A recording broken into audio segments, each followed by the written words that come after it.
The Friendly Cottage, Blue Moon Bay Series, Book 4. By Susan Hatler. Chapter 1. If they gave out jobs for choosing the wrong men, I would so be hired. Seriously, when the relationship with my last boyfriend ended, he asked me to reimburse him for the coffee he'd bought on our last date. That's what he felt he'd lost when we parted ways, $4, plus tip. Not me. Clearly, I needed to reevaluate my screening methods for dating. Maybe I could do that in Italy. I raced down the highway in my silver compact car, forgetting Italy for a moment, when I glanced at the clock and realized how late I was to the unveiling of the newly restored Blue Moon Bay Library. One of my 3 best friends, Charlie Rockwell, had donated millions to renovate the library. She'd inherited that large chunk from her rock star ex, Rex Rockwell, and she'd put me on the VIP list for the formal event. I'd RSVP'd for 2 to the party, Megan Wallace and guest, but that had been pre-breakup with my coffee reimbursement demanding ex. Thankfully, my good friend Brian Watts had agreed to stand in as my date tonight. I use the term date loosely since Brian and I had always been strictly platonic. He was my best friend Wendy Watts's big brother and we'd known each other since my freshman year in high school, but he only thought of me in a little sister type way. I bit my lip, thinking about all of the times in the past 13 years I'd fantasized about Brian thinking of me as more than a friend. But that would never happen. He'd actually given me a soft chuck under the chin with his fist the other day. Not exactly a sign of romantic interest. Whatever. There was bound to be a gorgeous, suave man in Italy whose eye I could catch. I felt beyond ready to take that adventure I'd always dreamed about, especially now that I was the only one in my family still living in our California coastal town of Blue Moon Bay. I loved my small beach town, but I'd always longed to travel. Now would be the perfect time, too. Last fall, my younger brother went off to college, so my parents retired and purchased an RV. Now my mom, my dad, and their 3 large dogs were traveling around the country in search of collectible souvenirs. My idea of travel leaned more toward my paintbrush and Italy. When my favorite aunt had become hospitalized due to breast cancer last year, I'd painted her painting after painting of the Boboli Gardens in Italy, from photos online and my imagination, mind you, because it was her favorite place. Knowing how much I longed to travel, before she passed away she made me promise I'd go visit those gardens as soon as possible. I made her that secret vow from my heart and had saved every penny all year for the trip, but then disaster struck. I was all set to book my plane ticket to the land of gelato, historical buildings, men who didn't demand financial reimbursement for coffee upon breakup, and best of all, Aunt Ba's beloved Boboli Gardens in Florence, Italy. But then I heard 5 dreadful words from my dentist: your wisdom teeth have cavities. I had wisdom teeth? Really? I just wanted to go to Italy and paint the gardens like I'd promised Aunt B. But, no. Instead of booking my flight and finally using my passport, I had to pay a small fortune to have my wisdom teeth pulled. They should really be called expensive teeth, or drain my savings teeth. I could testify honestly in court that there was zero wisdom in having to fork out all of the money in my savings account to remove unnecessary teeth at the ripe age of 27. I felt fully recovered from that procedure last month, and the swollen chipmunk-like cheeks I'd had that first week, but now I had to find a way to replenish my savings account so I could make my adventurous dream a reality. Spotting an available stall at the Blue Moon Bay Library's parking lot, I applied my brakes, screeched to a halt, and then threw my gearshift into park. I promptly pulled down the visor, peered into the mirror, and opened my mouth wide. Didn't notice the wisdom teeth while they had been there and didn't notice their absence since they had been pulled 3 weeks ago. My bank account noticed, though. Sigh. I checked my this morning applied makeup and quickly swiped on pink lipstick, which went well with my long banana blonde hair and the hot pink dress I'd thrown on once that last lingering customer had left the dress shop. I may have gotten off work late, but hopefully I hadn't missed much of the festivities because Charlie told me they were going to make a big announcement that she thought I should hear. I closed my visor, taking in the magnificent building, its windows all lit up in the beautiful evening light that made the new third-story addition seem even more beautiful than it appeared in the daylight. I'd bet money it had a great view of the bay. Well, if I had any money right now, anyway. I hopped out of my car and slammed the door shut, checking out the renovated building a little more closely. A smile stretched across my face as I rounded the corner, hurrying toward the front. The library appeared to have used Charlie's huge donation well. The restoration had turned it into a much larger building, but the renovation team had also done a smashing job of keeping the Spanish colonial charm of the original section, and it melded perfectly with the new addition. The red-tiled roof complemented the ochre stucco exterior and the white-framed windows. I couldn't wait to see what they'd done to the interior. I trotted along the sidewalk in my pink heels, and then my heart caught in my throat as I spotted Brian Watts standing outside the arched double-door entry of the library. Brian wore a perfectly pressed white shirt beneath a dark blue suit and striped tie that made his green eyes stand out and his brown hair look richer and darker. Oh, hotness! Brian's eyes lit up when our gazes met, and the corners of his mouth curved upward. His smile was open and sunny, and I felt a flutter in my belly. "It's about time, Megan," he joked. "Sorry, I got off work late." "Did we miss the announcement?" He walked toward me, holding out his arm. "Nah. Still got time." I laced my arm through his, a thrill rolling through me. I had to remind myself he was just here as a favor due to my last dating debacle. "Thanks again for being my date." He chuckled. "No problem. I know it was short notice and I feel bad you had to go to the trouble of breaking out a suit," I said, thinking about how Brian preferred the casual look of jeans and a t-shirt. He also always kept his hair mussed like he needed a haircut. I found his usual look completely adorable. He looked amazingly hot in the suit, though, but I obviously wasn't going to tell him that. "Wendy will be happy you got me in a suit." "Very true," I agreed. His sister was the formal type. When Wendy and Brian inherited the historic inn at Blue Moon Bay from their grandma last fall, Wendy had the hardest time getting Brian to wear a collared shirt to meet guests at the welcome desk. I actually thought her struggle was pretty funny. I mean, he'd run the inn with his grandma for years in jeans and had done well. We hurried toward the library's double doors. I tightened my grip on his arm, the heat seeping through his suit jacket meeting my fingers and sending a little shiver running through me. Gulp. I glanced down. Someone had placed clever little lights along the front pathway, adding to the whole fairy tale ambience of the evening. My hot pink frock swayed around my knees and I felt like Cinderella. Well, if she'd been on a fake date with the prince, anyway.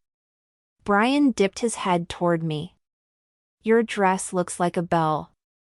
"A bell?" I smiled, holding in my laugh. Okay, that wasn't exactly the compliment of the year. But at least he'd noticed what I was wearing, which was more than I could say for most of the men I'd dated. Not that Brian and I were on a real date.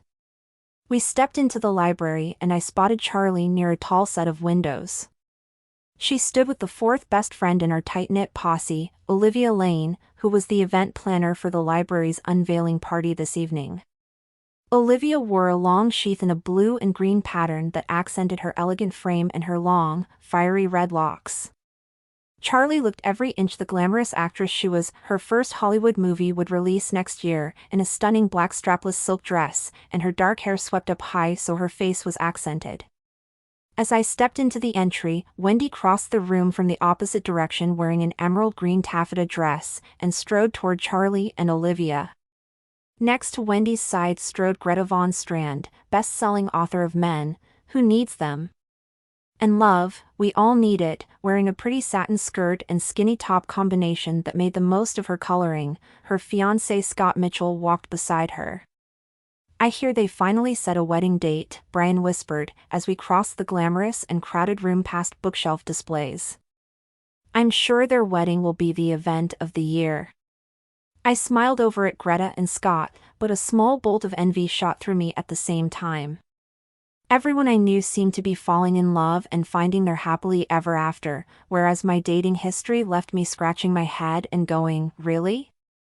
A thought zipped through my brain that I could have that forever love, too, if only Brian would see me as a grown woman and not as his little sister's friend. I glanced at Brian and his gaze met mine.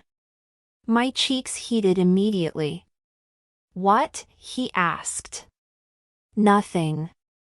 I shrugged, feeling like my face was on fire. Deep breaths, Megan. Surely he couldn't guess what I'd been thinking. Brian and I stopped where Olivia, Wendy, and Charlie stood.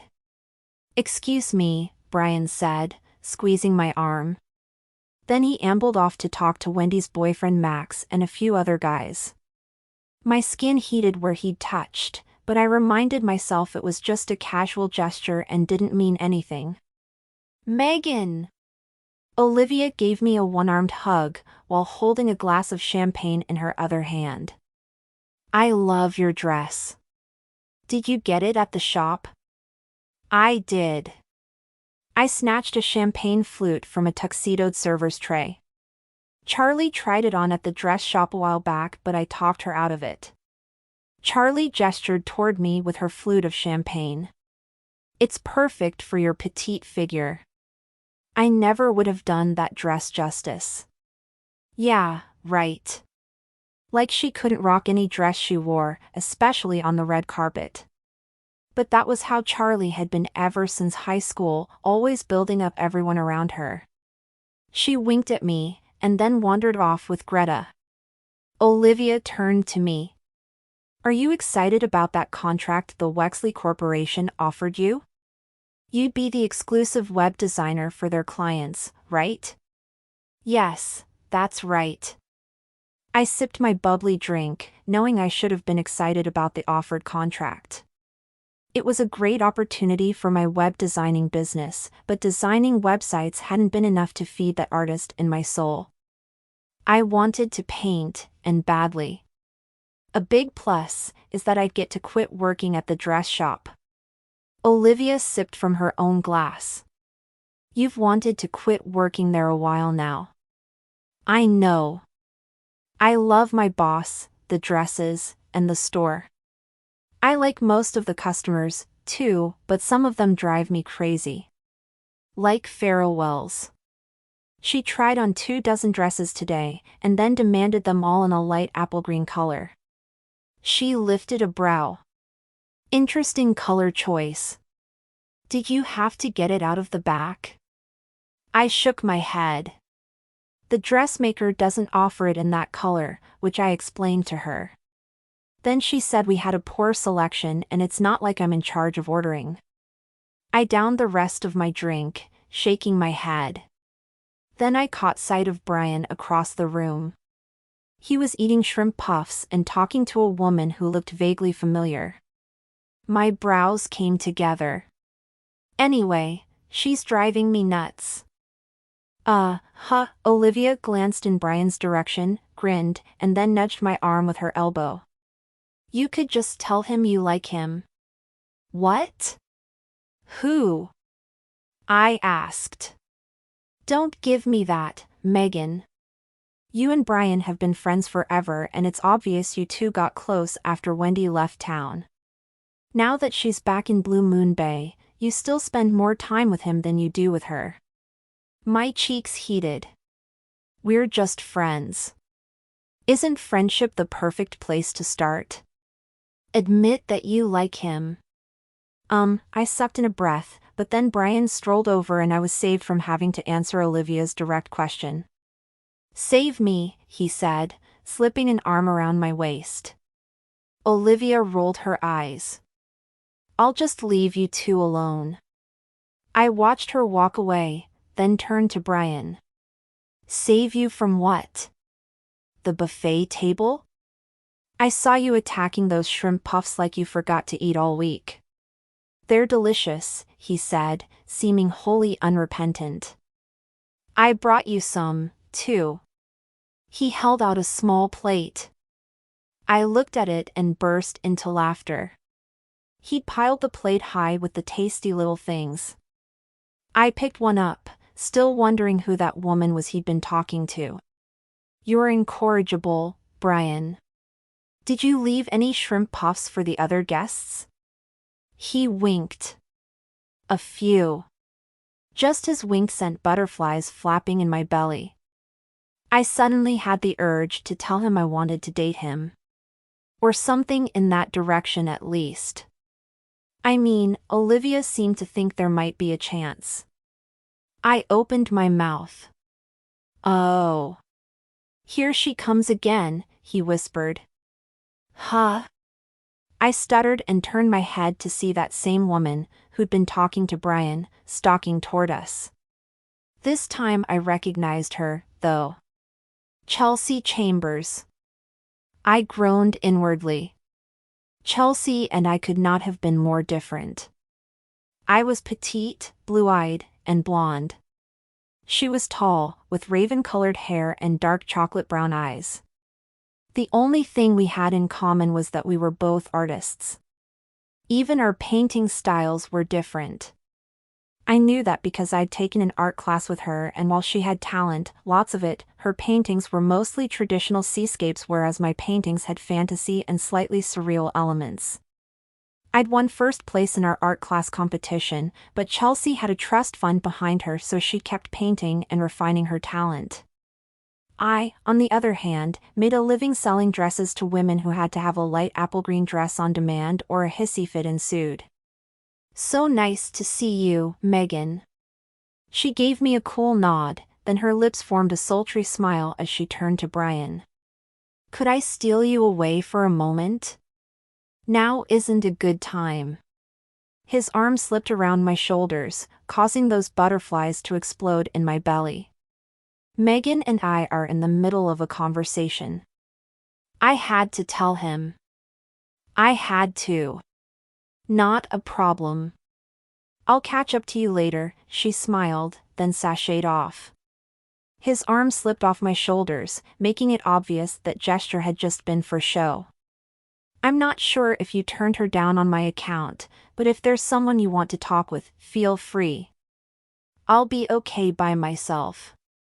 Brian grinned down at me. "Nah, I'm your date tonight. Remember?" Right." My head swirled with confusion as Charlie strode toward me and took hold of my hand. "I'm sorry to interrupt, but I have to borrow you for a minute." She pulled me away before I could protest and hurried me over to a wooden bookshelf filled with non-fiction titles. Her eyes danced as she dipped her head toward me. "Guess what?" "What?" "You know, of course, that I'm a library donor. Right?" she asked. When I nodded, she rushed on. "Well, I'd got wind of something huge, but I didn't have the green light to tell you until now. Do you remember when I told you there would be a big announcement tonight?" "Yes." "Well, hold on to your paintbrush, girl. Tonight, they are going to announce a 6-week art competition, with 3 judging events coordinated by the Chamber of Commerce and an upscale art gallery, and there's a prize." My heart pounded in my chest. "Prize?" "Yes." Charlie grabbed my hands and held them. "I know how disappointed you were when you had to delay your travel plans due to your dental work. Well, guess what?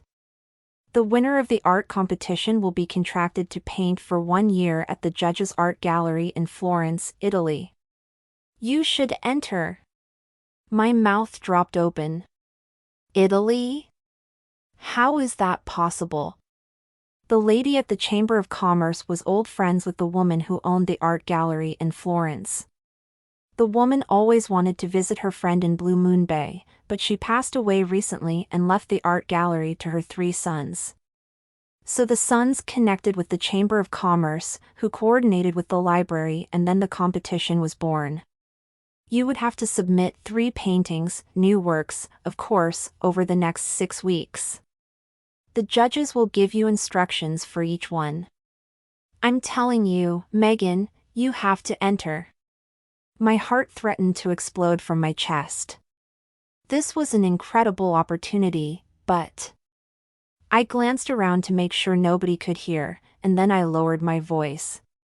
It sounds like the opportunity of a lifetime, but I haven't had time to paint lately. I'm not sure my work would be good enough for a competition. If I take the Wexley contract to design their websites, then I'll have no time at all to paint. And they were offering me good money. So, if I wanted to enter the contest, then I'd have to turn down the contract and keep working at the dress shop. It seems too financially risky. Yeah, you're nervous and laying out the excuses. I get it. Charlie gnawed at her bottom lip. Trust me, it wasn't easy agreeing to put myself out there on the big screen in front of the whole world. Nobody said going for your dream is easy. You have to seize this opportunity. I don't know. I needed the money and the connections that taking the Wexley contract would give me to get my fledgling website design business on solid ground. But the contract would mean no time to paint at all. So, it came down to the contract or the competition.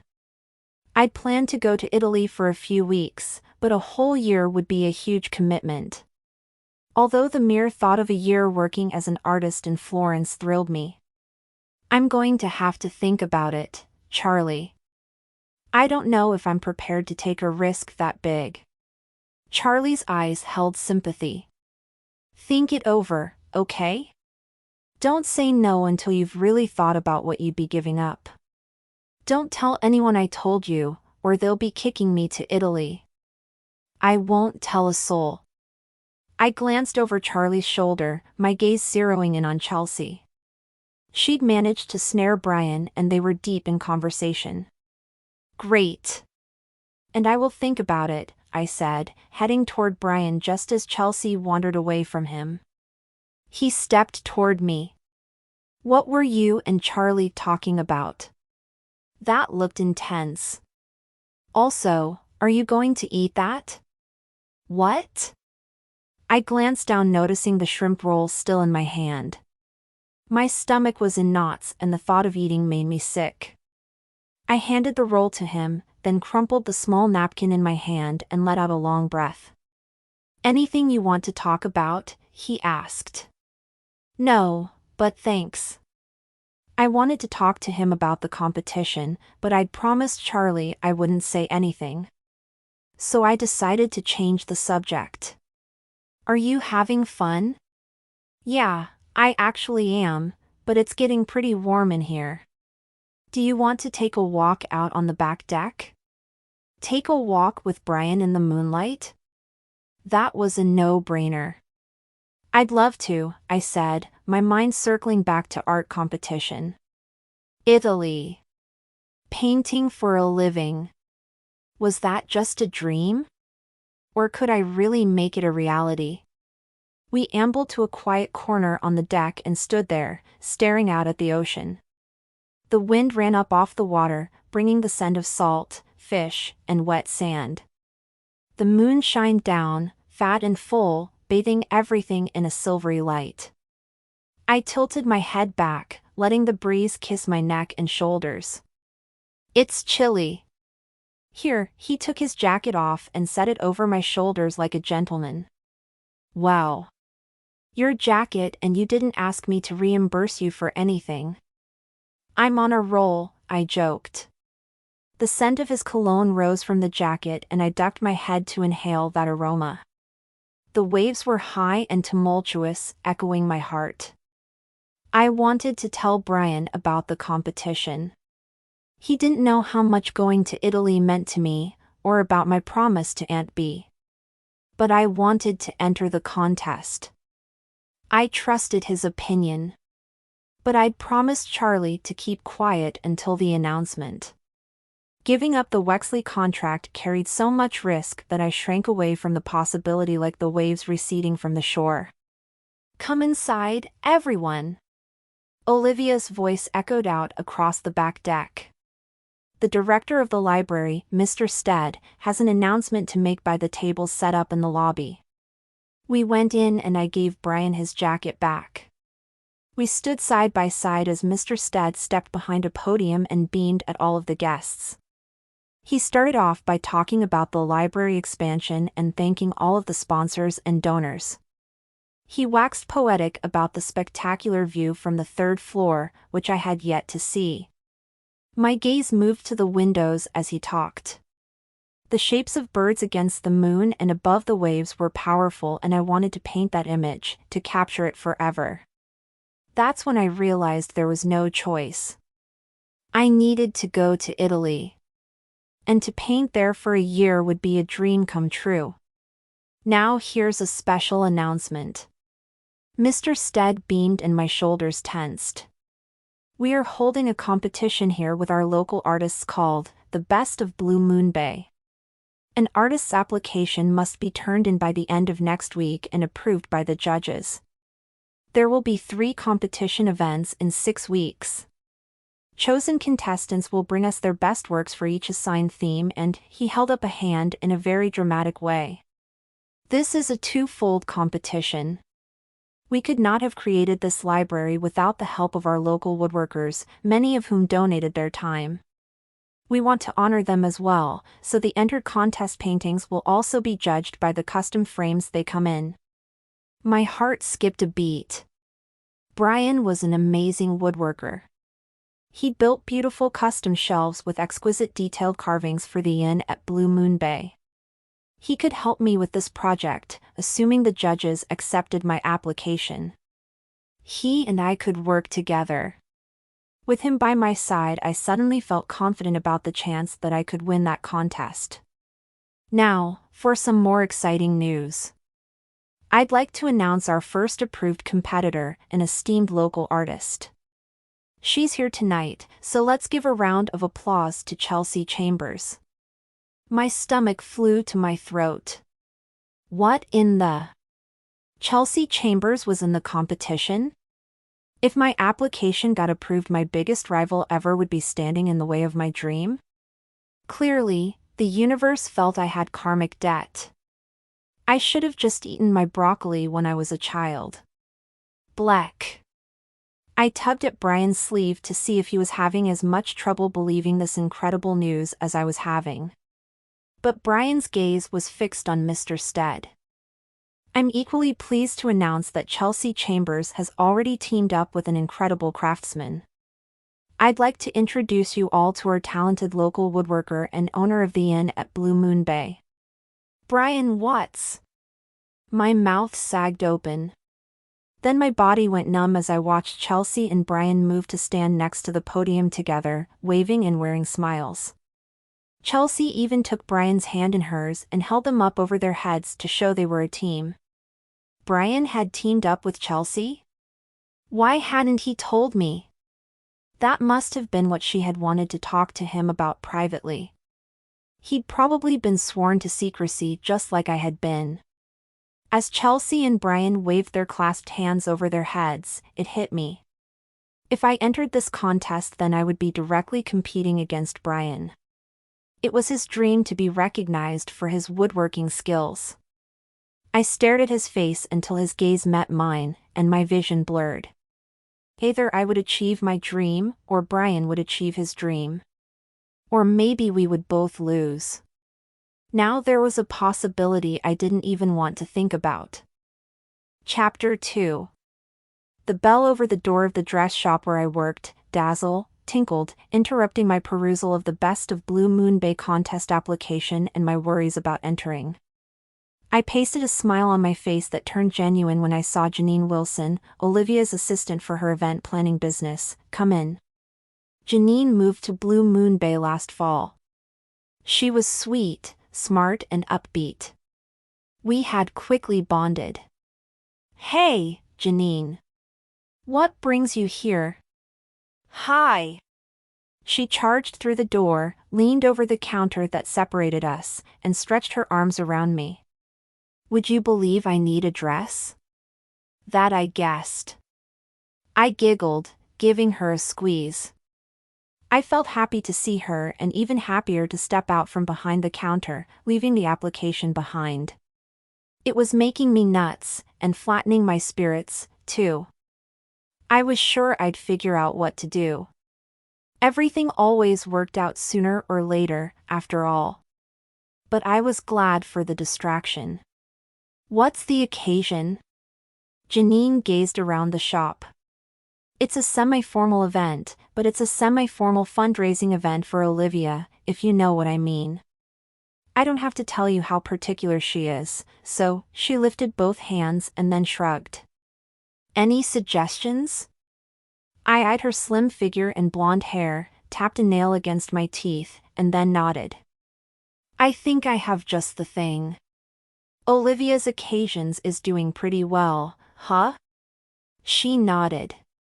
Her business has really grown since she added Greta Von Strand and the Blue Moon Bay Country Club to her resume. It's wonderful how successful it's becoming. I totally agree.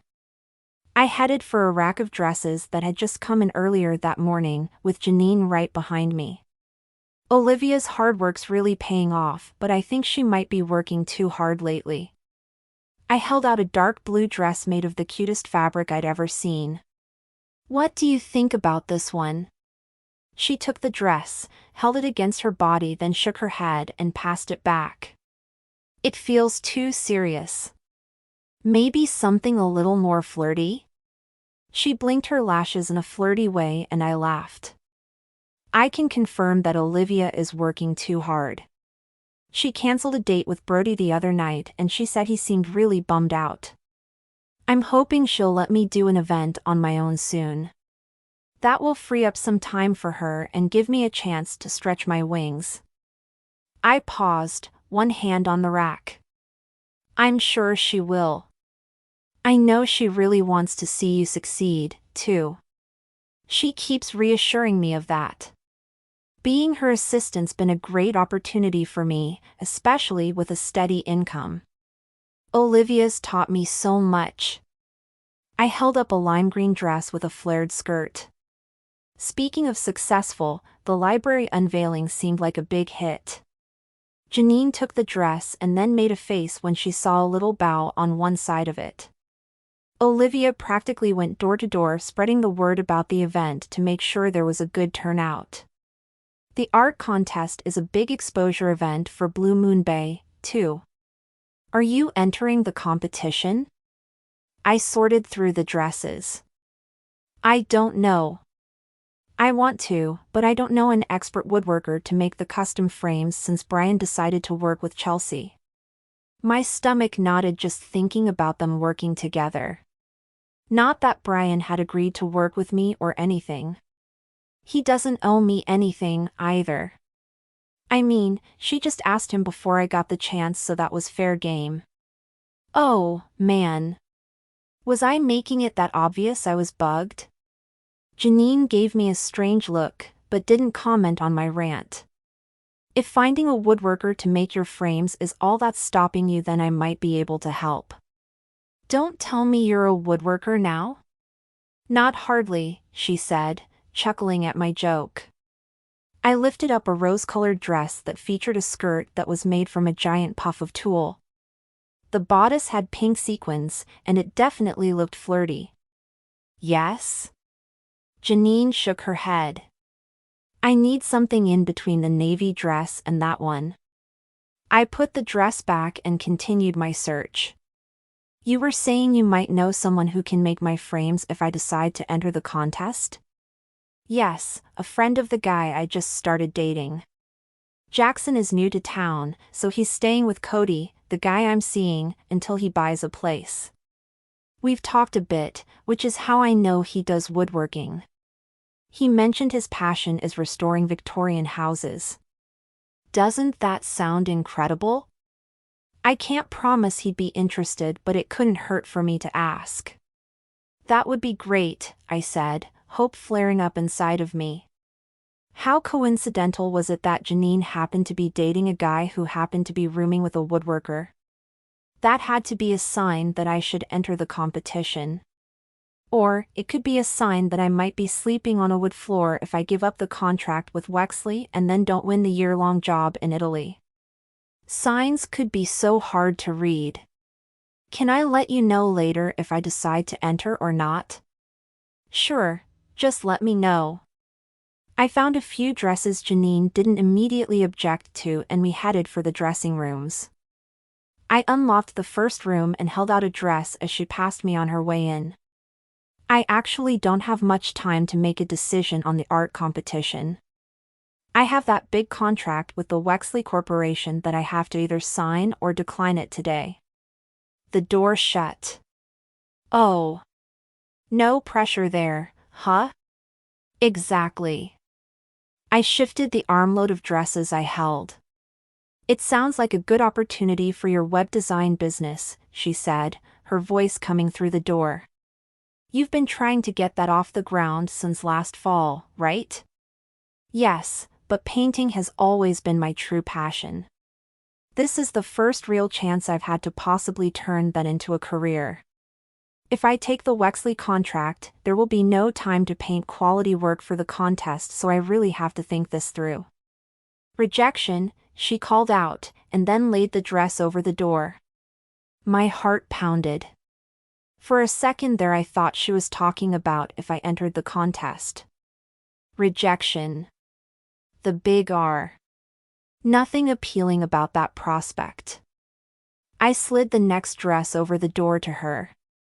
The director of the library announced the first competitor, local artist Chelsea Chambers. I actually knew Chelsea from the art school I attended in San Francisco. She was super competitive with me. Going against her, well, let's just say it doesn't sound fun. Janine opened the door. You can't let some art bully ruin your fun. I've seen your paintings. She's probably just jealous of your natural talent. What do you think about this dress? It looked beautiful on her, all satin and warm honey brown. It's perfect. Conservative and flirty all in one. I think you have a winner. Yay!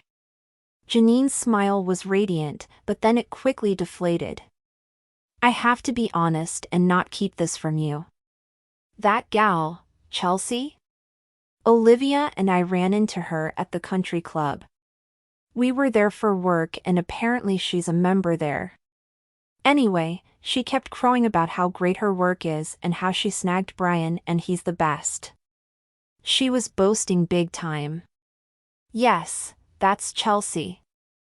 I also know Brian and he's really good. Woodworking's his passion.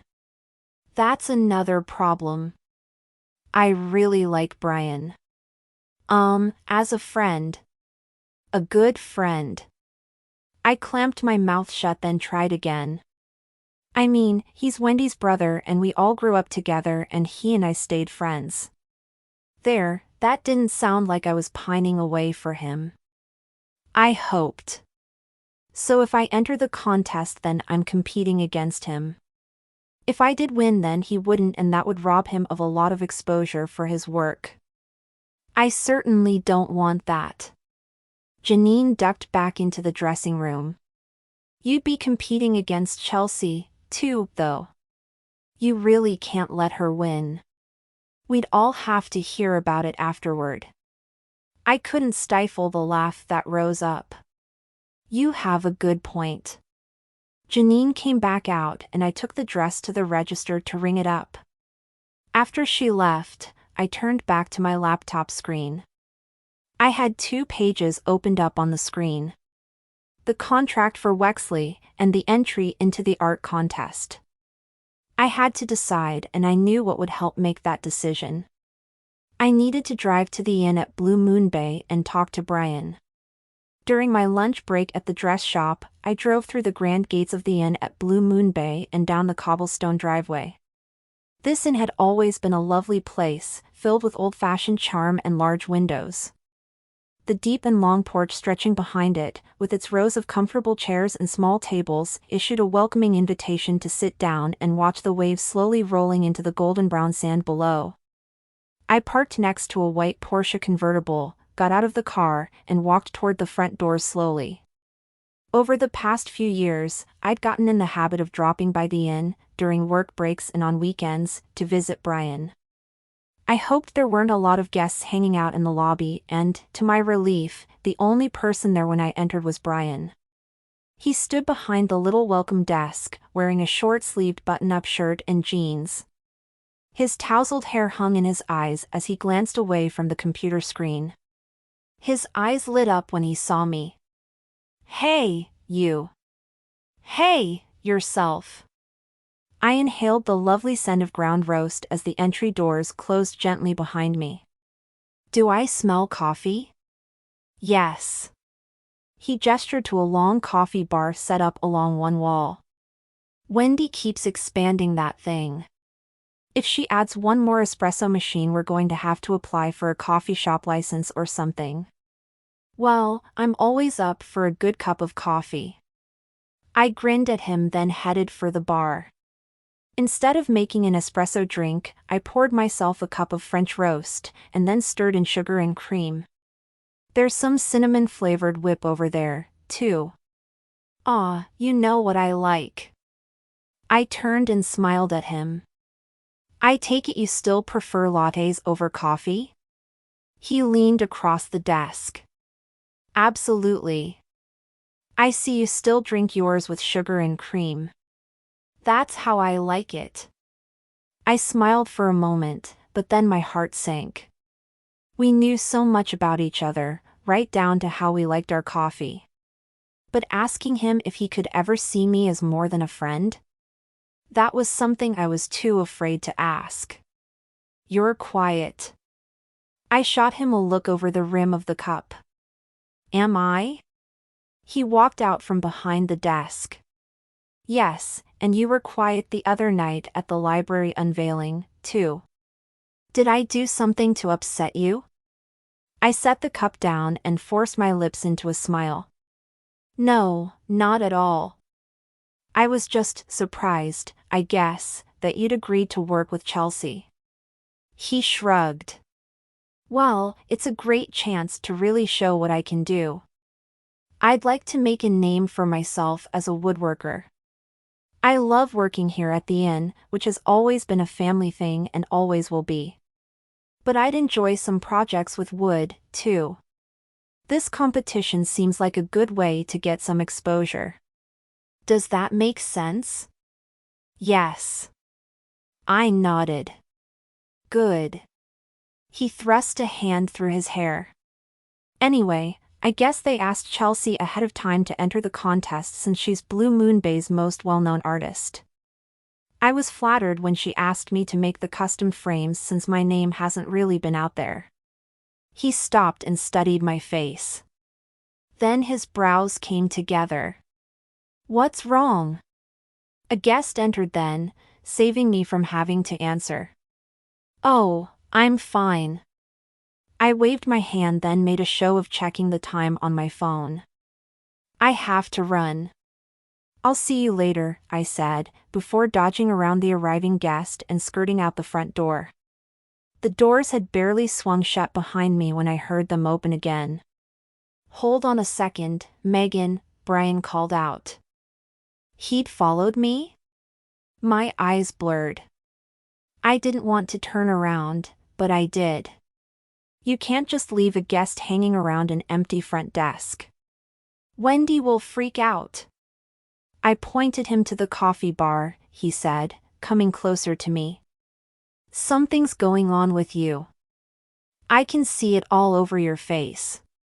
I'm not going back in there until you tell me what it is. If you want me to keep my guests happy, you'll tell me quickly. I fought to keep my mouth closed, but the pressure of him making that guest wait in the lobby built up way too quickly. I want to enter the contest, I blurted. He tucked his chin, then gave me a side glance. You do? Why didn't you say so earlier? I know you like to paint, but you never told me you wanted to do it at a professional level. It's kind of been a secret dream of mine, which, well, isn't so secret anymore. I enjoy designing websites, but I find it artistically constricting. Aunt B taught me to paint when I was young, and you know I went to art school. Painting is my true passion. I'm sorry. I should have mentioned it before. He kept his gaze on mine. I understand. I let out the breath I hadn't realized I'd been holding. But if I entered the competition, then I'd be competing against you, and that's the last thing I'd ever want to do. No way. He shook his head. You're not using me as an excuse not to enter the contest. I've seen your paintings. They're amazing, just like you are. Had he just said. My heart pounded and I gawked at him, trying to figure out if he'd called me amazing to try to cheer me up, or if it were possible he liked me as more than a friend. There was only one way to find out. My hand trembled and my voice seemed stuck in my throat, but I managed to finally open my lips. Do you mean that? He sucked in a breath. An unreadable expression settled over his face. Then he reached out and patted my shoulder. There was absolutely nothing in that touch to give the impression that he cared for me in the same way I cared for him. I mean, he may as well have chucked me under the chin again. I took a step back toward my car. I mean, Wendy would kill me dead if she knew I stood in your way on this competition. Run, don't walk, down to the Chamber of Commerce, and sign up for this contest. I'm not sure, I said, as a tiny hole settled in my heart. I'd been wrong. He hadn't called me amazing because he was harboring a hidden love for me. He was just being a good friend. Just go sign up. I have to get back in there before Wendy rolls up and finds a caffeine-crazed guest running loose in the lobby. He turned and walked back through the door, leaving me standing there confused and hurt. I stood frozen, inhaling deeply, then forced my feet to move toward my car. I looked upward as I went. The sky stood in a high blue arch while the bodies of the gulls made a bright exclamation against the clouded sky. Their cries reached my ears and I turned to stare out at the ocean behind the inn. The sun-spangled waves dipped and lowered close to the shore, but further out the breakers stood high before curling in on themselves in a lovely fluid loop.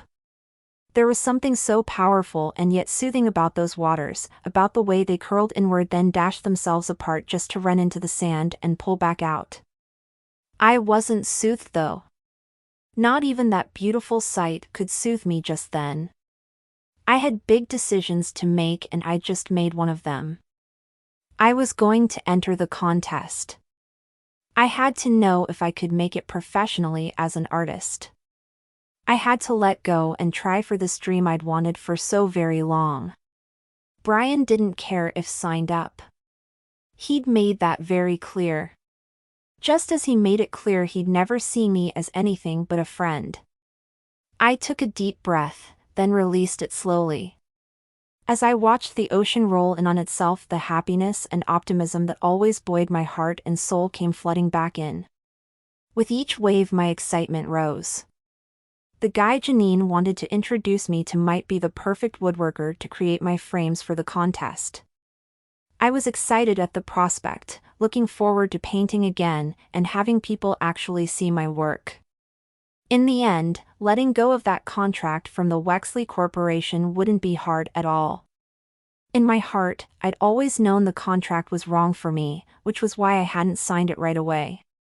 Letting go of Brian, on the other hand, was not so easy.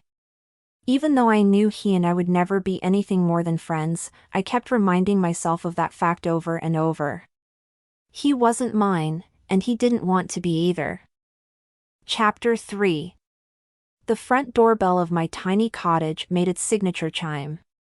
The sound could be construed as charming, if you liked foghorns. The deep blast hadn't appealed to me initially, but the doorbell had come with the cottage when I rented it and now the sound felt familiar and homey.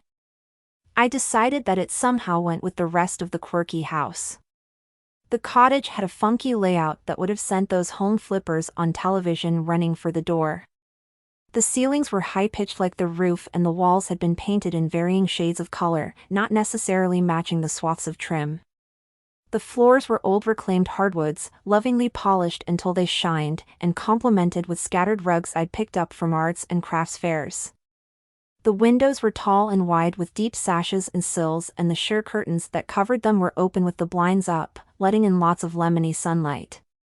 My paintings accented the walls, along with shelves covered in seashells and other treasures I'd collected from the ocean, and my eclectic furniture completed this cute if unusual home that I loved dearly. I headed for the door to meet Janine's woodworker acquaintance, checking my reflection in a mirror on the wall as I went by. I wore a pair of baggy jeans and a rainbow-colored tank along with some comfortable flats. I pulled my blonde hair up in a messy pile on top of my head since I had to paint today, but some wisps had fallen down on either side of my face. I pulled open the door, hoping to make a good impression on my prospective partner for the art competition. "Good afternoon." "Good afternoon. You must be Megan?" Jackson Davis's deep voice held just a hint of southern drawl. Straight, white teeth flashed at me from behind full lips. Large, crystalline blue eyes framed by jet black lashes peered down at me, and a large masculine hand raked through equally dark hair. In truth, he looked like an actor making a living playing a hunky cowboy, right down to the checkered work shirt rolled up to his elbows and the faded jeans. For a moment, I had serious misgivings. Weren't guys who looked like this supposed to be riding in a rodeo? Admittedly, this guy was the definition of smoking hot, but he didn't hold a candle to Brian. Oh, great. Why did I have to compare every guy to Brian? Besides, this was a work interview, not a date. I cleared my throat, holding out a hand. "Yes, I'm Megan. You must be Jackson." "Pleasure to meet you," he said, his hand wrapping around mine, his fingers calloused and strong. No tingles like I got every time Brian took my hand, though. Ugh. I'd compared him to Brian again. I so needed to stop that. He nodded toward the front porch. "I apologize if I look a bit stunned, but I am." "Oh. That couldn't be good." I got a little knocked out by the porch and the quarter-turn handrails. Whoever built it had a great eye and hand. "I completely agree." I clasped my hands together, admiring his taste. Okay, maybe this would work out well. He had a good eye and a healthy interest in my porch railings. That screamed quality woodworker, even if his looks screamed cowboy. I peered over his shoulder at the porch. My landlord's grandfather, Mr. Turner, built those railings. He built the whole house, in fact, which will explain a lot, I'm sure. Hero worship popped into his eyes. No kidding? I'd read he was originally from Blue Moon Bay. I admire Mr. Turner's work. It's what got me interested in woodworking when I was a kid. "Would you like to come in and have some tea?" I asked, releasing a nervous breath. I stepped back and he came through the door, a bag swinging from his hand. "I'll have to thank Janine again," he said, tipping his head. I don't know if she knew Mr. Turner had built this cottage or not, but if she had, she would have wanted me to see it. We had a conversation about him just yesterday. I have to thank her, too. I headed for the kitchen, talking over one shoulder. "I'm glad she introduced us and that you decided to come talk with me about the contest. To be honest, I can't enter the competition if I don't have someone highly talented to make the frames. I already know my biggest competition has a quality woodworker on her team. Let's talk this out in the kitchen since it's the biggest room in the house and it has the best available surface to work on." The door between the small living room and the massive and seriously outdated kitchen was a slider made entirely of glass. While I set the kettle to boil, Jackson unpacked his bag. He had bits of wood, a notepad and pens, some measuring devices, and a few other odds and ends that he arranged neatly on one side of the table. When the tea was done, I handed him a cup, which he accepted graciously. Then he gestured toward his display. "I wanted to give you some examples of what I enjoy working with so we could figure out whether the frames I could do would fit with your paintings." That's a great idea, I enthused as I picked up a polished bit of wood. It was silky smooth with large darker stripes of color running through it. What's this? Burl oak. He took a swig of tea. Do you like it? I sipped my own tea and then set my cup down, my hand accidentally brushing against his. Immediately, I pictured Chelsea and Brian close together, going over ideas, her hand accidentally brushing his. My stomach clenched. Chelsea being this close to Brian was so not something I wanted to think about. I dropped into a chair, scooting away a bit. Then I stared at the piece of wood until my mind moved back to work. I find the colors and texture inspiring. In fact, it just gave me an idea, as weird as that sounds. Not at all. Inspiration strikes when it wants. He took a chair, his long legs bending at the knees. The first theme has been announced, capture the spirit of the Blue Moon Bay Library, so do you have a general idea of what you want to convey in your painting? I think so, but it can all change, of course. I gestured to the piece of wood. The dark pattern in the burl oak reminds me of the ocean waves.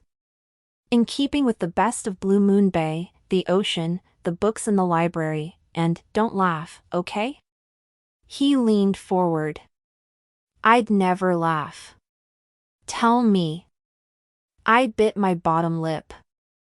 I imagine the ocean, with books floating on the water, and readers perched on the books. Waves will be rippling outward, just like the frame has little ripples and rings. Oh, I'm sure that sounds artistic. Really? It doesn't sound silly? He shook his head. I've always admired artists and their creativity. I think your idea sounds good and true to Blue Moon Bay and the library. I like it. I could configure the wood for that frame in a free-flowing way to play up the ripple effect. Is that possible? I clapped my hands. Okay, you might think this is lame. But I thought of a way we could play with ideas and see how well we'd work together at the same time if you're game. That's why I'm here. Okay, I have just the thing. I hurried to the pantry, which was actually more of a cupboard, and gathered the makings for sugar cookies. Brian loved sugar cookies just like his grandma used to make, and I often brought a plateful to the inn for him. I sighed, trying to push Brian from my mind. We're going to make cookies so you can cut the dough to show me what you meant. We might be able to envision it better, and I figure anything with sugar adds fun to the project. Great idea. Will the cookies be edible? Of course. I mixed the dough carefully, creaming the sugar and butter just enough, and then added the other ingredients. Once I had workable dough, I separated a chunk and Jackson went to work with a small knife, carving slowly, while I rolled out the rest of the dough and used some cookie cutters to make cute dolphin and whale-shaped cookies. I'd just put the cookies in the oven when Jackson said, "Okay, how about this?" "That's perfect," I said, amazed that he could carve so much detail into his cookie dough frame. I had scribbled notes for the 3 frames, but we can scratch them and use this one.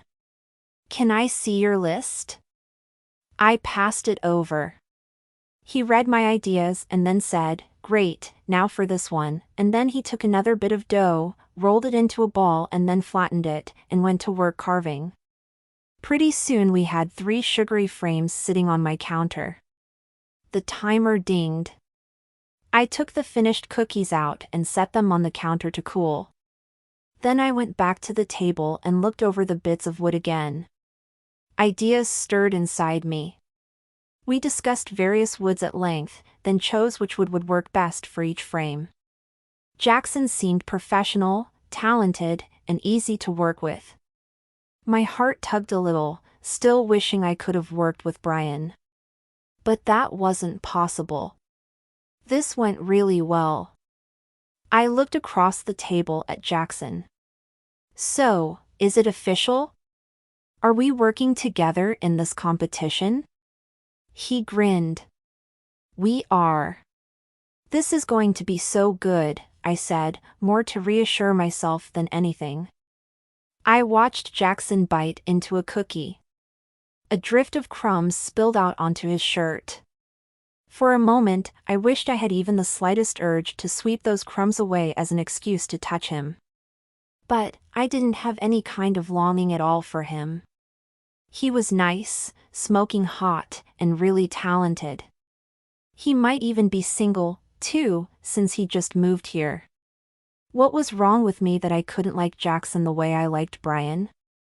I actually more than liked Brian. Oh, man. My heart was such a mess. Since we're agreed on working together, let's sign the paperwork while I'm here. I'll drop it off at the Chamber of Commerce on my way out. Jackson dug around in his bag until he found the paperwork, signed them, and then slid the papers over. I signed with the pen he'd also pushed toward me, and attached my resume. Seeing my name written there in large flourishes made the competition and the possibility of working as an artist in Italy more real. Happiness bubbled up inside me. I'd always wanted to be an artist. Not just a website designer with artistic leanings, but a real artist, someone who created things that gave other people joy. The contest was a right step in that direction and was long overdue. Aunt B would be proud of me. I wished she could be here. Jackson stowed the paperwork in his bag and checked his phone. I have to get some estimates done, so I need to go. Assuming our application is approved, we can chat later about the particulars like how big the frames should be and so forth. I'll need the measurements of the canvases you're going to use in order to get started. Sounds like a plan. I stood and went to the cabinets to find a small tin I'd stashed there. I filled it with some cookies and handed it to him. Much obliged. He smiled, the corners of his eyes crinkling. I'll walk you out. We walked through the house to the front door, and I paused with my hand on the doorknob. I really do appreciate you helping me and being my partner in the contest. I know I've already said so, but I just wanted to say it again. I can say the same. Have a good day, Megan. You, too. I opened the door and then blinked at what I saw. Or, who? Brian Watts stood on my front porch, his hand outstretched toward the doorbell, and paused midair. His gaze flew to mine, then moved to Jackson, and finally back to me again. A slight line formed between his brows. He did not look happy. Jackson nodded at Brian before moving past him toward the truck parked outside my house. He climbed in, the engine roared to life, and he drove down the road. I watched Brian's jaw tighten and he rubbed it with one hand. Brian rarely came to my house, so something had to be up. He was clearly upset. Hi, I said. I didn't mean to interrupt your date, he said, his voice was low and tight. You're not interrupting anything. I waved a hand, opening the door wide so he could come in. He was just leaving. I glanced at Brian's outfit. He had obviously come straight from his shift at the inn. He wore a polo shirt with the inn's logo, that Wendy insisted made him look more professional, and a pair of khakis as well as dress shoes. My belly danced at the mere sight of him, which was not good. Come on in. I made cookies if you want some. He turned his head toward the street again and then finally stepped inside the house. Yeah, sure. Cookies are great. I can't say no to cookies. I led him to the kitchen. I picked up Jackson's empty cup off the table and set it in the sink. Would you like some tea with your cookies? His gaze lingered on the cup. Do you have any coffee? Coffee yes, latte no. That's fine. Thanks. What's going on? I set to work with the coffee pot, measuring the coffee grounds before putting them in and adding water. I looked over my shoulder. There was a cute but tense expression on his face. It's not like you to show up here unannounced. Is everything all right at the inn? His eyes held a strange expression. The inn? Yeah, the inn. The coffee whistled and I took it off the burner and poured a cup for Brian, along with a dash of heated milk. I pushed the plate of cookies closer to him. You look upset, so I wondered if there was another problem with one of the guests. Oh. He reached for a cookie and munched it while I stood there. My hands braced on the top of a chair. He shook his head. No, nothing's wrong with the inn. Wow. It usually wasn't this hard to get stuff out of him. Whatever had him upset had to be big, but I let it go for the moment and started cleaning up the kitchen. Let me help you. He came to the counter and reached for the cookie sheet at the same time I did. Our fingers brushed and tingles danced across my skin. I tried to ignore the feeling, knowing it did no good to care about him in that way.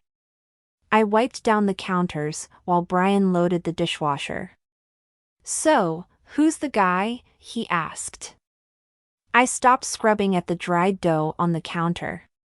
What? He straightened. The guy that just left. Who is he? Oh. I went back to trying to get the stubborn, dried-on dough off of the counter. That's Jackson. He's nice. How do you know him? I frowned and then picked at the dough with my fingernail, finally getting it out of there. Janine introduced us. He moved close to me and reached for the mixing bowl. His shoulder brushed against mine. Tingles raced up my spine. I turned my head to look at him. For one heart-stopping second our faces were very close. If I leaned forward, just a tiny little bit, my mouth would be on his. It would have been easy to do it, to just kiss him. Well, it would have been easy if he'd wanted to kiss me as much as I wanted to kiss him.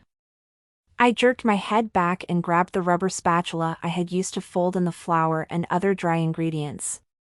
He cleared his throat. Janine introduced you too? I turned on the faucet and washed the spatula, chastising myself for almost kissing him. My cheeks heated and I didn't dare look at him. He was a friend and he didn't want to be anything more. I needed to stop wanting what I couldn't have. Yes, Jackson is rooming with the guy she's dating. I stuck the spatula in the drying rack and grabbed a dish towel to dry my hands. I'm not doing the competition with Chelsea. My jaw dropped open. Why not? You said this opportunity is important to you. He picked up his cup and took a long drink. Then he set the cup back down and lifted his shoulders in a high shrug. It is. But that doesn't mean I have to do the competition with Chelsea. I'm not understanding you. I leaned against the counter and gaped at him. Brian, you have to do the contest. You have to. It's important to get your name out there as a talented woodworker and we both know it. He nodded. The contest is important to me, but Chelsea. I held my breath. Was he about to say that Chelsea wasn't important to him? Or maybe that they were now in a relationship and it felt weird working with her? My nerves tightened. A slim bar of sunlight came through the window and touched one side of his handsome face as I waited. I'm going to ask Chelsea to find another partner. Had he lost his mind? You already agreed. I've changed my mind. Why? Because I want to work with you. My knees went weak and I grabbed onto the counter for balance. He wanted to work with me? For a few seconds, sheer joy poured through my veins. The contest was a chance for both of us to show everyone what we could do, singly and together. I suddenly had a vivid fantasy of the two of us working together, spending lots of time together. The contest could bind us together in a new way and maybe, just maybe, if he spent enough time with me then he might see me as someone besides a friend of his little sister. My fantasy quickly unraveled. I'd spent plenty of time with Brian over the years. There had never been anything to indicate he liked me as more than a friend. Working with him would only make accepting this harder on me. Besides, there was Jackson, I said. Brian's brows came together. The guy who was just here? Yes. I already agreed to work with Jackson on the competition. I twisted my hands together. Janine told me he was a woodworker and she told him I needed a partner for the contest. So he came over today and we had a meeting. We have good ideas and I already signed the paperwork to work with him. I think we'd work well together. He stepped toward me. You and I would work well together. Boy, how long had I waited for him to say those very words. Only he didn't mean them the way I needed him to. He meant he could do the frames and I could paint the art.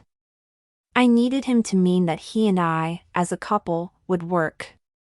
So pathetic. Tears stung the back of my eyelids, but I blinked them away. I had to get over Brian. I was breaking my own heart with foolish fantasies. I'm sure you and I would work well together, but I already agreed to work with Jackson. I can't just back out. Are you two dating? He blurted. I stared at him, wondering why he'd ask that. Brian and I were friends, yes, and we had shared horror stories of bad first dates and even breakups, but he'd never come right out and asked me a question like that before. I stepped toward him. You know, I just had a really weird breakup. So you're not dating him? I shifted slightly. No, we're just working together. He crossed his arms. I see. Why is that important to you? Whether or not I'm dating him? He stepped toward me. You just never date guys who deserve you. That's all. I deserved to date him, but that obviously wasn't going to happen. I don't need you insulting my dating record when you're the one who broke up with Monica, your girlfriend of 9 months, because you don't do long distance. She moved to San Felipe, not Siberia. It's only a 45-minute drive. I'm a hometown guy. Moving away is a deal breaker. He moved toward me until our toes were practically touching. I inhaled his earthy scent, which made my stomach flip. Was that his shampoo that smelled so yummy? If so, I needed to buy a bottle. Make that a case. Is that right? I asked. Yes, that's right. But you, he shook his head. You date guys who ask for reimbursement on coffee after you break up. There was also that guy who said his sisters should get free dresses at the shop. Let's not forget that guy who claimed to be a pilot, as if flying a 2-foot remote-controlled aircraft qualifies. And my favorite has to be Pancake Guy. I jabbed my finger at him. You promised never to bring him up again. How was I supposed to know he had a crazy addiction to pancakes? It was not my fault he made the diner cancel their all-you-can-eat special. We all paid for that one, he said, his breath wafting against my mouth. But that just proves my point. All the guys you date, they don't deserve you. He was too close. Way too close. I had the strong urge to move closer and bury my face in his neck. Instead, I bit my lip. I just don't know why it matters to you who I date. Tell me. The air between us thickened. His breath came out in short, heavy puffs. I was so ready to move past this friendship and kiss him. I imagined his mouth against mine, and what he tasted like. Yes, I needed to make a move. I couldn't wait any longer. I leaned forward slightly. Just as Brian stepped back. He looked away, clearing his throat. You're Wendy's friend. You're my friend, too. I'm trying to look out for you. That's all. I bristled. The part of me that wanted to declare how I cared about him felt rejected in the worst way. Well, thanks for your concern. My dating record may not be stellar, but I can handle my own life even if I decide to start dating Jackson. Not that I wanted to date Jackson. At all. Things had never been so tense between Brian and me. I knew he wanted us to work together for this competition, and that was sweet. I wanted more from him than he could give me, though, and I couldn't tell him that. I guess I should go, he finally said. Okay. I didn't want him to leave on such a sour note. I didn't want him to leave at all, but it was best that he did. I was too raw and he was, too. I wrung my hands as we walked to the door. I'll see you later? Yeah. He nodded, then walked out the door. I closed the door and leaned back against it. So many emotions swirled inside me as Brian's truck cranked up outside. I hugged my arms around my body. Everything in me screamed to call Jackson and tell him I'd changed my mind and that I'd be working with Brian. But for my heart's sake, I needed to distance myself from him. Now more than ever. Chapter 4. 2 weeks passed and I hadn't heard from Brian once. I'd stopped dropping by the inn, so maybe he thought I was upset with him, which I wasn't. But seeing him all of the time just reminded me of what I could never have with him, and the truth was that I needed to get over my feelings for him. I had important things to focus on right now. Namely, my dream to work as an artist in Italy. I'd been selected as a contestant in the Best of Blue Moon Bay, along with 2 other artists, plus Chelsea Chambers. There were 4 of us in total who would be competing against each other. I tried not to think about the other competitors the last couple weeks and just focused on making my painting the best it could be. Before I knew it, the night of the first competition had arrived. I pulled into the parking lot of the Blue Moon Bay Library, my gaze glued to the clock on the dash. I couldn't believe I was late to the first competition. So very late. Suddenly I realized all that was at stake and my nerves went raw. Not to mention the real insecurity that hit me every time I considered Chelsea's impressive art career balanced against my own amateur status. I'd finished what I needed to get done these past 2 weeks, but I'd missed my friendship with Brian. If I could just talk to him for a few minutes in the library, I knew he would help settle my nerves. It sounded weird, but I wanted his thoughts on my painting even though we were competing against each other. Brian always knew how to make me feel better. I was probably the last person Brian wanted to talk to, though. Stop freaking out and get inside, I mumbled, checking my reflection in the mirror. I swiped on pink lipstick and brushed on black mascara, which was all I had time for right now. I got out of the car, trepidation setting in as people walked past me in their finery. My dress was a super sweet little froth of white satin and lace. As I trotted in my heels, something scraped my inner arm right near my waist. I looked down and spotted the tag I'd forgotten to remove when I'd snagged this little number off the sale rack 20 minutes ago. I yanked the tag off, tucked it into my purse, and dashed toward the library. The inside was packed with a sea of people. It was a swirl of color and music in crowds, and I took a breath, trying to steady my nerves. My eyes flew to the contest banner and the photo of the Italian art gallery where I wanted desperately to paint for the next year. There you are. Olivia grabbed me and gave me a quick hug. It's about time, girl. I thought you weren't going to make it. Love that dress. I'm glad since I had to buy it. I gave her a rueful smile. Come again? I got held up at the dress shop by a customer who came in late and insisted on trying on every single dress in the shop. I didn't have time to go home and change, so I grabbed this dress right off the rack. Well, you picked a stunning dress. I have to run.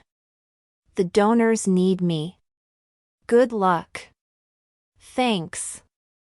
I watched her dash off, then I looked around.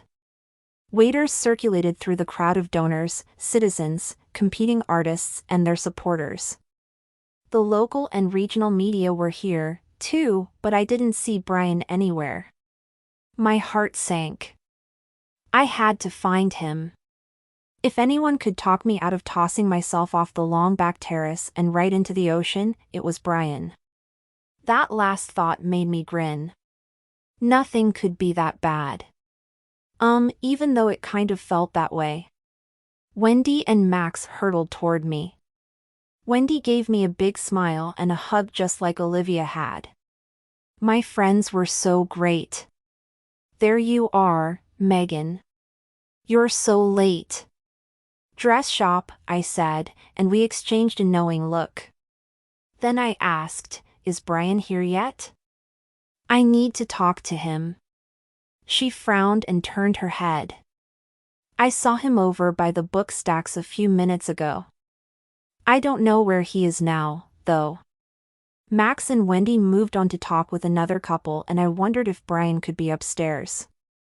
I started in that direction when a tall male physique stepped in front of me, blocking my path. Crystalline blue eyes peered down at me. Are you nervous? Jackson asked. I bit my bottom lip, then remembered that my lipstick had a habit of ending up on my teeth when I did that, so I stopped. Do I look nervous? He scrutinized my face. A little. Then I look less nervous than I feel. Were you able to see anyone's paintings? The paintings and frames are covered. He gestured toward a makeshift stage set up in the corner of the room.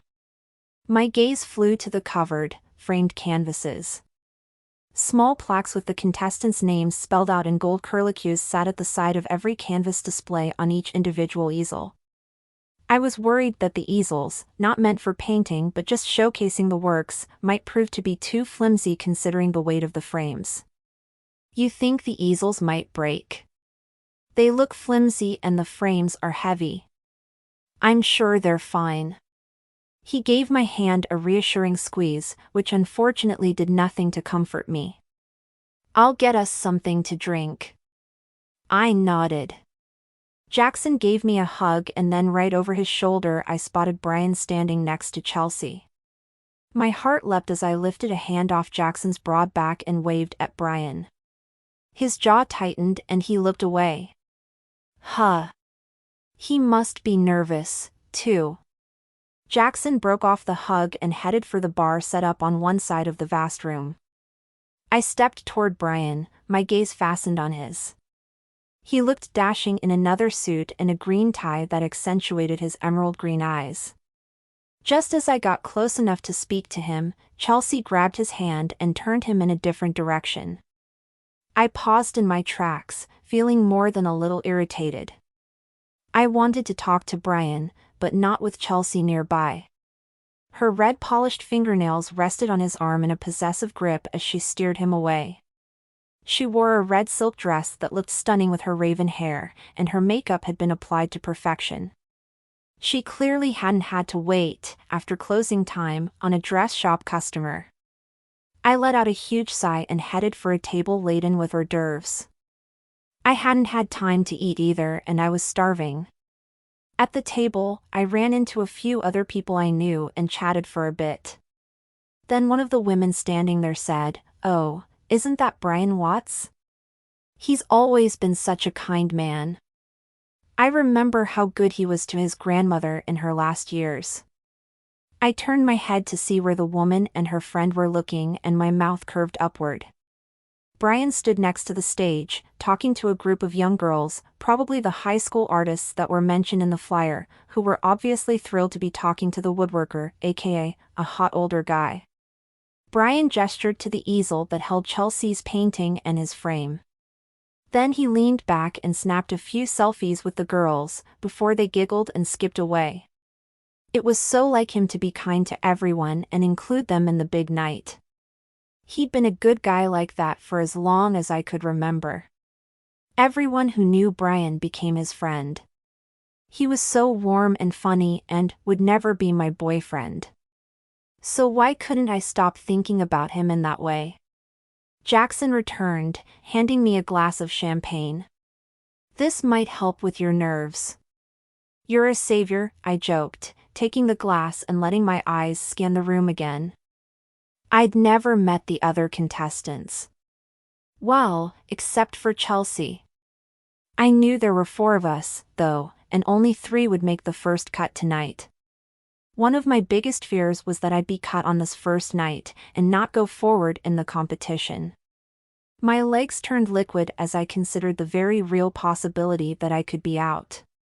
My heart lodged in my throat as Susanna Grimes, the MC, stepped up on the makeshift stage. She waved her hands over her head to try to quell the laughter and lively conversations, and when her attempt failed, she grabbed the mic and spoke. Good evening, ladies and gentlemen. Please gather around. We're ready to start the competition. We all hushed and surged toward the front. I held my breath. Jackson whispered, "Just breathe," into my ear. It was hard to calm down when I hadn't been able to talk to Brian. I turned and spotted him just a few people down. He caught my eye and gave me a small smile. Thank you, ladies and gentlemen, sponsors and contestants. The mic gave out a squeal of feedback and we all flinched. Susanna tapped the mic. Sorry about that. Seems to be working now. Tonight, we celebrate our readers, artists, and the community of Blue Moon Bay. This library has been important to us for generations, and hosting this competition helps us bridge friendships with artists locally and abroad. A thunderous round of applause ensued. I'd like to announce the judges for the Best of Blue Moon Bay competition, the owners of the Rossi Art Gallery in Florence, Italy. Antonio Rossi, Piero Rossi, Dino Rossi, and Cesare Rossi. Let's give them a warm welcome tonight.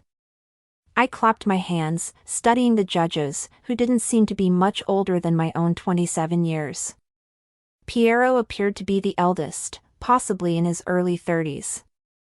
All 4 were dark-haired, handsome men, and I hoped my painting would appeal to their taste in art. We'd soon find out. The judges held up their hands, saying things like, "Grazie," and "Thank you so much." Susanna waited for the applause to die down, then she said, "Now for the moment you've all been waiting for. We're going to unveil each painting and introduce you to the contestants. First, we have Megan Wallace, artist. Custom frame by Jackson Davis. My feet seemed frozen as I realized the clapping was for me. Me. Luckily, Jackson seemed calm, cool, and collected. His hand found the spot on my lower back and he guided me to the stage. We waved to everyone, smiling as the news outlets took our pictures and filmed us. My painting was unveiled, encased in a beautiful burl oak frame. Silence ensued. I began to panic as I heard a few gasps from the audience. Was their reaction good or bad? I dared to look over at my painting. I'd captured the magical blue waves of the ocean, making them look ethereal. The bobbing books matched the light golden brown specks in the frame, and the readers perched on the books were bright and colorful. In whole, the painting captured the spirit of the Blue Moon Bay Library. The ocean had literally taken over the room in that painting, and the frame made its rippling effect seem even more meaningful. Pride filled me. That was my work right there. I'd displayed it for everyone to see. I scanned the audience until my gaze met Brian's. His smile was huge. He was literally beaming, and I could see how proud he was. My heart knocked against my ribs, making me feel dizzy. He gave me a thumbs-up sign that brought a smile to my face. Next we have Mike Harper, a local house painter, and the artist. Custom frame by his son, Thomas Harper, who most of you know as the cook down at the diner. However, it seems Thomas loves woodworking as well. When their joint effort was unveiled, I gasped. the painting was really beautiful. It was a rendering of the original library, done in pen and ink and dark charcoal paint on a large canvas. The wooden frame appeared to be reclaimed wood, worked until it was bone china thin and nearly transparent, giving the frame an antique appearance. I loved it. How could I not? I wanted to win, but I had to appreciate the soul in that work. Now, we have Carrie Smith, artist. Custom frame by her sister, Tabitha Smith. The announcement brought a fresh round of applause. After the women stepped onto the stage, the painting was unveiled to reveal a pretty landscape that showed Blue Moon Bay under a sunny sky, a small girl reading a book on the beach with one leg crossed haphazardly over the other. The frame was made of a nice polished wood with fancy corners that drew the eye. The mic squealed again. "Oops, sorry," Susanna said. Laughter rocked the room. Lastly, we have Chelsea Chambers, renowned local artist. Custom frame by Brian Watts, owner of the Charming Inn at Blue Moon Bay. Chelsea laced her arm through Brian's and raced for the stage, waving at the audience and blowing kisses at them. She smirked at me on her way up. Then her painting was unveiled. Chelsea's painting was stellar, of course. Her painting showed the renovated library empty at night, a blue moon glowing through the large windows, casting ethereal shadows across the bookshelves. Ocean waves rose high behind the building, completing the scene. The painting was incredible, but, to me, Brian's frame was the real art in that pairing. A stab of envy hit me. Jackson's work was stupendous. Amazing and unusual, and a real testament to his skill. Brian's was more subtle and so beautiful that it warmed my heart. The wood practically glowed. It had been hand-carved with dolphins and whales and moons. That frame defined Blue Moon Bay. I glanced over at him and smiled. He gave me a small nod in acknowledgement. The judges will now take some time to discuss the paintings. While that is happening, please enjoy the music, the hors d'oeuvres, and good company, Susanna said, cheerfully. People approached me, praising my painting. I said thank you over and over, and felt more than a little overwhelmed by the compliments. Suddenly, Brian appeared at my side. "I love your painting. I love your frame." I reached out and pulled him into a hug, unable to help myself. My face burrowed into his neck for a moment and I breathed in the earthy scent that was all him. Shivers ran down my spine. Then I stepped back, hoping I didn't appear all flushed. "Thank you." He peered down at me with those emerald green eyes, his hair mussed in an adorable way, as usual. "Do you remember when we used to sit on the lawn behind the inn, right by the ocean, and read books together?" I blinked. Then I swallowed hard. He remembered that? We hadn't done that since our college years. "I remember. Your painting reminded me of those times, of us, sitting out there on the grass reading the funny parts of our books aloud to one another." I fought back tears, suddenly speechless. What I wanted to say I couldn't say, that I wanted him to see me as a grown woman, not as a sister type, and that I wanted to be so much more than just friends with him. Looking into his eyes, I sensed emotions storming deep inside. And for a moment, I wondered if he felt what I was feeling, too. Then he chucked me gently under the chin. "I knew you could do it. I hope Chelsea's got her A game on, because she's going to need it. I think you're going to win this thing." "You do?" I asked, as both disappointment and hope flooded through me. Obviously I'd misread that moment I'd thought passed between us. But Brian thought I had a chance to win? I looked over at the judges, who were all busy tallying up the scores. My nerves went taut. "I have to make this cut tonight first." "You will," he said, his tone deep and sure. "I'm sorry we argued. I'm sorry I didn't work with you. I really should have." Your frame is everything. My pulse quickened. Maybe I should just tell him how I felt. I'd put myself out there with my art, so why not put my heart on the line as well? I opened my mouth. The mic screeched loudly. We both jumped. Chelsea dashed up, the raven goddess in her red dress. She latched onto Brian's arm and pulled him toward the stage. They're getting ready to announce the winners. My face drained of color. Nerves crept up my throat. Brian had just been yanked away from me, and he was the one person who could calm me in this moment when my entire future was on the line. Instead, Jackson came to my side and smiled, clasping his hands in front of him. Brian turned over his shoulder and looked at us, his jaw locked tight. I had no idea why he looked so intense. It was so obvious he and Chelsea were in. The crowd surged forward. Jackson and I were carried along with them, and so were Chelsea and Brian. My stomach did major gymnastics as the written results were handed over to Susanna. I tried to breathe, but my chest felt heavy and weighted. Jackson leaned toward me. It's okay. No. No, it wasn't. I leaned forward and scanned the crowd, searching for Brian. He leaned forward, too. Our gazes met, his green eyes soft and sweet. Something relaxed inside me with that one look, a comforting feeling that said no matter what happened everything would be all right. But I so didn't want to be cut. The first artist and woodworker who have made it to the next round. Chelsea and Brian Watts. What? She'd used Brian's last name for both of them.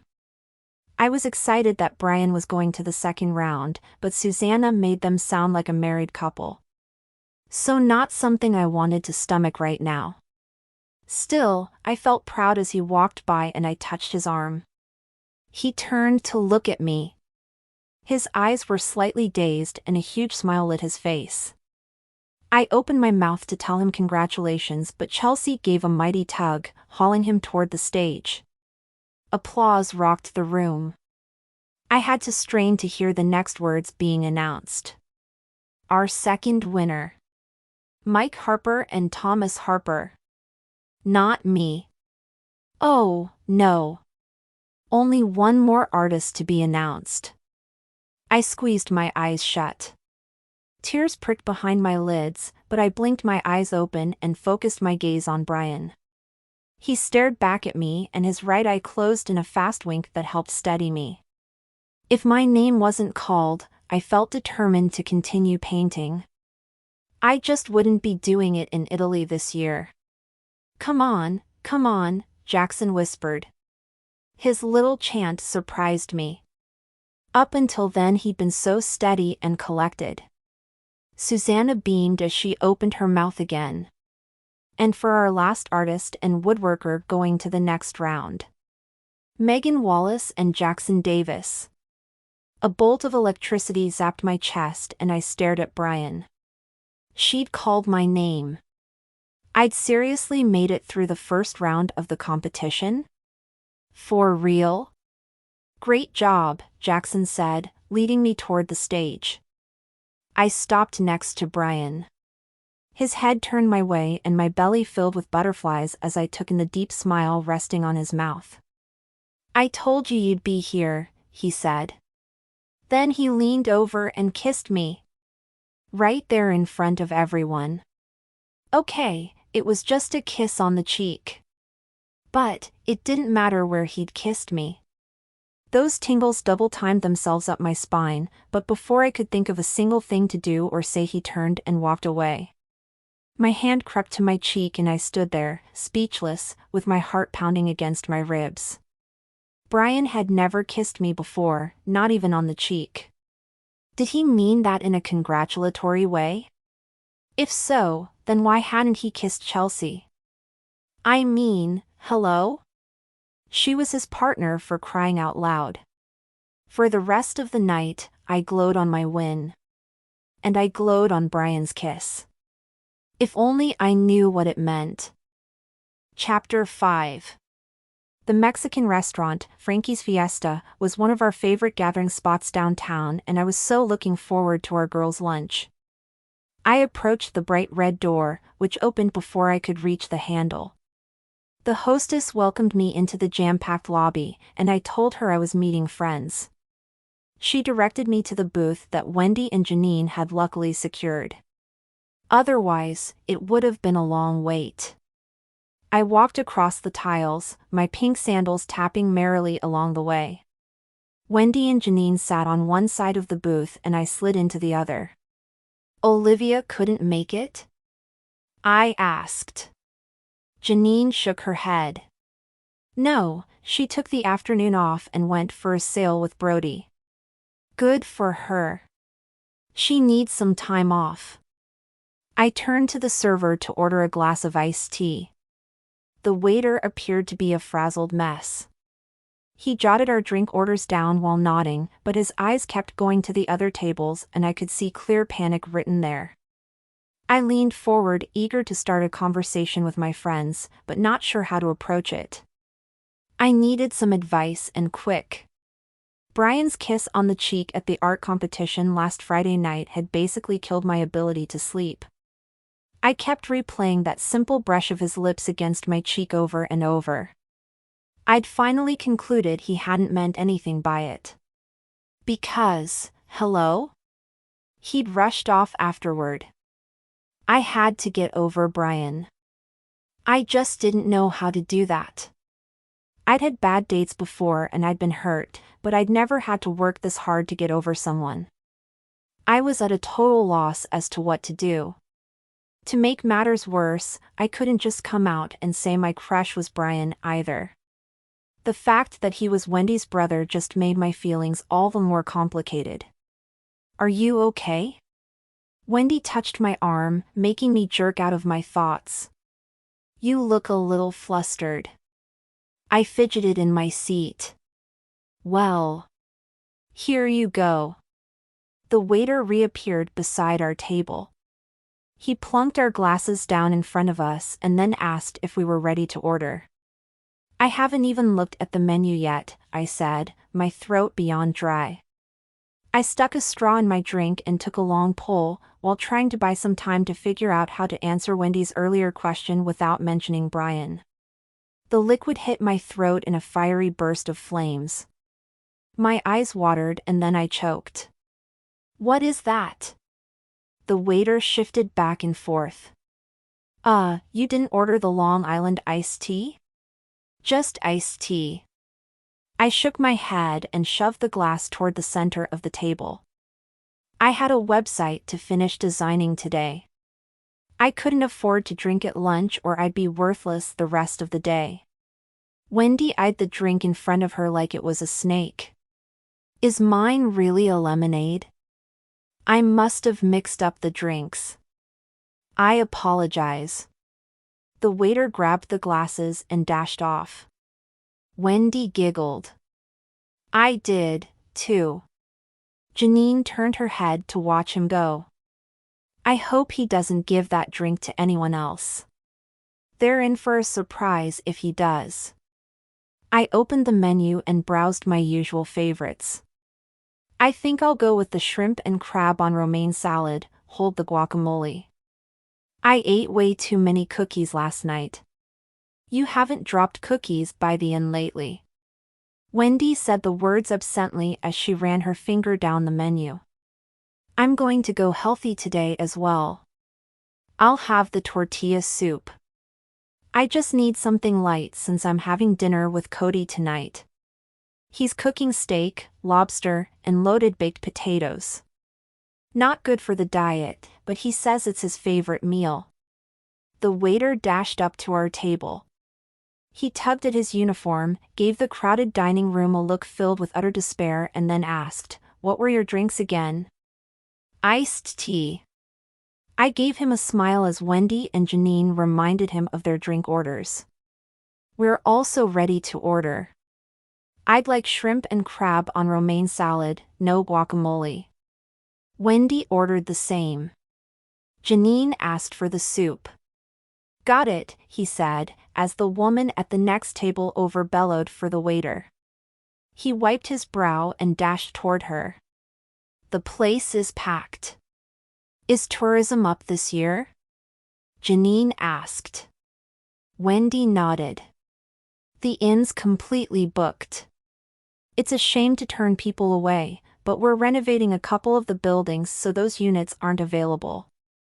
Between the new library, the new artisan shops and restaurants, and the fact that the soap opera Just One Love filmed at Charlie's house on the bluffs here last fall, tourism is really cranking up. Speaking of Charlie, she's coming home this weekend. She's got a break from filming and I want to throw her a little party. You're both invited, by the way. You can bring a date, too, if you want." The only date I wanted to bring had left me puzzled by a kiss on the cheek. Had that meant something, or not? I considered that as I crumbled a tortilla chip into tiny pieces in my hand.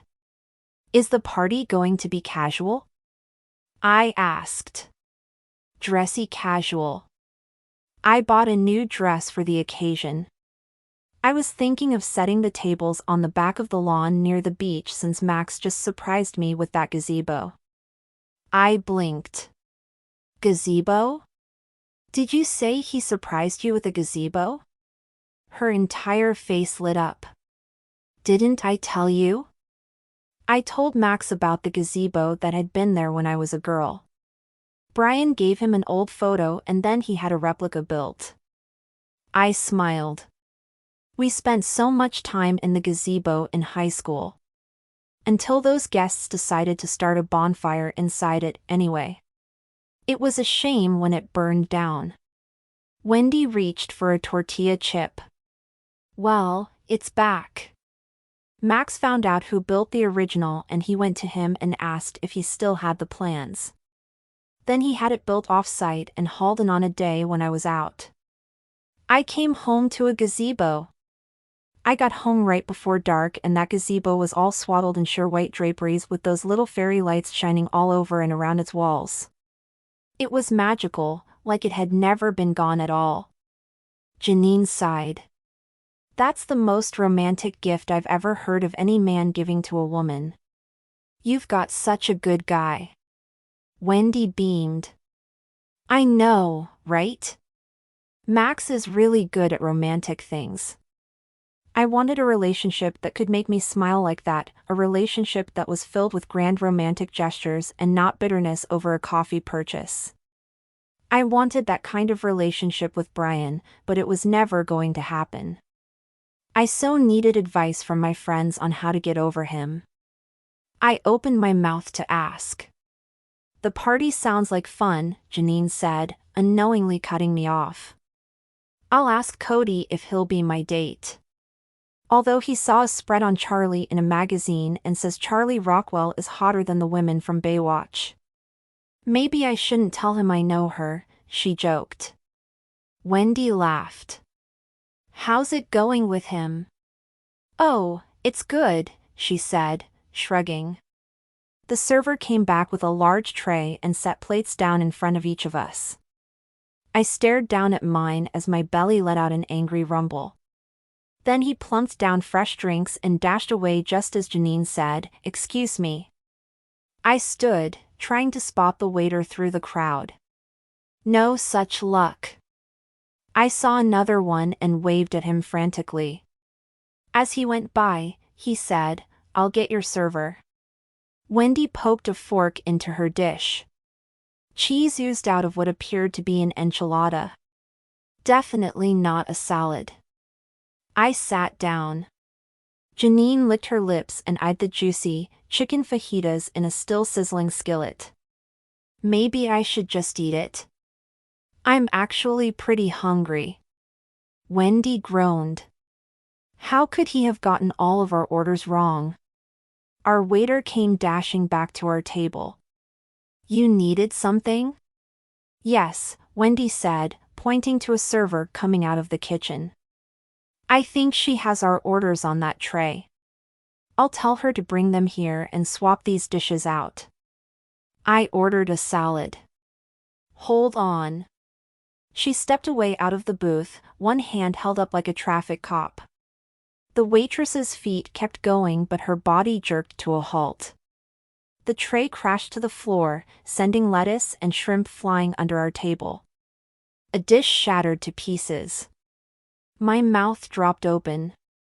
"Are you okay?" Wendy nodded.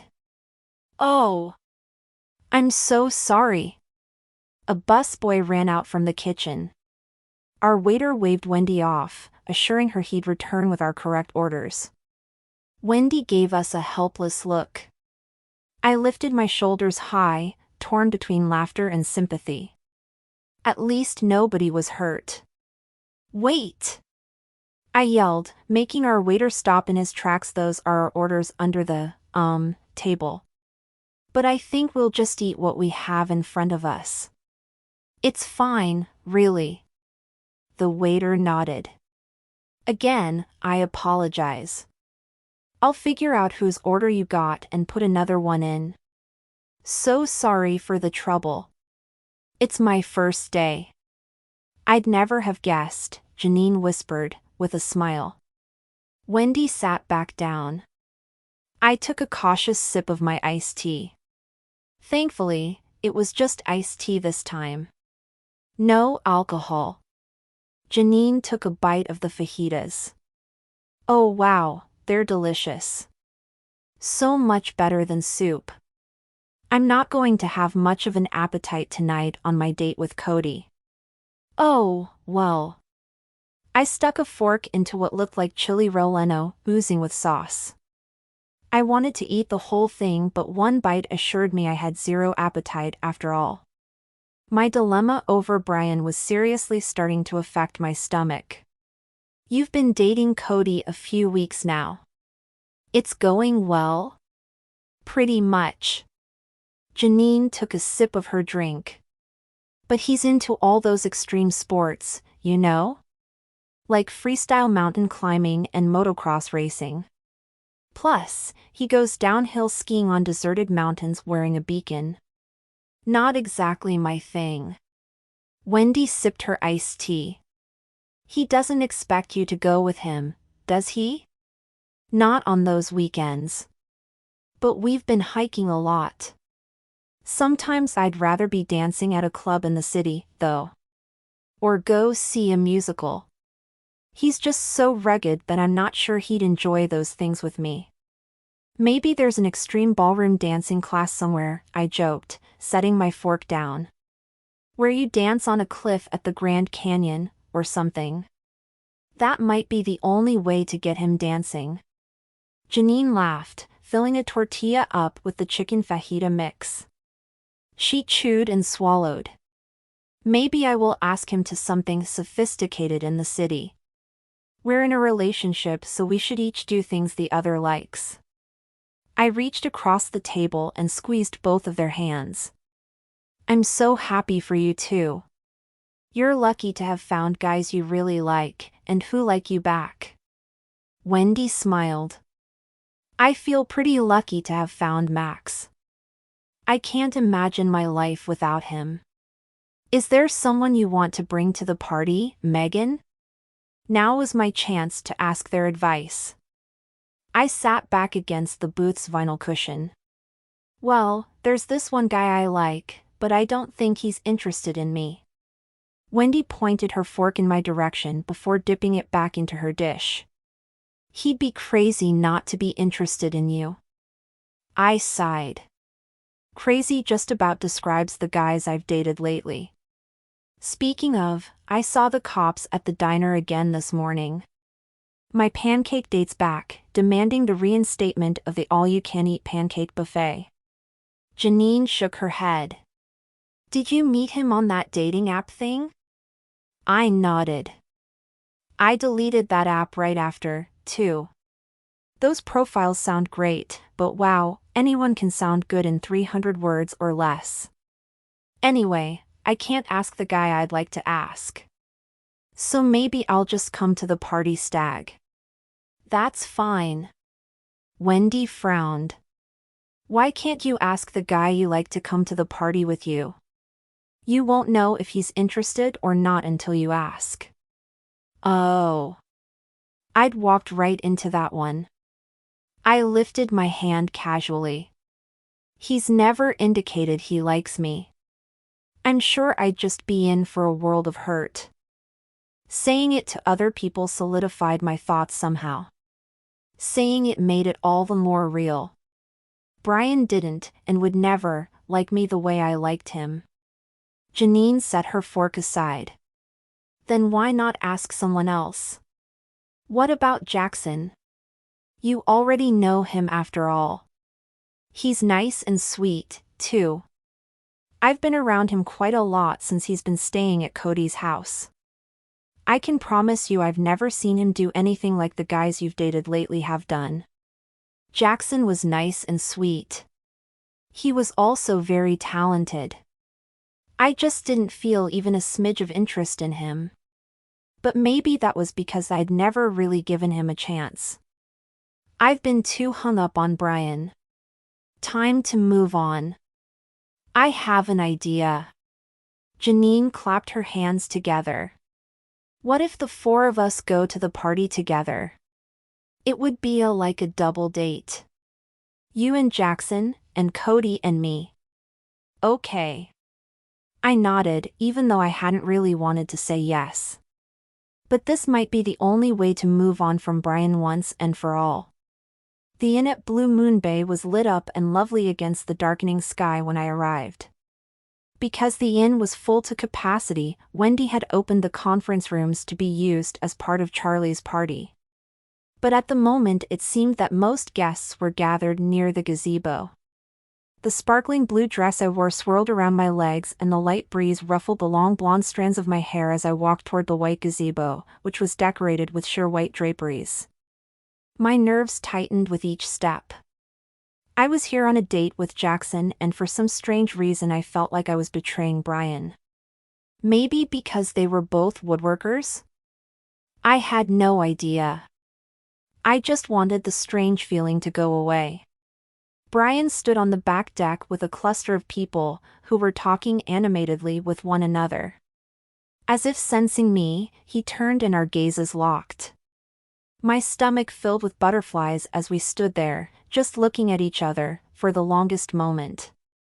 Then I noticed Chelsea Chambers, who was also in the group on the deck, turn to Brian. She latched onto his arm and whispered something in his ear. He dipped his head to listen to her and I sighed. I was there on a date and it seemed Brian was, too. Well, so what? I shouldn't care. I lifted my head high and strode toward the gazebo, not bothering to remember that I was walking downward across a lawn and in heels. As I stepped forward, one heel caught in a soft grassy hollow and I shot forward. Somehow I stuck one hand out in time to stop myself from falling face first into the grass, but my knees were not so lucky. I went down on them painfully hard, and my wrist throbbed from breaking my landing. The same momentum that had lurched me forward also caused me to reflexively latch onto a member of the wait staff. The man went down next to me, full sprawl, on his back, his feet high in the air, polished shoes pointing toward the sky. "Oh, no!" I exclaimed. By some miracle, the server's appetizer tray was still upright, perched at the tips of his fingers, with something that looked like crab puffs on display. I reached for the tray and got it safely in my hands, while the man picked himself up and dusted himself off. I went to hand him the tray and stopped. "Hey, don't you work at Frankie's Fiesta?" He blinked a few times. "You're the lady who doesn't like Long Islands. Would you care for some champagne, miss? I can fetch it for you." No, I said, backing away warily. The last thing I wanted to do was ask this guy for a favor when I'd knocked him down in front of so many gawking guests. He nodded at me, took the tray, and dashed off with a few blades of grass still sticking out from behind his ear. Oops. Feeling many eyes on me, I searched for Janine as quickly as possible and found her with Cody and Jackson standing near the gazebo. I raised a hand in greeting, hoping they hadn't seen my heel-tripping fiasco. Jackson looked amazing in a pair of dark slacks and a crisp button-down shirt. Janine wore a tawny-colored dress with a bubble hem that floated and danced in the breeze. Hi. I stopped beside my double-date group, my heart beating frantically. I wanted to think that was a good thing. It wasn't. Those palpitations were from nerves, and nothing else. Jackson reached for my hand and let his fingers linger on my skin as we air-kissed each other's cheeks. You look great. I took my hand back. So do you. The whole place looks amazing. The lawn was edged with tiny lights that also ran along the roof of the gazebo. Linen-covered tables had been set out across the back deck and classical music came through the outdoor speakers. The four of us made idle chit-chat, but my nerves were still on edge. Wendy and Charlie came over to where we stood. Charlie hugged me and then Wendy gave me a little nudge with her hip that pushed me right against Jackson. She also gave me a meaningful glance and mouthed, "He's hot. Go get him." I mouthed. Yes, Jackson was incredibly hot. The guy should seriously be on the cover of one of those Western romance novels. But I didn't like feeling that I was on a date with the wrong guy, even though the smart thing was to give the evening with Jackson a chance. I love your dress, Charlie, Janine said. I nodded. Me, too. And don't you dare say this old thing, either. Charlie chuckled. The designer sent it to me. What? I asked, knowing how many zeros it would take to purchase a dress like that. Charlie patted the skirt of the flowing gown. The silk shimmered beneath her fingers. Perk of being a Hollywood actress, she said, winking at me. I opened my mouth to say wow, but Cody cut in just as Max came walking up. Hey, Max, good to see you again. Do you know if there's good diving right here? Max nodded. Sure is. What do you have in mind? I want to execute a leap and dive. A what? Max asked. I shot a glance at Janine, who just looked baffled. She was probably worried he'd ask her to do a leap and dive, whatever that was, with her. I bit my lip to hold in my giggle. Cody made a sweeping gesture with his arms. Janine and I ducked to keep from getting hit in the head. Cody didn't even seem to notice, but Jackson did. He pulled us back and gave me a wink. My nerves dissolved and I smiled back at him. Cody raised his arms. You know, a leap and dive. Parachute out over the ocean. Cut the chute and make sure the tank's working. Max shook his head. Not sure. Let me show you what I was thinking. Cody headed toward the water with Max, Charlie, and Wendy turned around to talk to a few other people. Janine, Jackson, and I stood there looking at each other. Janine's mouth turned downward. Leap and dive? That sounds dangerous. Knowing Cody, I'm sure it is. Jackson raised his brows. Did you see the Blue Moon Bay Theater is putting on a new version of Macbeth? You're a Shakespeare fan, right? Janine nodded. I'm considering buying tickets for it, but I'm afraid Cody would be bored. I don't really want to go alone either. I'll go with you, I said, although Macbeth sounded like a bit of a snooze fest to me. Would you ladies like a glass of wine? Janine prefers white? What about you, Megan? I nodded. White is fine. Thanks. I looked over at the bar, which was a cool setup. Wendy had skipped the Tiki Hut madness and opted for a bar that looked like it could have come straight out of a 1940s movie set. Knowing Charlie, maybe it had. Jackson headed off to get our drinks. Janine moved to one side, straining to find Cody. I can't believe Cody hustled Max off like that. She threw her hands up. Oh, well. That's just him always scouting out his next thrill. Olivia swept up, enclosing Janine and me in a big hug.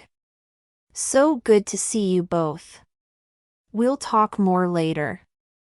I just met the woman who bought the mansion next door to Charlie's on the Bluffs.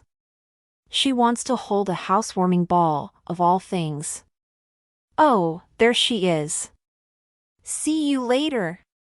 Olivia flitted off just as Jackson returned with our drinks. The music swirled softly around us and people danced on the lawn between the lights. The ocean rose and fell behind us, providing a magical counterpoint to the band's tempo. Stars dotted across the sky and the moon ducked behind some clouds, beaming its light down on us in intermittent waves. Janine glanced from me to Jackson and then back to me again. She cleared her throat. Excuse me for a minute. I'm going to find the ladies' room. I nodded. The last thing I felt like doing was being alone with Jackson. This double date felt majorly awkward, especially since romance practically oozed from every corner of the inn's yard, yet I didn't feel a bit of romance between us. Maybe I wasn't giving him a chance. I deliberately turned to Jackson. Janine told me you were an architect? How did you go from architect to woodworking? He lifted his wine glass to his lips, his brow creasing thoughtfully. My grandparents lived in an old Victorian back in Texas.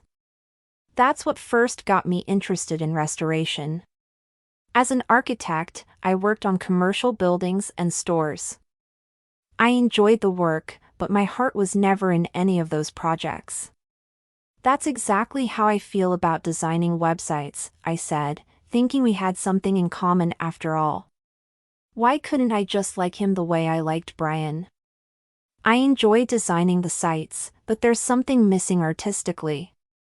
I'd love to paint for a living, but working at the dress shop and designing websites is what pays my bills. Are you happier now as a woodworker? He nodded. Restoring houses is what I'm born to do.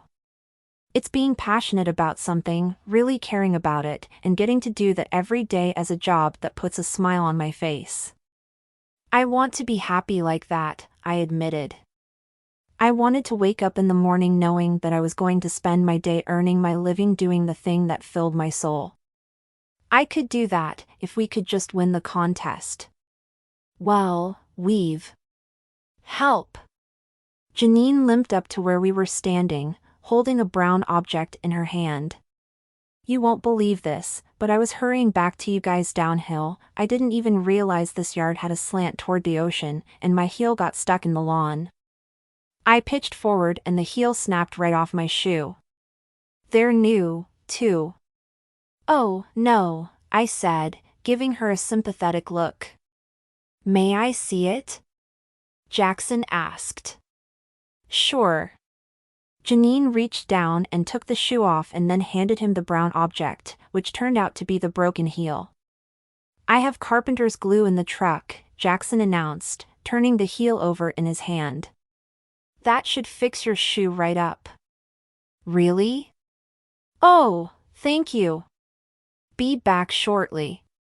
Jackson nodded to us, but then Janine limped along beside him, leaving me standing there. Alone. Sadly, this felt like the most refreshing moment of my evening. I decided to head down to the ocean, taking long breaths as I went.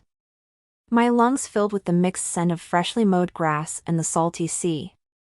The smells were warm and familiar and reminded me of all those days I'd spent at the inn as a girl. I walked down to the shore, taking my shoes off as I went. The grass, springy and tough, gave way to soft sand. The smell of the ocean got stronger as I descended the steps and the sound of the pounding surf got louder. The water crashed and creamed against that sand and then it rolled back with a soft sigh. The wind blew stronger, sending my blonde strands flying back from my face. I regained my footing as I walked along the shoreline, not quite near enough to the water to get my feet wet, but close enough to feel that powerful and infinite force sweeping near me. The ocean always made me feel better, but not this time. I lifted my chin. I was going to go back to the party and force myself to have fun. I was going to have fun with Jackson, who was perfect for me, and I was going to forget all about Brian, who was never going to be right for me. At least this was what I kept telling myself. I stopped at the weathered monument against the bluffs, chills rolling through me as I spotted the plaque that held the famous local legend of Blue Moon Bay.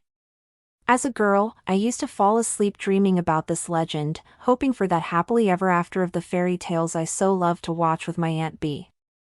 In my innocent youth, there had been no thought of dating men who gorged on pancakes, insisted on free dresses for their siblings, or demanded payback for coffee purchased while we were dating.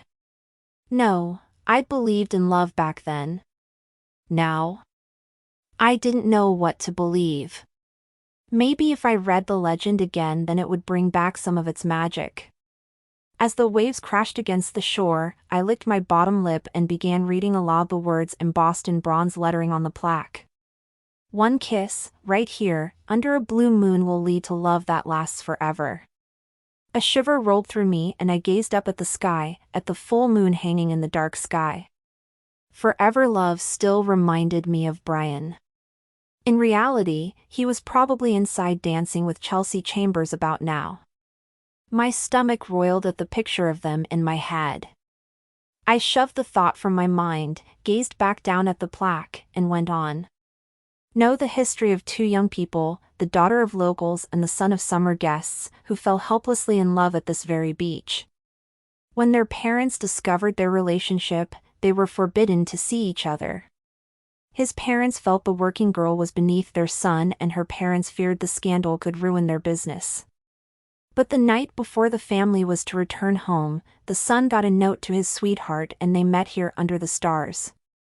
He pleaded with her to wait a year for him to turn 18 and become a man, that until then they could write to each other in secret and he'd find a way for them to be together. The young girl knew their parents would never allow that to happen, though. She'd always obeyed her parents and wasn't strong enough to go against their wishes, even for the perfect love she shared with him. So, with broken hearts, they said goodbye to each other right here at this very spot. A blue moon hung in the night sky, illuminating their final kiss, and they promised to love each other always. Then they vowed that everyone who kissed at this exact point by the bay, under a blue moon, would be in love forever, and would never separate as they tragically had. My voice trailed off and a hot tear rolled down my cheek as the wind whipped my hair from side to side. I closed my eyes, listening to the rhythmic sounds of the water rocking against the shore, and wishing this legend had been real, that this exact spot could create the beginning of a forever love for me. Obviously, I needed a reality check. Sigh. I turned around, determined to go enjoy the rest of my double date, but then stopped in my tracks when I saw Brian heading down the steps toward me. My eyes widened. What are you doing here? I was about to ask you the same thing. Awkward silence fell.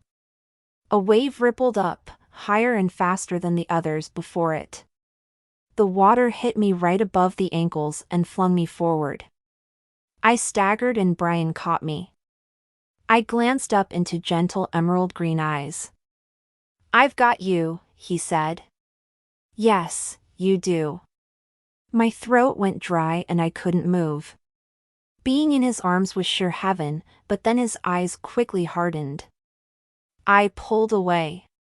Why are you really here? I wanted to talk to you. Oh. I tucked my hair behind my ears, then found a huge fascination with the sand under my feet. I dug my toes into the moist sand until they were buried. Megan? Look at me. I so did not want to look at him right now. He might guess that I'd been reading the legend of Blue Moon Bay and thinking of him. Lame. So very lame. Finally, I lifted my lashes. What? You don't come by the inn anymore. Why? His tone was firm, with a trace of hurt that stabbed at my heart. Well, you know.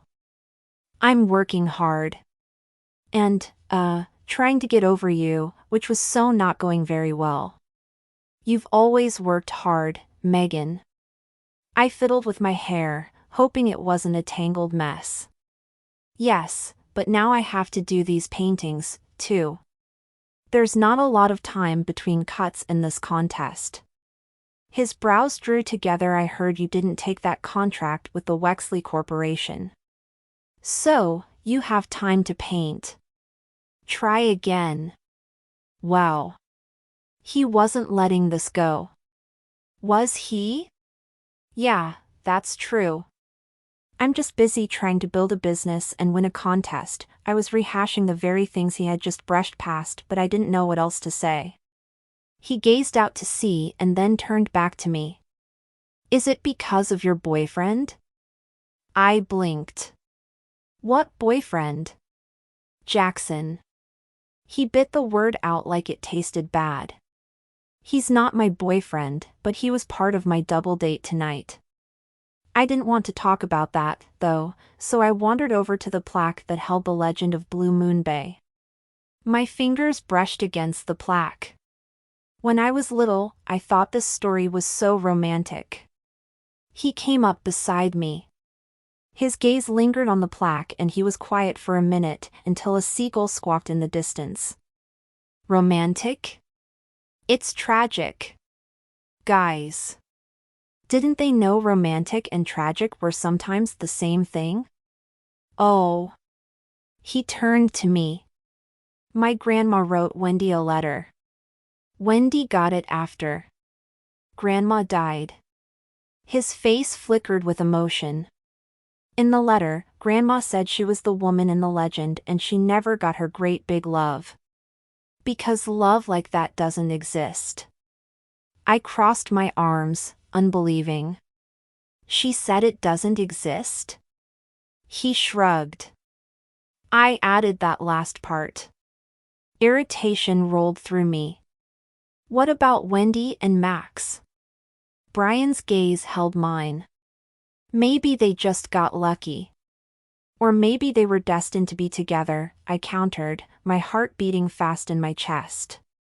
Okay, that little girl inside me refused to let go of this idea of forever love, because Brian's words were seriously ticking me off. Maybe your grandmother didn't get what she'd planned, but she had a great love. His eyes blazed. I told you the guy went away. She never saw him again. I stepped toward him and gripped his arm. How have you forgotten? When we were kids, we'd all be over here together, reading on the beach, or sitting in the front lobby on rainy afternoons. Your grandma would feed us. She'd bring us cookies. It was obvious to anyone watching that you and Wendy were the big loves in her life. So there. Brian flinched, then his eyes darkened. That was all the warning I had before the space between us was gone and his mouth came down on mine. His kiss was hard and possessive as if he were still arguing with me, only this time not with his words but with his mouth. Well, two could play at that game. I placed my hands on either side of his face, pulling him closer, before I parted my lips. He didn't hesitate. His tongue mated with mine as if claiming me with every taste of his tongue. Ripples of pleasure rolled through me as his hands clenched at my waist. There was absolutely nothing friendish or little sisterish about his kisses. His mouth was hot and sexy against mine, as if he were finally seeing me the way I'd always wanted him to see me. Every cell in my body came alive like never before and I could hear the whisper of forever love with each crash of the waves against the shore. He'd kissed me. He was kissing me. Then he changed the tempo. His tongue slowed. His hands wove into my hair, and my palms rested against his chest. Now he tasted me as if savoring every stroke. Those butterflies came alive in my belly and a tiny whimper escaped me.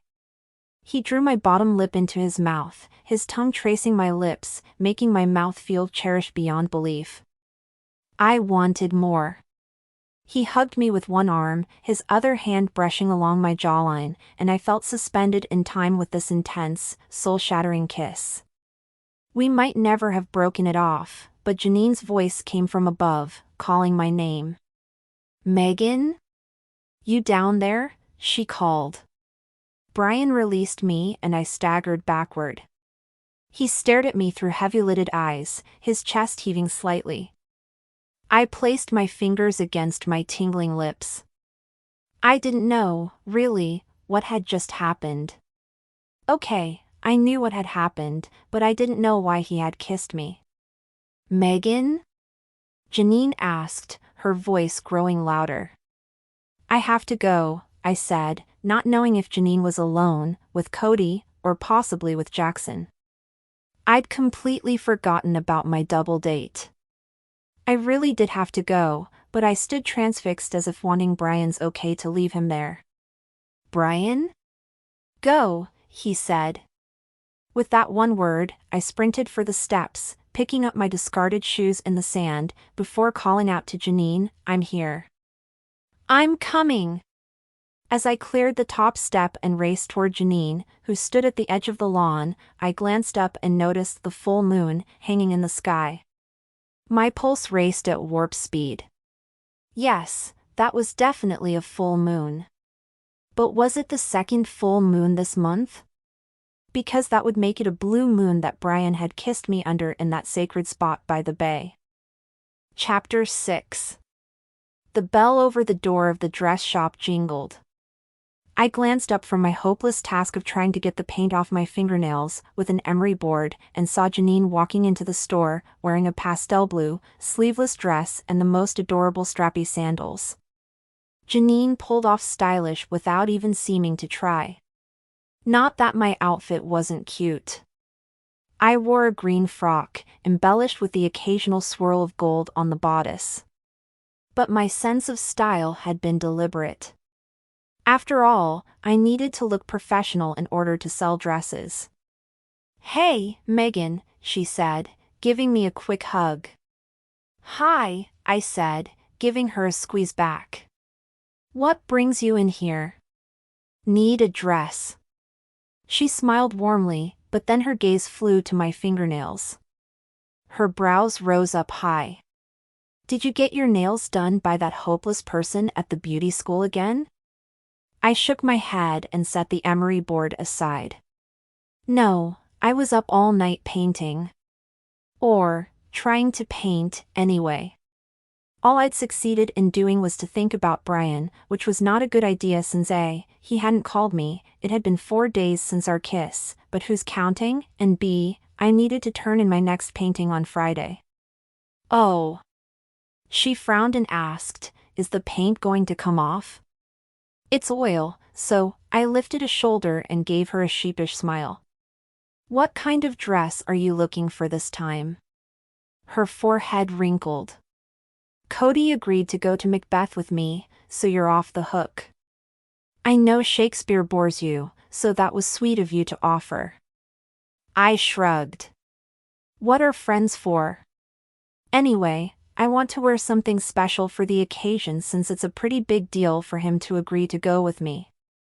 I mean, there's no chance of him falling off a cliff or jumping out of an airplane, so I'm thinking this evening will be a bit tame for his liking."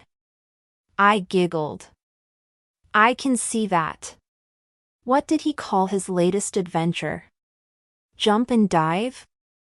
I've lost track." She laughed, shaking her head. "But this is a full-on play with intermission and drinks, the whole 9 yards, a sophisticated evening for the two of us, which is definitely to my liking. So, I need something dressy, but not too formal. This is Blue Moon Bay, after all." "I think it's sweet that Cody decided to go to the play with you," I said, heading for the racks of dresses. "Oh, wait. Let me run in back and grab some new dresses that just came in today." "Okay, I'll look around while you get them." I dashed into the back room and went to the dress boxes that held the new stock. I pulled out the dresses, and then made my way back to the front. Janine held a long and pretty silver dress against her front. What do you think? I set the boxes on a table near the racks. It's gorgeous, but it's really dressy for the local theater. It looks more like something you'd wear to a fancy movie premiere or to the city. You're right. Janine stroked her fingers down the gown's shimmering length and then glanced at the price tag. Ouch. I can't afford to buy this one anyway. She hung it back up and walked toward the table. What do you have there?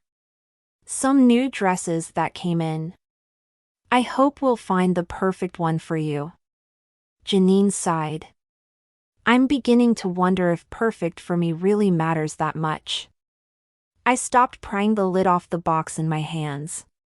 What do you mean? Janine held the bottom of the box and motioned for me to pull the lid off. We both looked inside. A burnt orange taffeta horror peered back at us.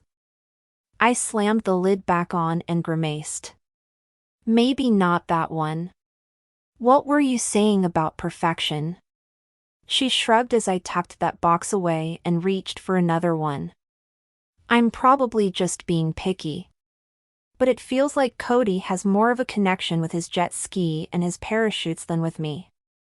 I set the box aside and held up a simple but sweet black dress. What do you mean? She took the dress and rested it against her body. I mean, Cody is so different from me, and I used to think that opposites attracted and all of that, and that our differences weren't so big they couldn't be overcome. But, now? I'm not sure. I took a spare hanger off the rack and placed the black dress neatly on it as she handed it back to me. How do you know the differences are too big? I asked. She took the next dress out of the box, a very elegant black number with a slight embellishment near the hem and waist. I guess I don't feel much of a connection with him, and we've been dating for a couple months. I wanted to work out and I've tried really hard, but maybe that's the problem. Maybe I'm trying to force a connection and you can't really ever do that. She handed the dress back and I hung it up. Next, we pulled out a soft gray dress, but Janine shook her head, dismissing that one. I hung it up, thinking about what she just said about forcing a connection with someone. Was that what I was doing with Brian? If I wanted her advice, I'd have to come clean about the night of Charlie's party. I kissed Brian under a blue moon. He hasn't called since that night, so I'm pretty sure he doesn't like me that way at all. Talk about forcing a connection. You what? She shrieked. I jumped. What? Janine advanced toward me.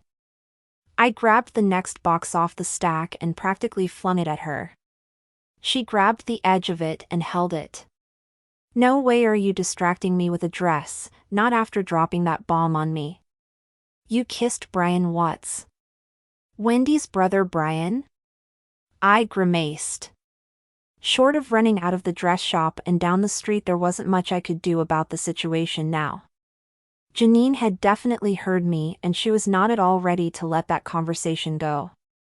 I pulled at the hair on either side of my head. Yes. I kissed him, okay? We were arguing and, well, he started it because he kissed me first. Wait, you said blue moon? Like the legend? Was that a blue moon the other night when we were on that double date at the inn? I nodded. I'm afraid so. Janine blinked a few times. You were on a date with Jackson. I know. I groaned, burying my face in my hands. That makes it so much worse. Not the kisses. Those were great. My belly heated just thinking about how great they had been. You said Jackson's amazing. He is amazing. He is. But there's no connection at all. Janine's face fell. Okay, I understand that one. But maybe I don't feel a connection with Cody, because I'm too busy thinking about all the reasons we shouldn't be together due to our different interests. I mean, who says he has to be perfect for me? I dropped my head to the table. I didn't have to think of all the reasons Brian was perfect for me. Brian was everything I'd ever wanted: sweet, kind, funny, and the chemistry was off the charts with those kisses. Oh, baby! I was crazy in love with him and had been for as long as I could remember. But maybe that was where I was going wrong. I was concentrating on the reasons we should be together. Hello? Like the fact that I was in love with him when there were so many reasons we shouldn't be together. For starters, if I won the art contest, then I'd be working in Italy for a year. Brian was committed to the inn at Blue Moon Bay, and he said it himself that he's a hometown boy. I mean, he broke up with Monica because she moved 45 minutes away. I'd be going to an entirely different continent. I lifted my head off the table. I don't know what to do, but please promise me you won't say a word to Wendy or anybody about Brian and me. She gave my hand a sympathetic squeeze. I won't. I need to just forget about it anyway. Janine asked, why? He hasn't called or come by my house. I don't even know why he kissed me.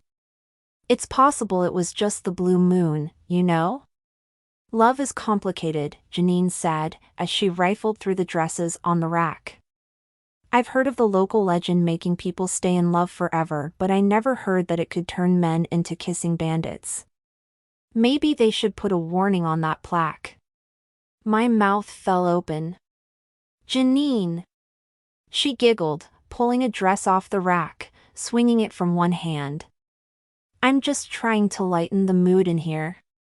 We definitely need a mood booster. I picked at another flake of paint on my nail and looked at her many discarded dresses. Which dress do you like best?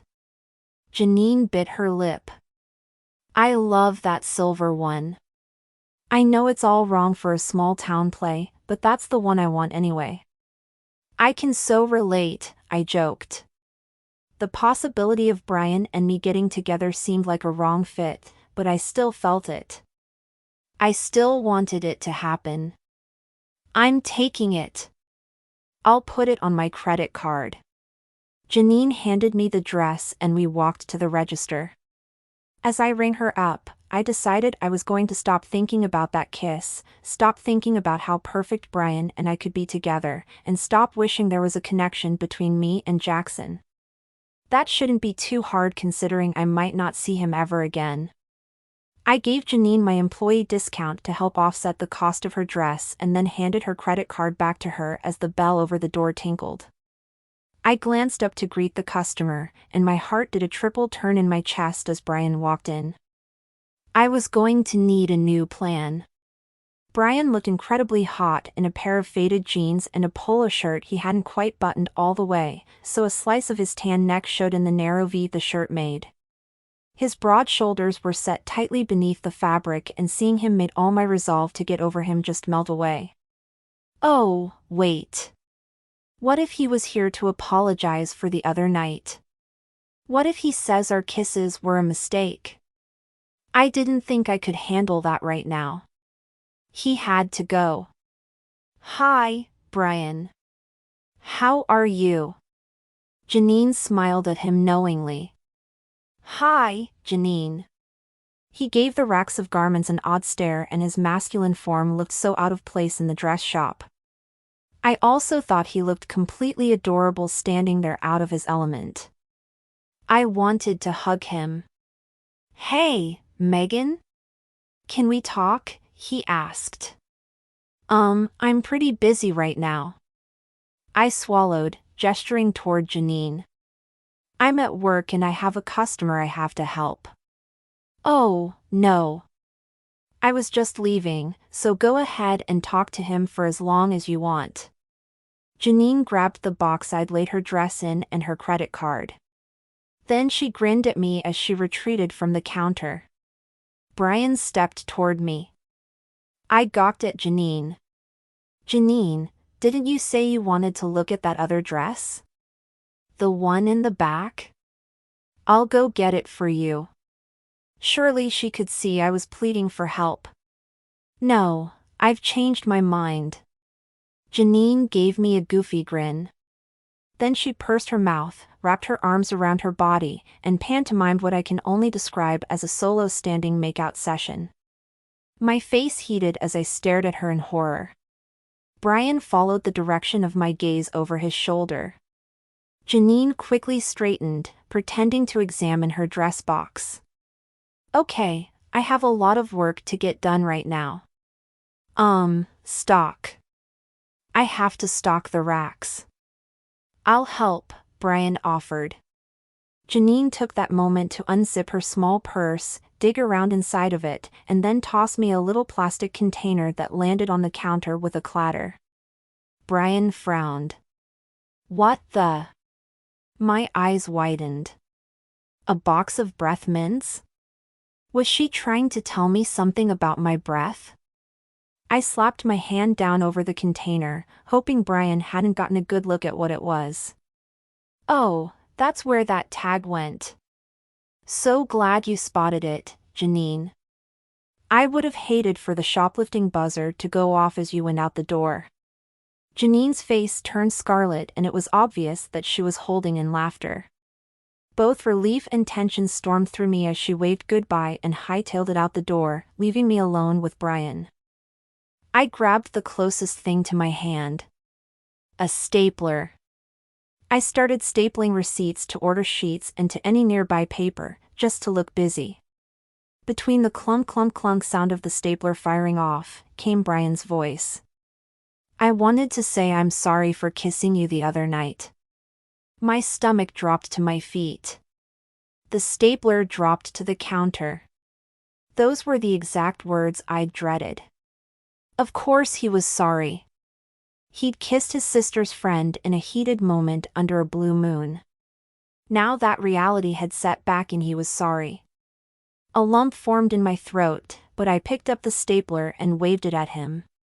Don't worry about it. It's forgotten. I tacked a gum wrapper to an invoice, then realized I was out of official things to staple. I needed something to take my mind off the huge swell of hurt battering at my heart. Brian hadn't meant to kiss me and he was sorry that he had.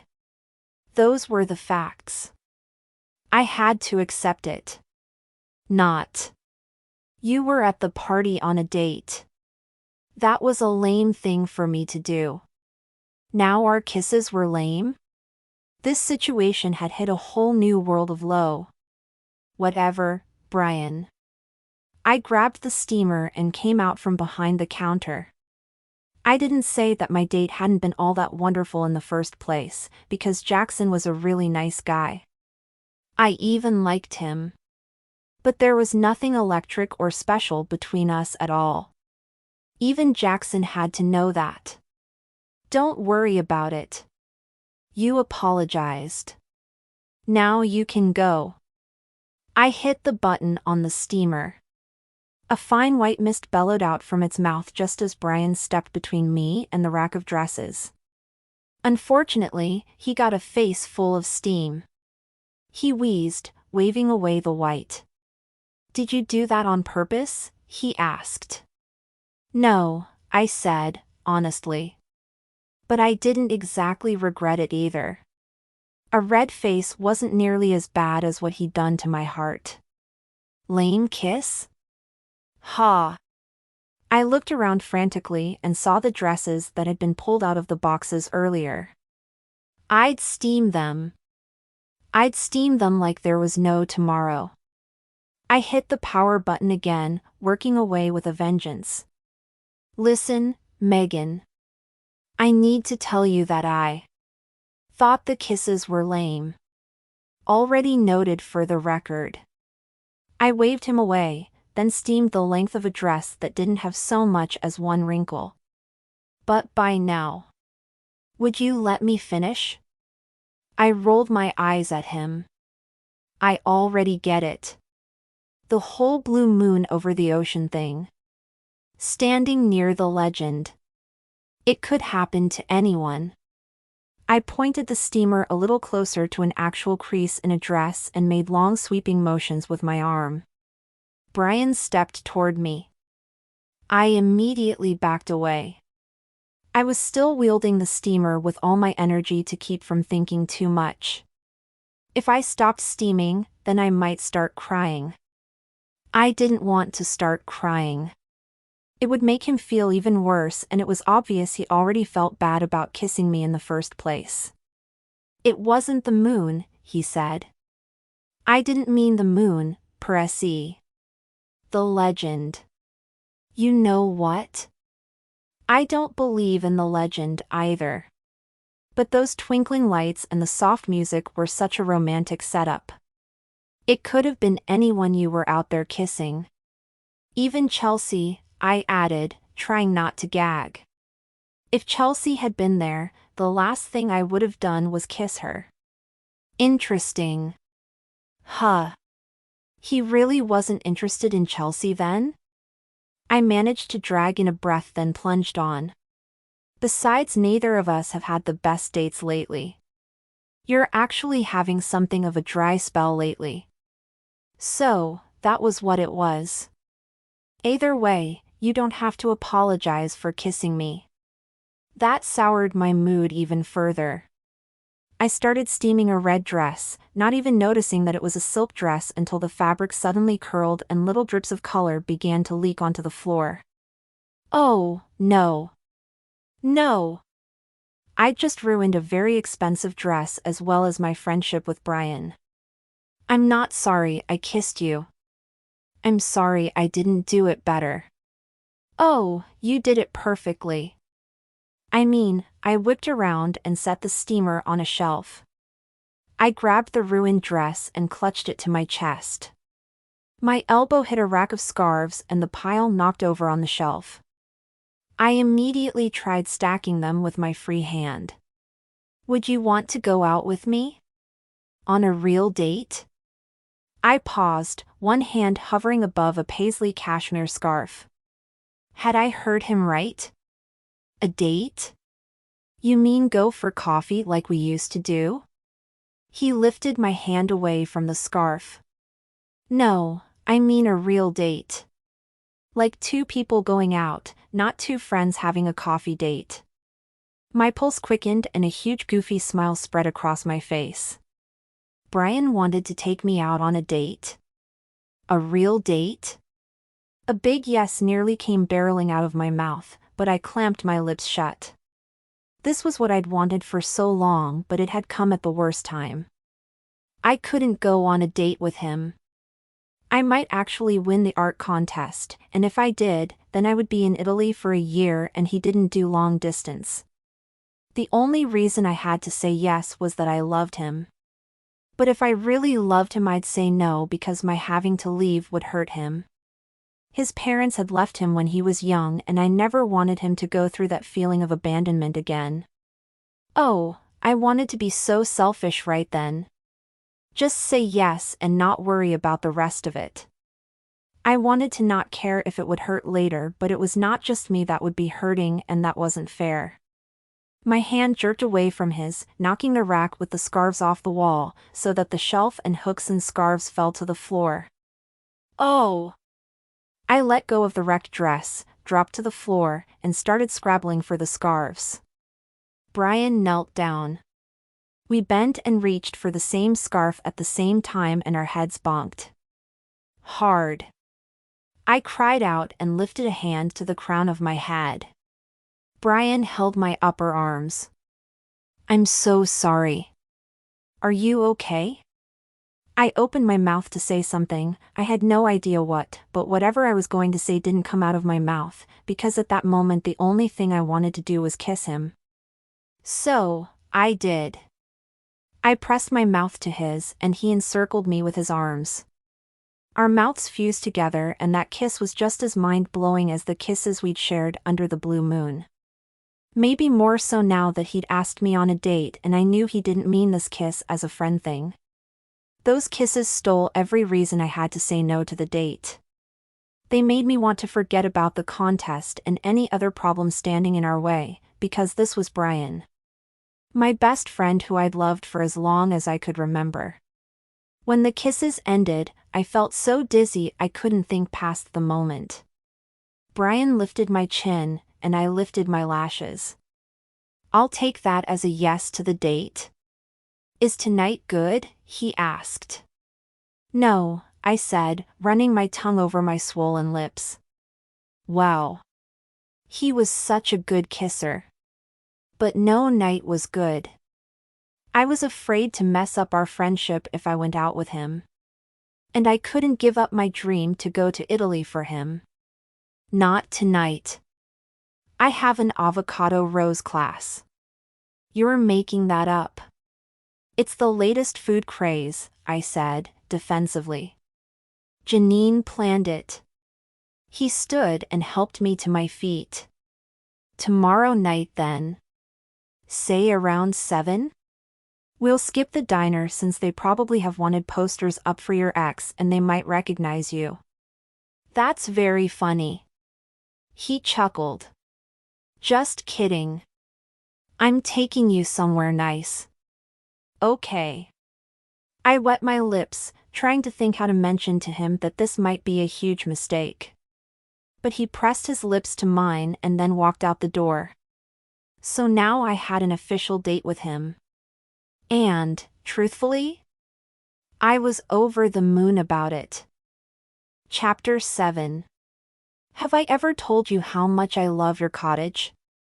Janine asked, as she, Olivia, and I walked inside my house that night after our avocado rose class finished. Yes, about a zillion times, I laughed, gazing around at the oddly slanted ceilings, shining wood floor, and multiple paint colors on the walls with a grin. I love it, too. It's quirky, but I guess that's me. Janine gazed around. I like quirky. This place has so much charm. Unlike my apartment. We headed past the living room and into the kitchen. I started a kettle and set some cookies on the table. Olivia sat at the table and reached for a cookie. I loved that avocado rose class, Janine. Olivia chewed on a sugar cookie thoughtfully. I'm trying to imagine how to make those avocado roses a part of Olivia's occasions. Maybe we could serve them to clients on toast points when they come for a meeting. Or we could offer them as one of our specialties for brunches. Her brow furrowed and her fingers tapped against the table as she considered the possibilities. Janine chewed on her bottom lip. Mine was awful. It didn't look anything like a rose. It didn't help that instead of sprinkling the red pepper flakes on the plate to make it pretty, I somehow managed to dump the entire spice jar on top of the avocado. My flour looked like it had a bad case of rust. I giggled, then grabbed 3 cups and set a small box holding my teas on the table. Your flour wasn't so bad. In all honesty, I hadn't paid enough attention to know what Janine's avocado had looked like, or mine. I'd been stressed out about my upcoming date with Brian and whether or not we'd really kissed under a blue moon. Olivia patted Janine's hand. It was fine, Janine, and that class was incredible. It was so intricate. I wonder if we could make flowers out of other fruits, like apples. The instructor did say it was all about knife skills and determination. I set a bag of soothing herbal tea into my cup and poured hot water over it. I couldn't focus on their conversation at all. I needed to talk to someone about Brian, but only Janine knew something was going on between us. Olivia didn't know anything, which I felt badly about since she was my friend, and I trusted her. But I wasn't sure how she'd take my having feelings for Wendy's brother. Most importantly, I had to find out if there had been a blue moon when he kissed me that night by the bay, and I had to find out before our date. Didn't people used to make melon balls look like flowers? Janine took the kettle and a tea bag. Olivia nodded. That was what the instructor said. But she also said they don't turn out as pretty. Besides, fruit goes dark or discolored so fast. Janine heaved a sigh. So do avocados. Mine was turning brown before I even finished cutting it. Olivia shrugged. We could squeeze more lemon juice on it next time. Janine gasped. Next time? I am never trying that again. I spotted my laptop on the counter and stared at it, while they argued good-naturedly over whether or not Janine should be trusted with that pulpy fruit again. I needed to know if there had been a blue moon the first night Brian kissed me, and it just occurred to me that I could find out by using a search engine on my computer. Such a simple solution. That just went to show how crazy this whole situation had made me. Would Janine and Olivia find it rude if I opened my laptop? Megan? Olivia asked. My head popped up. Yeah, huh? Olivia gave me an odd look. Are you okay? Yes, but I just have to grab my laptop and check on something real fast. Hope you don't mind. Before either of them could speak, I stood, lifted the laptop and sat back down again, opening it so they couldn't see what I was doing. Janine sighed. I like that we're branching out into new areas. There's a screen painting class next week. Maybe we could do that one? I wonder if Olivia's words were cut off by my gasp. What is it, Megan? Janine asked. I stared at the screen, my heart pounding. Nothing? Olivia snorted. Now there's a bad cover-up. What's going on? I glanced back at the screen, hoping I had read the dates and the article wrong. But I hadn't. I moaned out the words, blue moon. Olivia set her cup aside and leaned forward. The night of Wendy's party. I thought that was a double full moon. Wasn't that the night you kissed Brian? Janine blurted, then clapped both hands over her mouth. But it was too late. Olivia dropped the cookie she'd been holding. It fell back on the plate with a little soft clatter. Brian Watts. Wendy's brother, Brian? Janine's hands came away from her mouth. I'm so sorry, Megan. It just popped out from the shock of the blue moon. Olivia's eyes went round. Wait, let me get this right. Megan kissed Brian Watts and you knew and didn't tell me? Janine blushed. I sort of knew. Olivia's gaze flew to my face. Am I out of the loop now? Have I been working too much? How long has this been going on? Her words pelted my brain like verbal bullets. Only since last Friday. I held my palms up to ward off more questions. He kissed me under a blue moon. By the bay, I added. Olivia leaned back in her chair.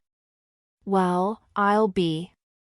I always thought you two would make a cute couple. You did? I shut the laptop and fiddled with my teacup. I've had feelings for him forever. Except there are so many reasons why we should never be a couple. I don't see any, Janine chimed in. Unless you just really like Jackson. I'd understand if you did. He's pretty great. I like Jackson, just not in that way, I answered quickly. It's not that. Brian is never going to leave Blue Moon Bay and he's been abandoned before, by his parents and by his sister. But I made my aunt a promise that I'd visit Italy. I never thought I'd go for a year, but working as a painter would be a dream come true. So, if this contest pans out I might have to leave. Olivia sipped her tea before saying, but you would come back. Brian doesn't do long-distance relationships. Remember Monica? I ran my fingers through my hair and stood, too nervous to sit down any longer. What if the legend does come true for us and we're separated forever? Janine's gaze went from Olivia's face to mine. What? I read the plaque and it says if you kiss someone under a blue moon then you're with them forever. Olivia shook her head. It says that you're in love with that person forever. You don't necessarily get to be with the person. The couple in the legend parted ways. He had to leave and she had to stay behind. Janine's expression fell. Oh, Megan. That's awful. Tell me about it. I dropped my forehead on the table. All those childhood years I'd spent dreaming of being kissed by the bay under a blue moon, and it seemed that instead of getting a happily ever after, all I was likely to get was a goodbye. I parked at the inn at Blue Moon Bay, which is where I'd agreed to meet Brian for our date. Our first official date.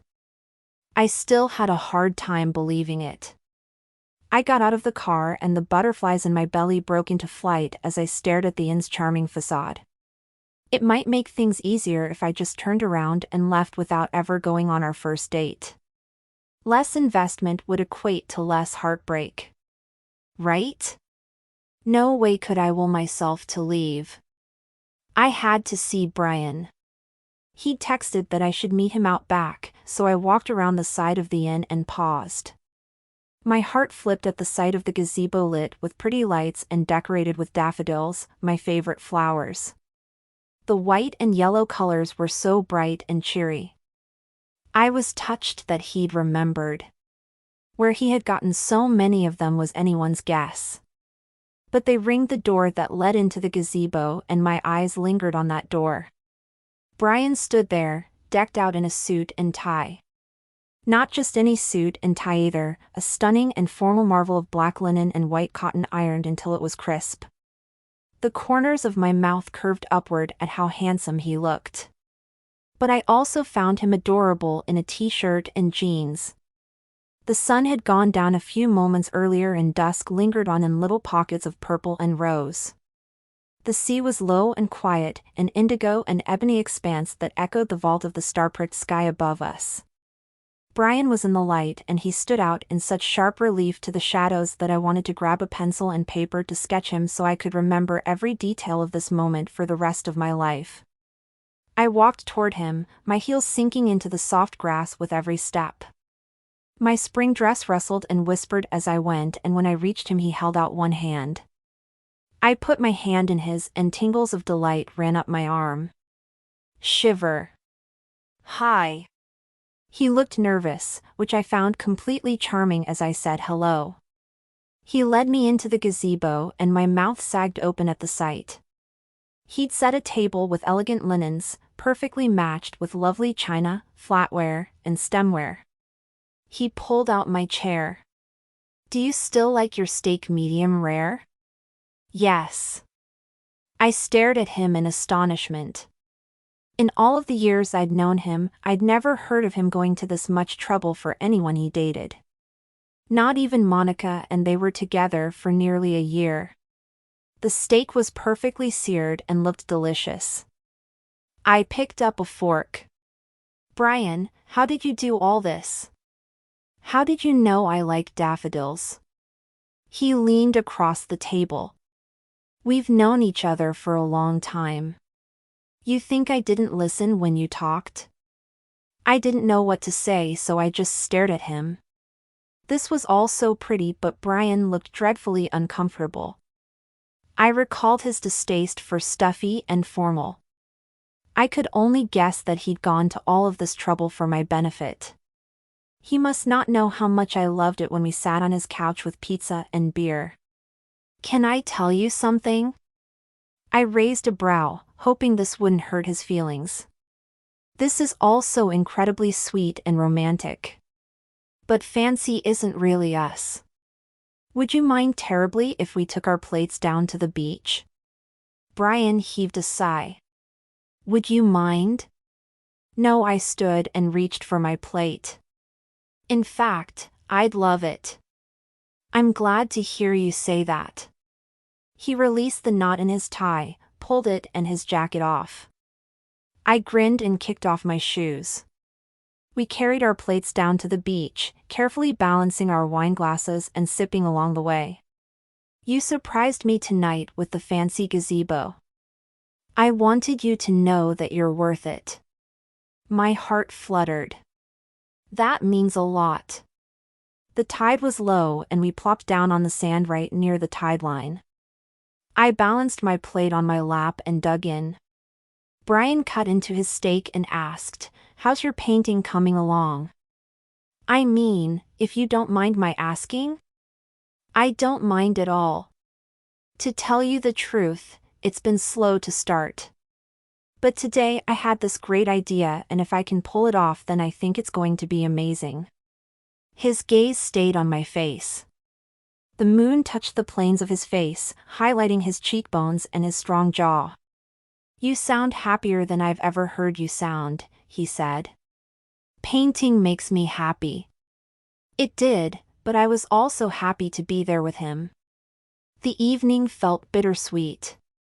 After all, if I won the contest, then I'd go to Italy, the place my aunt had loved and wanted to get back to, the same place she'd made me swear I would visit one day.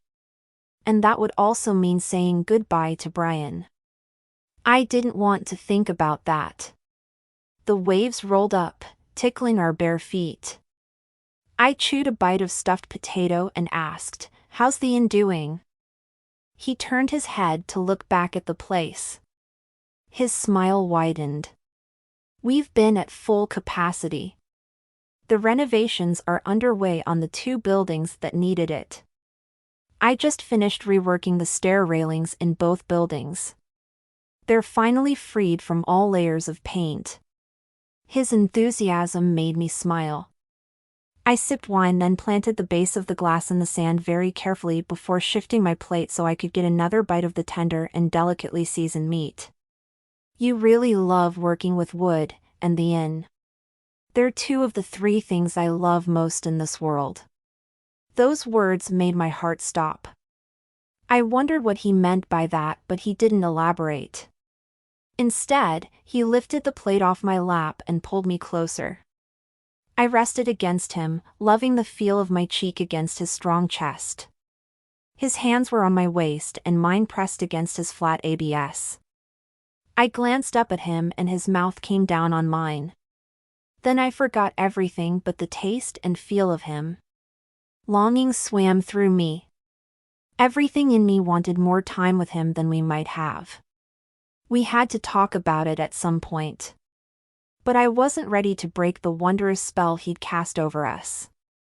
Our kisses went on and on until we lay down against the sand, all thoughts washing out of my mind.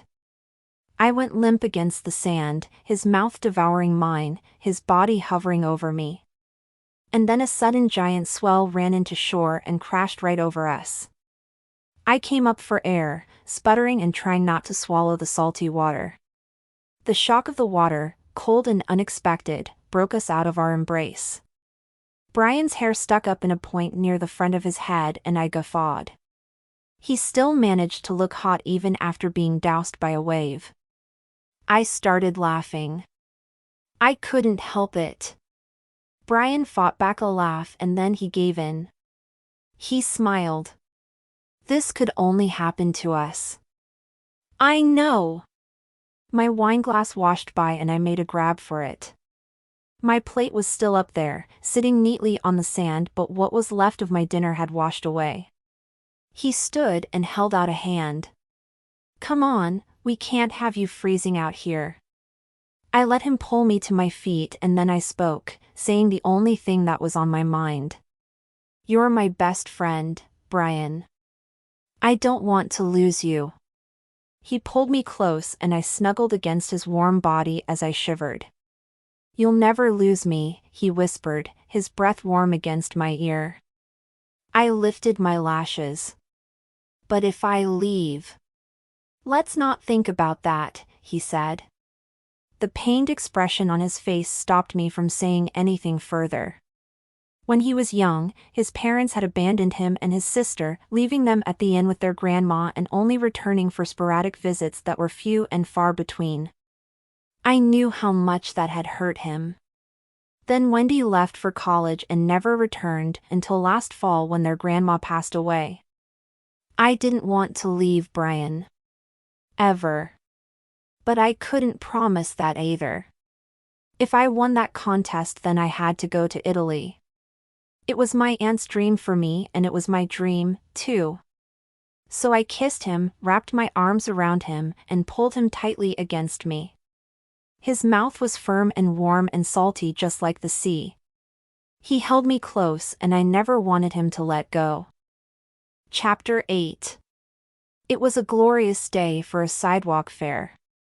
The noontime sunshine sent a transparent sheet of lemony yellow light down onto the adobe and stucco buildings, picking out the ochre and carnelian in the red-tiled roofs. The whole downtown area of Blue Moon Bay was built in the Spanish colonial style, and it seemed exotic and precious with that sheet of light bearing down, the cloudless blue sky overhead, and the street vendors set up in front of the shops. The day was made even better by the feel of Brian's hand around mine. We stopped at a small booth selling handcrafted beaten silver jewelry, and Brian pointed to a specific piece. "Look, that's beautiful." "What?" I stared down at the selection of jewelry and at the bracelet he'd pointed to. It was stunning, a single silver rope with a clasp made of some semi-precious stone that had been carved to resemble the blue moon. The moon, cradled in a slim circle of silver, was what caught my eye, and my heart flipped in my chest. Did Brian know there had been a blue moon the night he'd kissed me out on the beach? If so, what did he think that meant?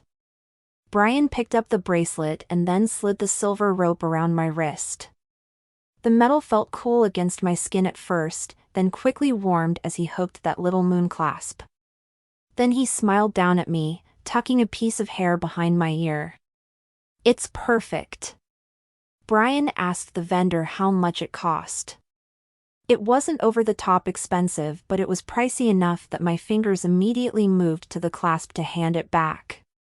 Before I could take it off, Brian whipped out his wallet and paid for it.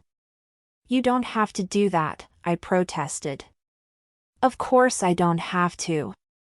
I want to, though."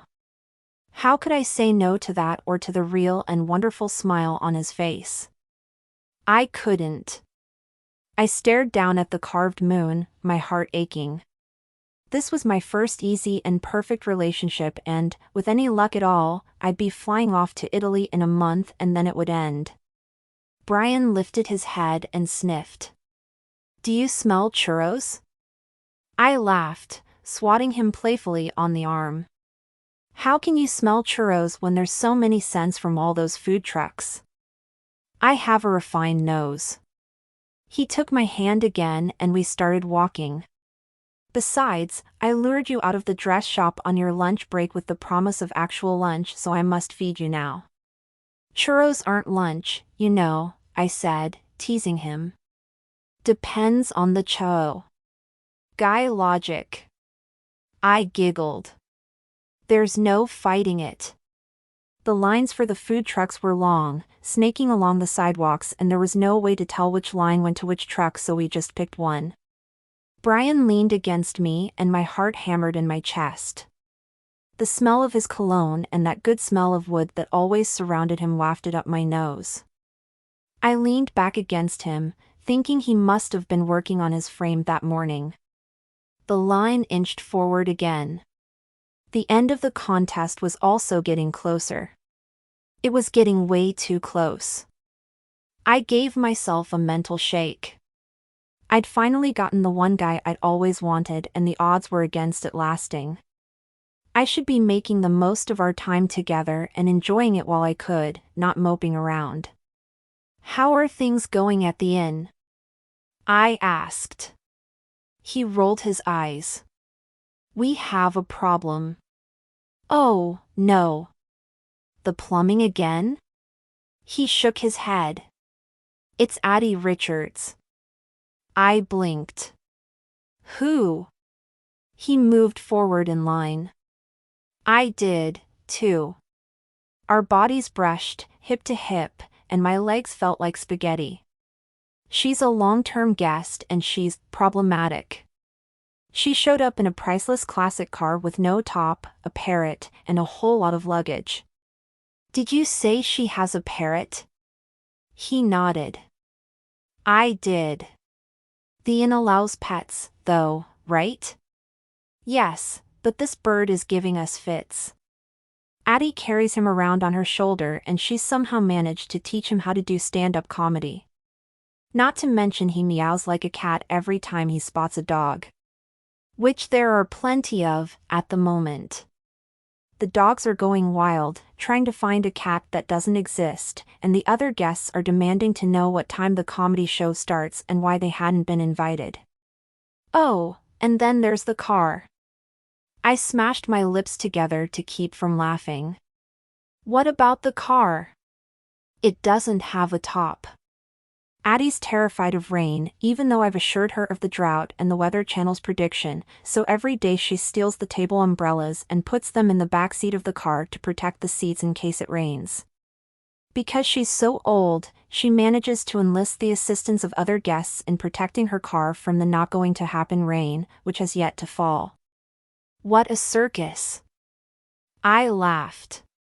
She also has a habit of dressing up in a full-blown evening dress, taking a position in the lobby, and serenading the other guests in the foyer.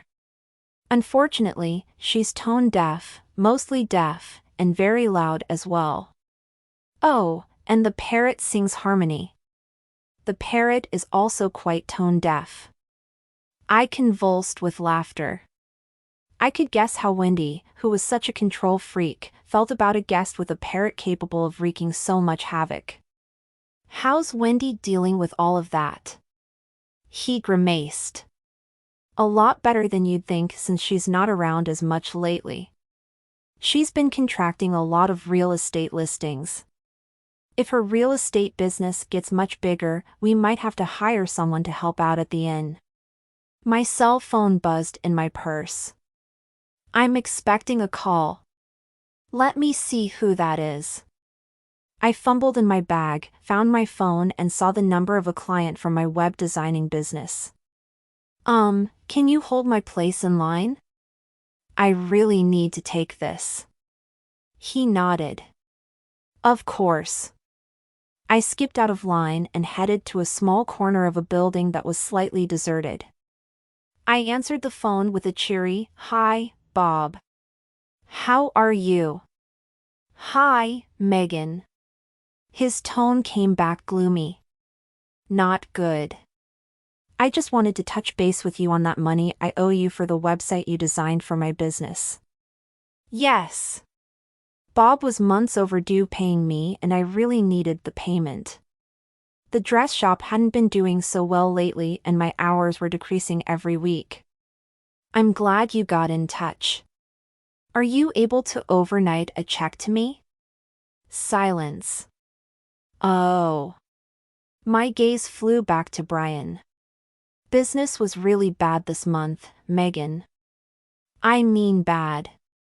I still can't afford to pay you yet and I know it's been long outstanding. I'm really sorry. But I have to wait until next month. My shoulders slumped. The amount of money in my bank account was abysmal and the paycheck I'd get for my reduced hours at the dress shop would barely pay my rent. There was a clear deficit and this was not good. Not good. I understand, Bob, I said, feeling sympathetic. Boy did I ever understand. But I really need that payment as soon as you can get it together. It's been nearly 6 months and we agreed that you'd pay me no later than 90 days after I finished the site. I know. I hate to do this to you, but I'm in a bind. So was I. Now more than ever, the job in Italy looked like my only hope. Not only was it my dream to paint for a living, but with a steady income one could live without worrying about paying my bills. Sometimes I felt like the most frugal person in town. All of the splurges other people seemed able to afford were always out of my reach. Bob was still talking but a mental buzzing sound invaded my ears when I saw Chelsea Chambers walking toward Brian. She crept up behind him and put her hands over his eyes. He turned with a smile, which quickly faded when he saw her. It's okay, Bob. Just send the check when you can. I have to go, okay? I hung up and stuffed my phone back in my purse before returning to Brian. Chelsea raised her brow at me. Hello, Megan. What are you doing here? Having lunch with Brian, I answered, wondering why she didn't like me. I'd never been anything but nice to her. Brian took my hand in his. Oh, I see. Her eyes widened. She looked from me to Brian. An awkward pause ensued. Then her mouth thinned. So, great fair, huh? I'm going to miss this town when I leave. Where are you going? I asked. She gave me a catty smile. Why, to Italy, of course. Well, I have to run. You two have fun. I gaped at her as she sauntered off. Not only had she obviously tried to hit on Brian, but she had made it sound like she had the contest in the bag. Would she win? My head started to spin. My rent was due. My client had backed out on paying me. I'd turned down a really lucrative contract to paint full-time. What if I didn't win the competition? What if I did? Don't let her get to you. Brian pressed his lips to my temple. She's ultra-competitive and obviously sees your talent as a threat. With good reason. I gave Brian a smile. So, about that parrot. Why not ask Addie and her parrot to do a comedy show in the lobby instead of a singing appearance? Sound like guests are interested in that and it wouldn't hurt anyone's ears. You might be on to something. He grinned, taking a step forward in line. I could set up a theater in the corner of the room and announce the show as Addie and Crazy Pete's comedy act. Crazy Pete? I took 3 more steps toward the front of the food truck when a family walked around with their lunch. Yeah, that's the parrot's name. He does this thing where he drinks miniature bottles of hot sauce. Megan Wallace. I turned my head to see Carol Winters, the owner of the dress shop, coming toward me and waving frantically. She left the shop unattended. I hope nothing bad happened, I said, stepping out of line to meet her. Carol swept a strand of brown hair off her face and ran her hands down her impeccable sunflower yellow frock. I'm glad I found you, Megan. I'm so sorry, but I won't need you to come back today. I wanted to let you know so you didn't have to rush. You're giving me the rest of the day off? I asked, immediately conflicted. On one hand, that meant I could spend more time with Brian at the fair. On the other hand, this meant my paycheck would be smaller. I don't understand. Carol took a long breath. I'm afraid I have to give you a lot of days off. The shop hasn't been bringing in what it used to and I'm going to have to reevaluate my stock. But the bottom line is that I just can't afford the help right now. Business is awful and that's not your fault. You're an angel. I'm not firing you. I'm just laying you off for a little while. I understand. My throat tightened and my lips went numb. I did understand, just like I understood about Bob's economic woes. But my own financial issues were suddenly going from bad to outright dire. I'll bring your final check by this evening. Carol hugged me and hurried away. My legs felt like lead as I walked back to Brian. His arm came around my waist. What happened? Are you okay? He asked. No, I said, simply. I definitely wasn't okay. If I didn't win the Best of Blue Moon Bay competition contest, I was about to be homeless. On Friday night, I pulled into the library's parking lot for the second round of the Best of Blue Moon Bay competition. My nerves were at the breaking point when I got out of the car and stood staring at the library. I'd been so determined to look my best that I'd wound up running later than I'd planned. Jackson was supposed to meet me at the entrance, but he was nowhere in sight. I walked toward the front entry quickly, thinking he must be inside already.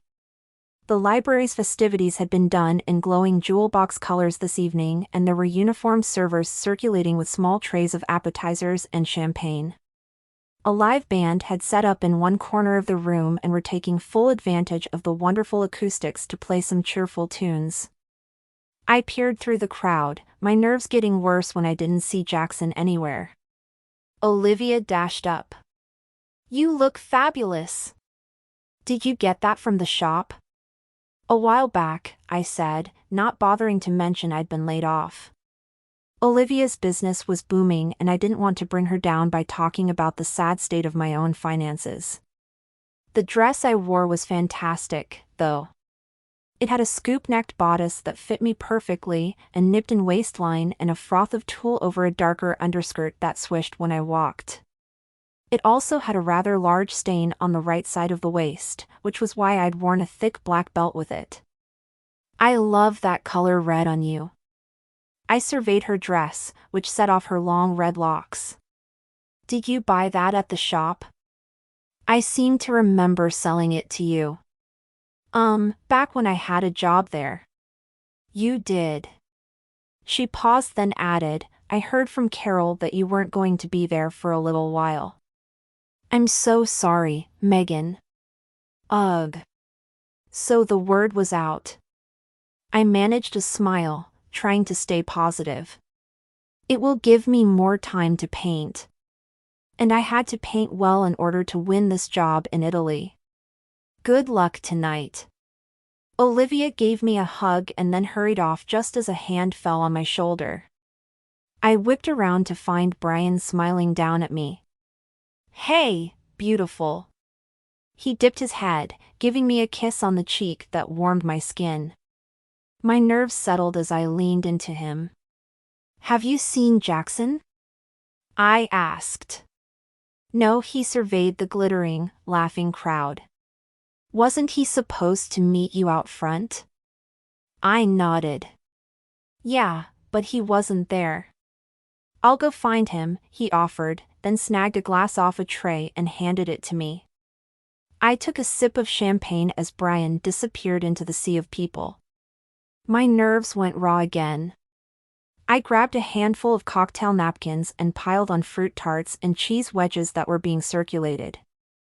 I munched my way through the crowd, looking everywhere for Jackson. Where on earth could he be? Chelsea Chambers stood near the makeshift stage, talking to the judges in what I could describe as a flirtatious way. I paused, fruit tart still in hand. Was she chatting them up in order to get an edge with them? I needed to be over there, too. I stuffed the last bit of fruit tart in my mouth, drained my champagne, and then walked over to where Chelsea and the judges stood. Chelsea looked well put together, as usual. Her dark hair was up, but a few tendrils hung around her face, accenting her glowing skin. She wore a simple slash of eyeliner and a full set of lashes, a pop of red on her mouth, and a flowing silver sheath dress with a slit on the right that made her look like she'd be perfectly at home on the runway. Her eyes swept over me. "Hello, Megan. I love your dress. I saw one just like it at that precious little dress shop downtown. I would have bought it, but there was an awful stain on it." "Yeah, exactly why I'd purchased it for a steal." She'd managed to make her compliment into a put-down without batting an eyelash. Thank you," I said, lamely. One of the judges, a handsome man with an impressive sweep of dark hair, spoke in heavily accented English. "You're one of our painters, are you not?" "Yes, I am." I held out my hand, expecting him to shake it. Instead, he pressed his lips to the back of my hand just like out of a movie. Rattled, I managed to say, "And you're?" He bowed his head slightly. "I'm Antonio Rossi. This is my brother, Piero." Piero appeared to be in his early 30s, also handsome in a lean and dark-haired way. He gave me a smile that showed straight white teeth. I smiled back, hoping I looked like a professional who was so ready to work at his art gallery. Antonio gestured to the two men that came toward us. These are my other brothers and fellow judges, Dino and Cesare. I nodded and let them kiss my hand. I'm excited to meet you all.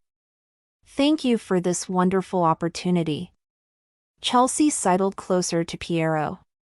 Her eyes locked onto his and she gave him a long smile. Piero, you must let me introduce you around. All right. He nodded to me as she latched onto his arm and sauntered off with him, leaving me standing there feeling awkward. Was she flirting with Piero so she could get an edge? I wouldn't put it past her. Chelsea would do anything to win. The other judges excused themselves to talk with Susanna Grimes just as Brian came over and stopped beside me. Any luck? I asked. He shook his head. Nobody's seen him. But try not to worry about it. They're only calling the artists up to the stage tonight, so it will all be fine. Easy for him to say. He had a place to live and money in the bank. I needed my woodworker to see the competition's frames so he'd know what he was up against. I opened my mouth to speak, but just then Susanna Grimes, the MC for the night, tapped the mic, calling our attention to where she stood on the little stage. She lifted an arm, gesturing toward the covered easels on stage. Ladies and gentlemen, we're about to unveil tonight's paintings, so step a little closer please. Brian took my hand, which was sweaty and shaking. His was steady, of course. He'd always been a rock for everyone, especially for his grandma during her final years at the inn. Now he stood calm and sure by my side, which gave me strength. Susanna removed the covers off each of the paintings. My gaze flew straight to my own painting. I suddenly felt naked and insecure. Was the depiction right for the contest? In keeping with the Heart of Blue Moon Bay theme that had been assigned to us, I'd painted a woman balancing a large light-filled sphere on one hand.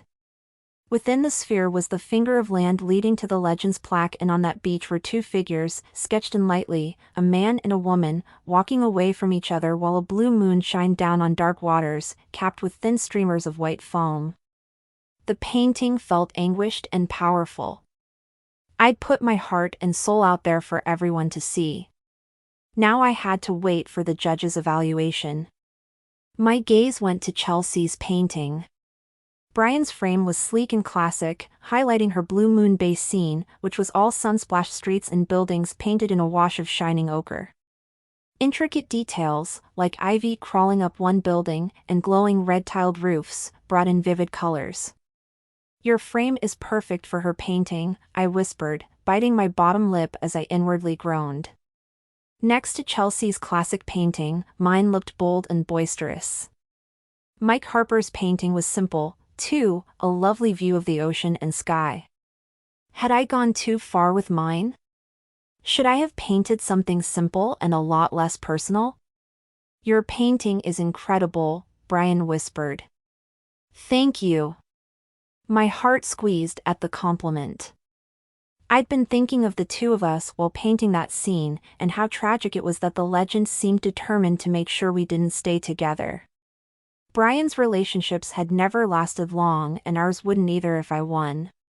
He and I hadn't discussed our feelings yet, but I knew I'd be left with a broken heart without the one man I'd always loved. While the judges conferred, Susanna made a few announcements for the Chamber of Commerce, but I didn't hear any of them. My gaze was glued on the judges who were whispering back and forth, while nodding their heads. Finally, Piero approached Susanna. Susanna nodded, then lifted the mic. Would Chelsea Chambers, Megan Wallace and Mike Harper come up to the stage please? The three of us went onto the stage next to her. I stared down at Brian, unable to look at the rest of the faces looking up at us. I sucked in a deep breath, forgetting that the belt I wore had a loose latch, and I'd eaten so many tarts tonight my full belly strained the poor thing. This is why suddenly, on my next inhale, the latch popped open and the belt popped through the air. Oh, embarrassment. Plus, the stain. The huge dark, splotchy spot was now in full view for all to see. Chelsea shot a knowing look at my waist and then smirked over at me. My face heated as I bent to retrieve the belt at the same time Mike Harper did. Our heads bonked with a painful thunk and I finally understood the expression seeing stars. I saw so many stars that I was dizzy. The good-natured chuckles from the audience didn't help my embarrassment, but somehow I managed to get the belt into my hands and hold it against my waist. But whatever dignity I'd been hoping to show the judges was long gone. Piero walked across the stage and handed the judging slips to Susanna Grimes. I watched, transfixed, as she reviewed the words that could cause my greatest dreams or my financial demise.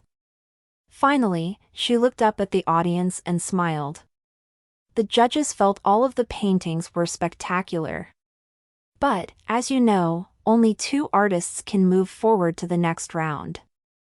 And the first winner of this round is Chelsea Chambers. Applause thundered throughout the room. I clapped my hands, even as terror gripped me. One more name. She was only going to call one more name. I swallowed hard. Susanna lifted the mic again and continued. Mike Harper. My heart sank. This was it then. I'd just been handed my walking papers in a very gracious way. My painting had to have been too much. Oh, why hadn't I painted a pretty landscape that would appeal to the masses even though it wasn't inspired from my heart? I had no job, no money, and now Italy was gone, too. Disappointment rose and crushed me under its wheels. We have good news, Mr. Harper. The judges admired your painting, and even though the points weren't enough for you to continue to the next round, we have a member of the audience who has offered to purchase your painting. Congratulations, sir. I hope you can negotiate a sale. Mike Harper turned to me with a crestfallen look as my mind tried to compute what Susanna had just said. Mike hadn't earned enough points? But that would mean. So, the second winner of this round is Megan Wallace. Susanna exclaimed. The floor had been yanked out from under me in such a big way that it took a few seconds for her words to register. I staggered backward a step and clutched my belt to my chest. The judges had liked my painting? I was going on to the next round? As applause erupted, Mike turned to me and shook my hand. You deserve it, Megan. Your painting is phenomenal. Thank you, Mike. Congratulations on the offer for your painting, I said, still stunned. I glanced down below and Brian blew me a kiss. My belly fluttered. I couldn't believe what an amazing night this turned out to be. Well, minus flashing my big stain at everyone. Congratulations again, Chelsea and Megan, Susanna cheered, then ushered us to a different area of the stage until Chelsea and I stood on either side of Susanna. Lights flashed from photographers. The clapping still sounded throughout the room. After smiling big for the cameras, Susanna brought the mic to her mouth again. Now I'd like to announce the final theme for our 2 finalists. I'm sure you'll all agree it's a fitting theme. For our last assignment, please paint a scene in Florence inspired by Blue Moon Bay.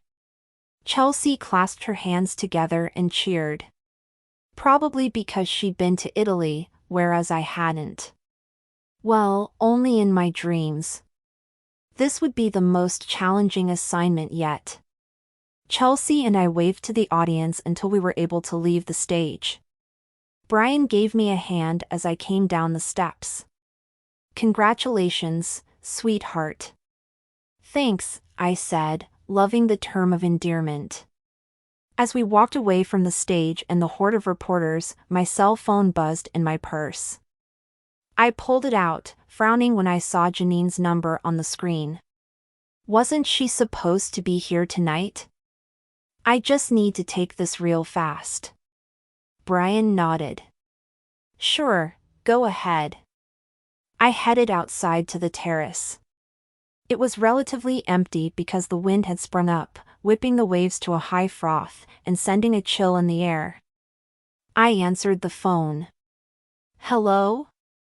I'm so sorry. Janine's panicked voice came through the line. I meant to call you earlier, but the doctor hadn't come back yet. Is the contest over? Did I already miss it? A chill rolled through me as I gazed at the roiling sea. Did you say doctor? What's going on, Janine? You all right? She let out a loud sigh. I'm fine. But I was at Cody's this evening and Jackson was getting ready for the event, even though he was so not feeling well. Finally, Cody and I convinced him to let us take him to the ER and, well, the surgeon is removing his appendix as we speak. I gasped. His appendix? Yes. They had to rush him into surgery before it burst. So, Jackson's in the hospital and obviously can't make it tonight. Cody and I are at the hospital, too. I'm sorry to miss your big night. Don't even worry about it. Obviously, that's way more important. Did the doctor say if he's going to be okay? It's pretty serious, but as long as the surgery goes well then he should recover fine. I'm worried sick about Jackson and Cody keeps talking about jetting out to Australia because there's some big wave he wants to catch that comes only once every 10 years or something. How can he think about surfing at a time like this? I pressed the phone to my ear.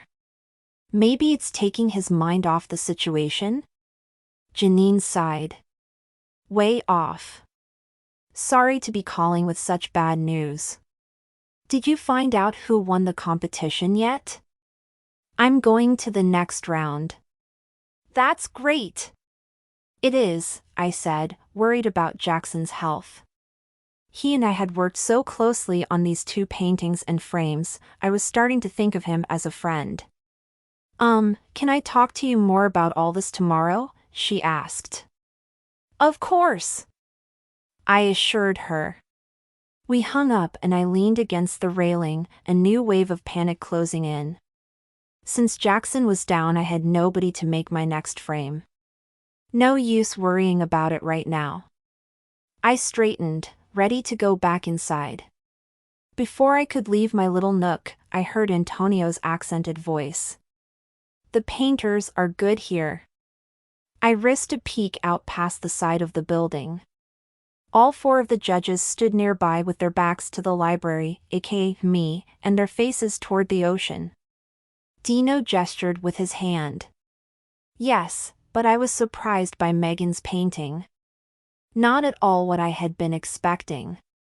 Chills rolled through me. I probably should have stepped inside so I wouldn't hear more of their obviously private conversation, but my feet were glued to the floorboards. Her painting style is highly unusual, Cesare said. I brought my hands to my mouth. I'd been right thinking that my painting had been too different. Chelsea's subtle use of color and texture was the style they preferred. Piero nodded. Most unusual. Her painting had many small details, making it impossible to take them all in at first glance. I had to study the painting multiple times. My vision blurred. I couldn't hear any more. I also couldn't let them notice I was there, so I pulled my shoes off and then dashed across the back end of the terrace as quietly as possible, went down the stairs and then came around the building, re-entering the library in a most nonchalant way. Hard to do with my pride being ripped to shreds.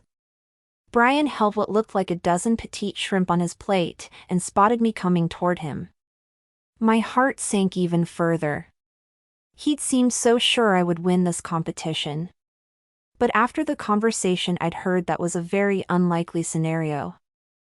Chapter 9. I'd asked Janine to have lunch with me at Frankie's Fiesta on our lunch breaks, and I sat waiting for her in the lobby, staring at the potted plants and the colorfully painted walls, trying to keep my feet tucked under the bench. It seemed like every tourist in town was here. I hoped they wouldn't crush my toes as they milled about, impatiently asking how soon they could get a table. Come on people, they weren't keeping us out here for their health. The din of voices in the lobby rose higher, and I heard someone say something about their next vacation in the Caribbean. I eyed the woman who had spoken.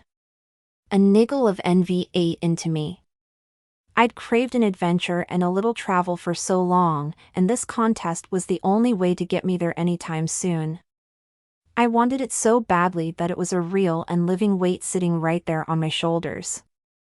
Oh, the excitement of flying to an exotic place like Italy. What wouldn't I give for that chance? Then I remembered what I'd have to give up for the chance: my relationship with Brian. My mind went back to our date and those incredible kisses out on the beach and the tide spilling over us, making us both burst out in laughter.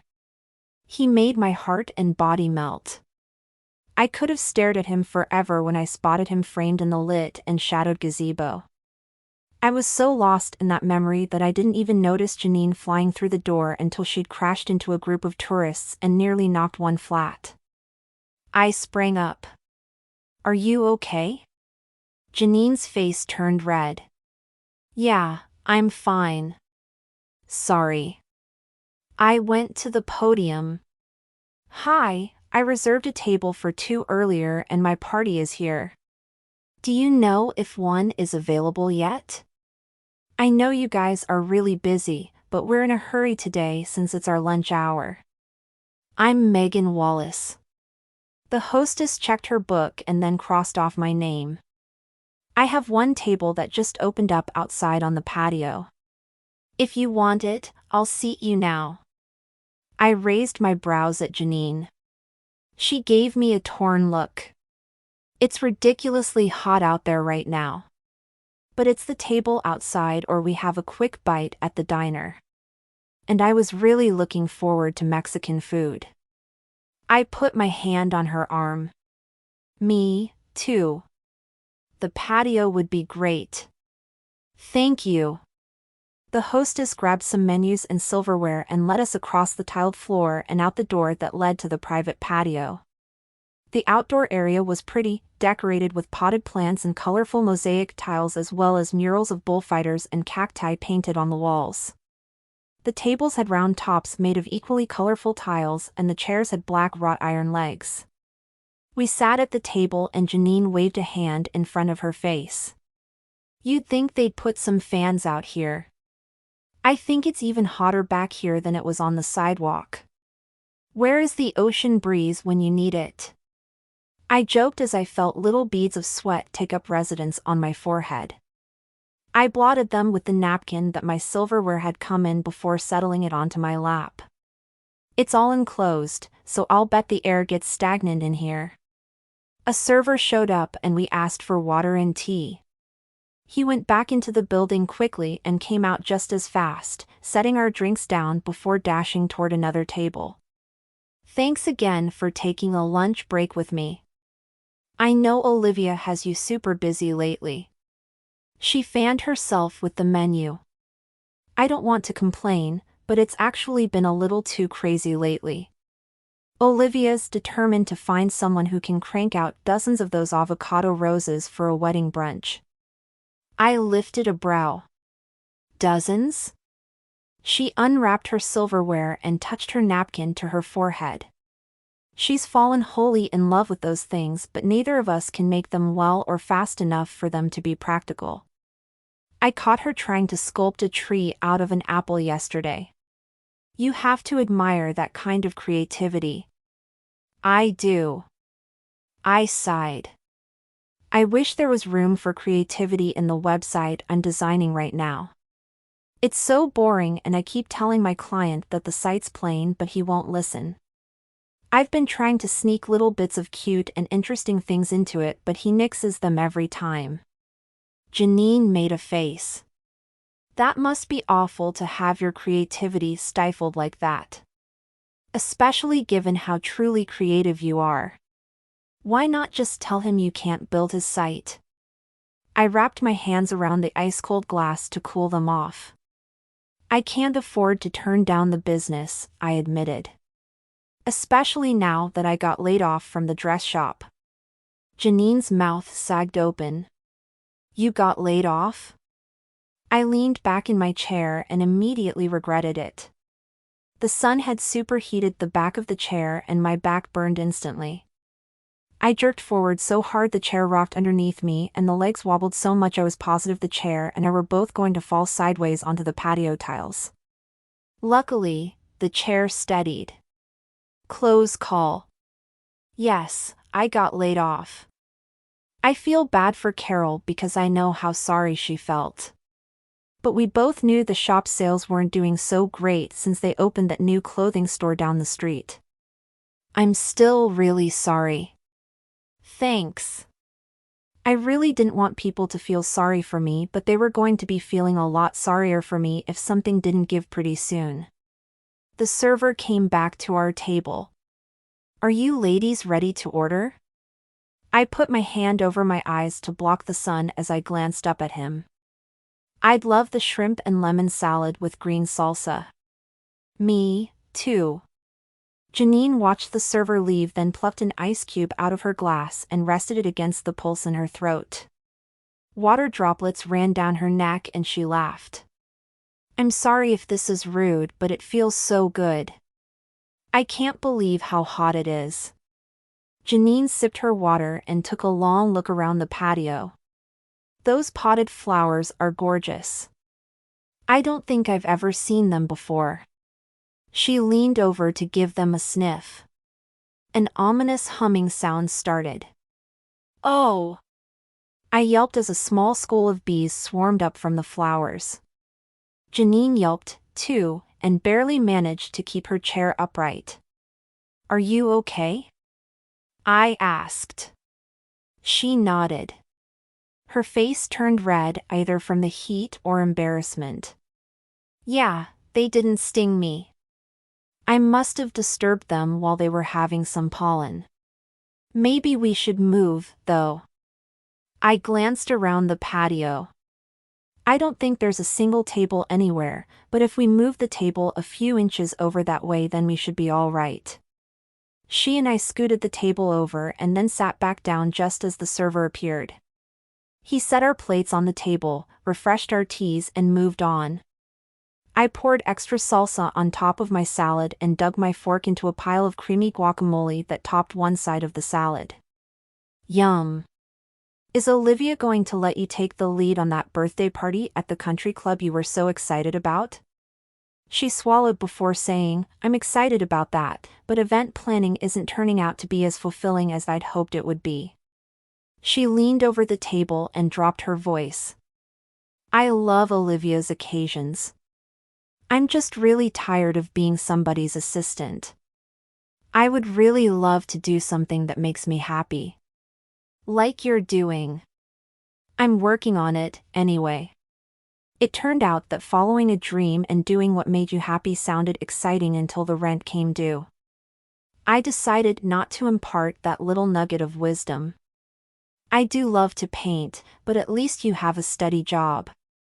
What would you do if you didn't work with Olivia? She gestured with her hand and her fork flipped out of her grip and landed on the ground. She gave it a bemused stare and moaned. I'm sweating so hard I can't even hold my fork. She waved to the server, who came over with a resigned look on his face. He shook his head. Not to worry. Everyone's dropping his or her silverware today. I'll get you a fresh set. I giggled. At least you're in good company. She rolled her eyes. I don't know what to do with my life. I was Wendy's assistant in Sacramento. Watching her success made me want to get my realtor's license. But Wendy and the other realtors here pretty much have the market locked up. I love Blue Moon Bay, so I'm not interested in moving back to Sacramento. I've had my fill of big cities. I stared at my plate. I love Blue Moon Bay, too. I've never had the chance to travel, though, and I'd really like to. My aunt passed away last year and she knew I wanted to travel to Italy, so she made me promise I'd go. But then I had to drain my savings to have my wisdom teeth pulled. I could save up again, but it would probably take more than a year with my current work status. Winning this contest is the only choice I have. You can do it. Janine smiled, then dug her fork in her food again. As we ate our meals, my mind wandered back to the website that needed to be finished when I get home. I was bored and frustrated with it. Partly because I'd rather be painting. I'd finished a painting for the competition, but it just wouldn't do. It was way too fanciful and so not classic like Chelsea's work, which it needed to be for the judges to like it. The problem with painting something similar to Chelsea's work was that it bored me just like the website I was designing. Megan Wallace, is that you? I looked up as a shadow fell across our table. Shock hit me hard as I stared into the face of Brian's ex-girlfriend. Monica? Yes.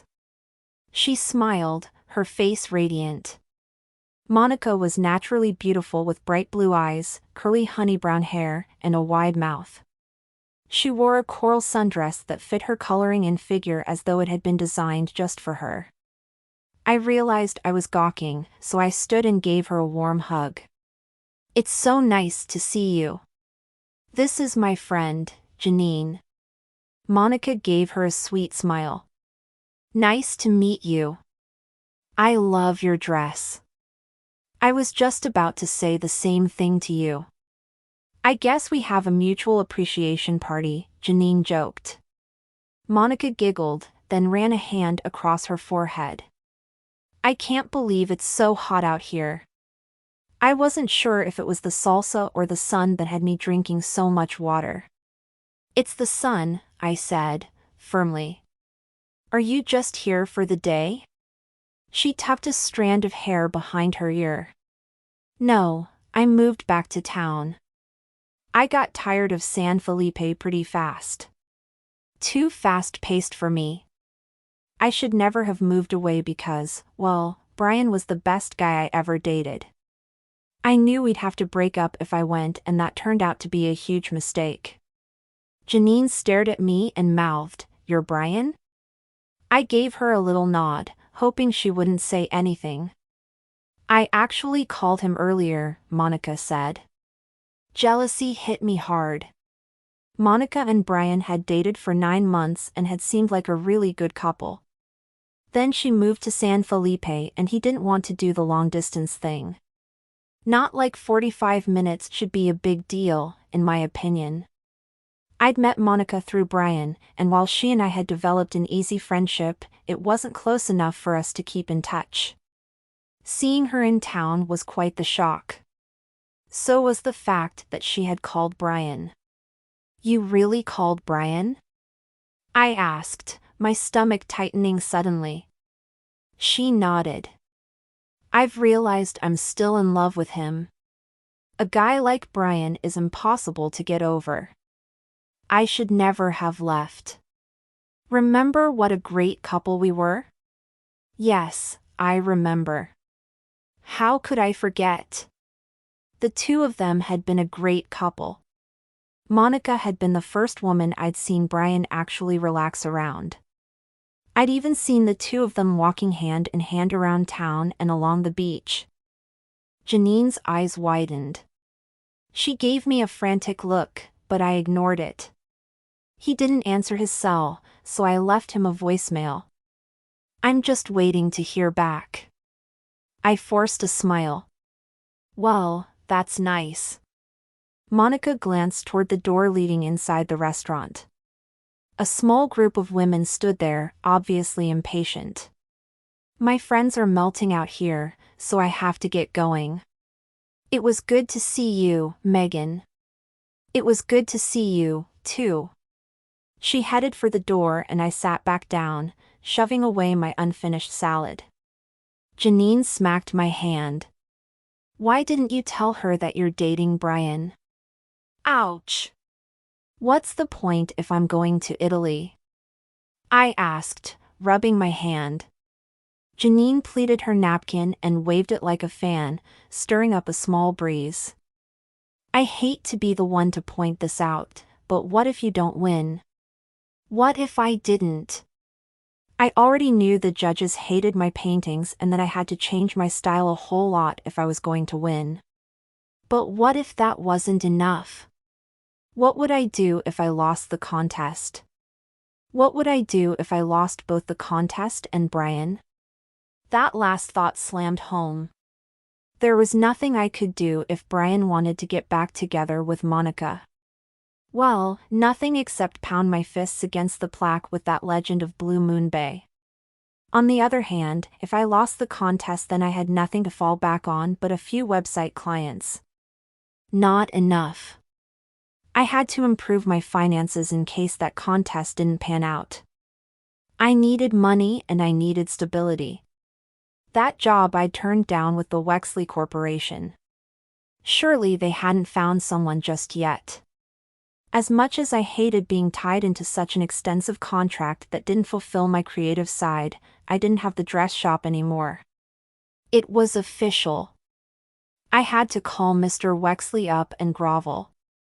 My cottage was quiet and the sun beamed in through the windows, sending rainbow-hued sparks up from my collection of colored glass and wind chimes.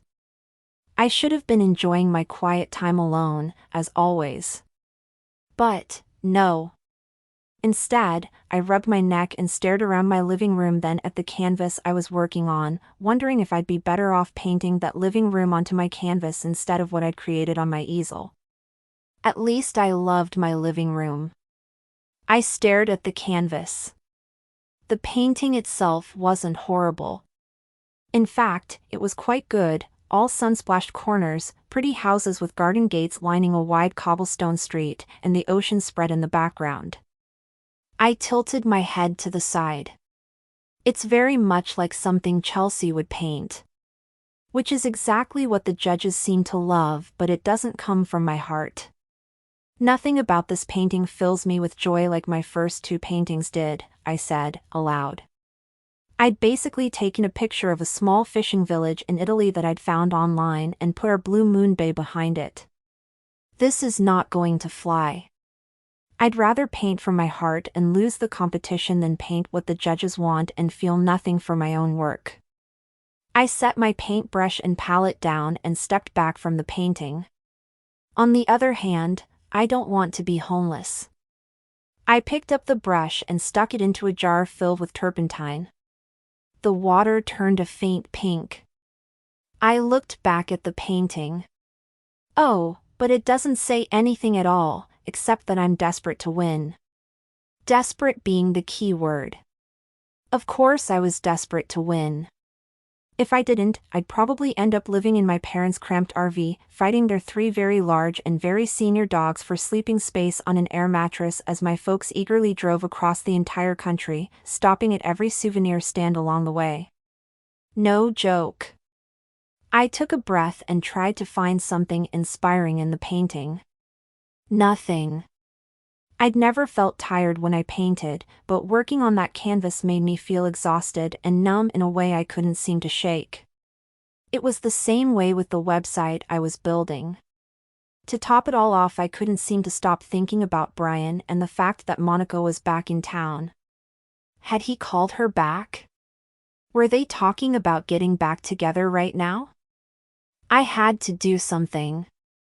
I had to find a way to stave off the horrible things that would happen if I didn't win.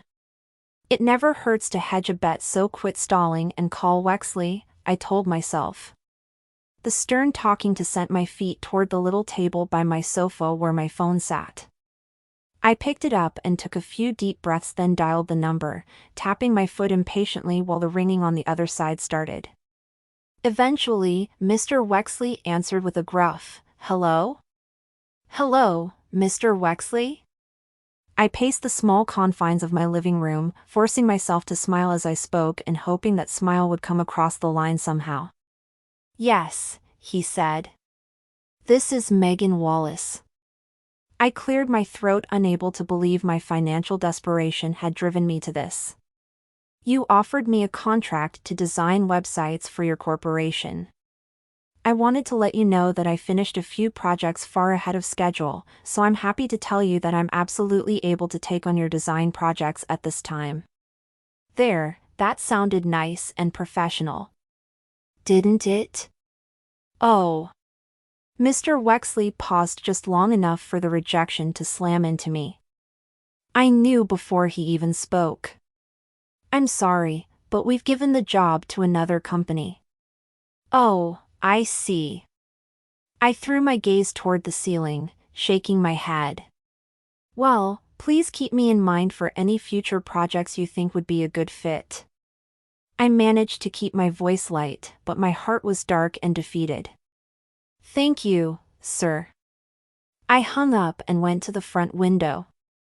My mind considered the possibilities. The problem? There weren't any. Maybe I should try a temp agency. My cell phone rang and I gasped. Had Mr. Wexley reconsidered? Nope. It was Brian's name lit up on the screen. Gulp. Hello? Hey, it's me, he said, his voice sounding unusually strained.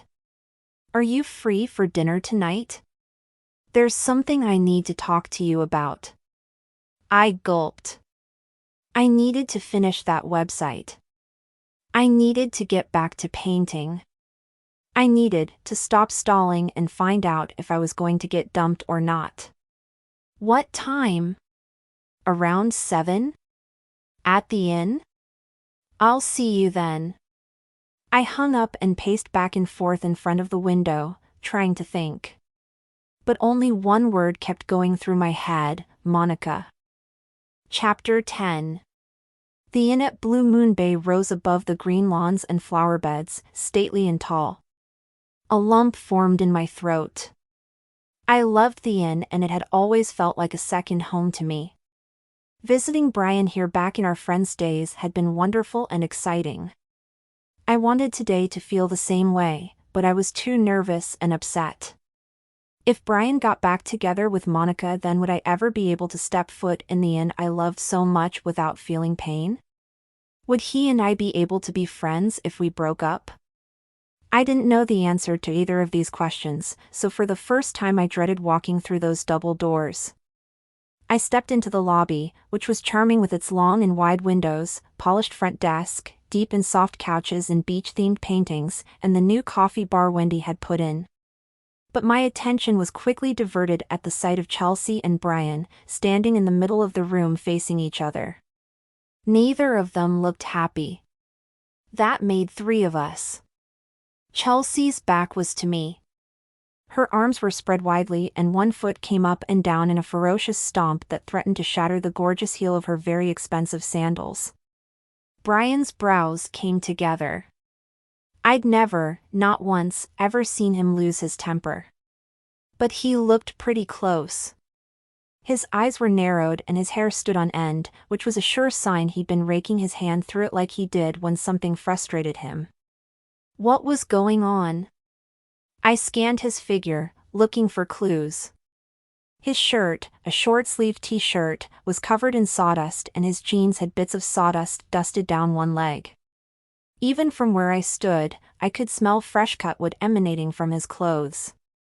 There's nothing left to discuss, Chelsea, he bit out. You don't think this is a problem? A huge conflict of interest? I trusted you.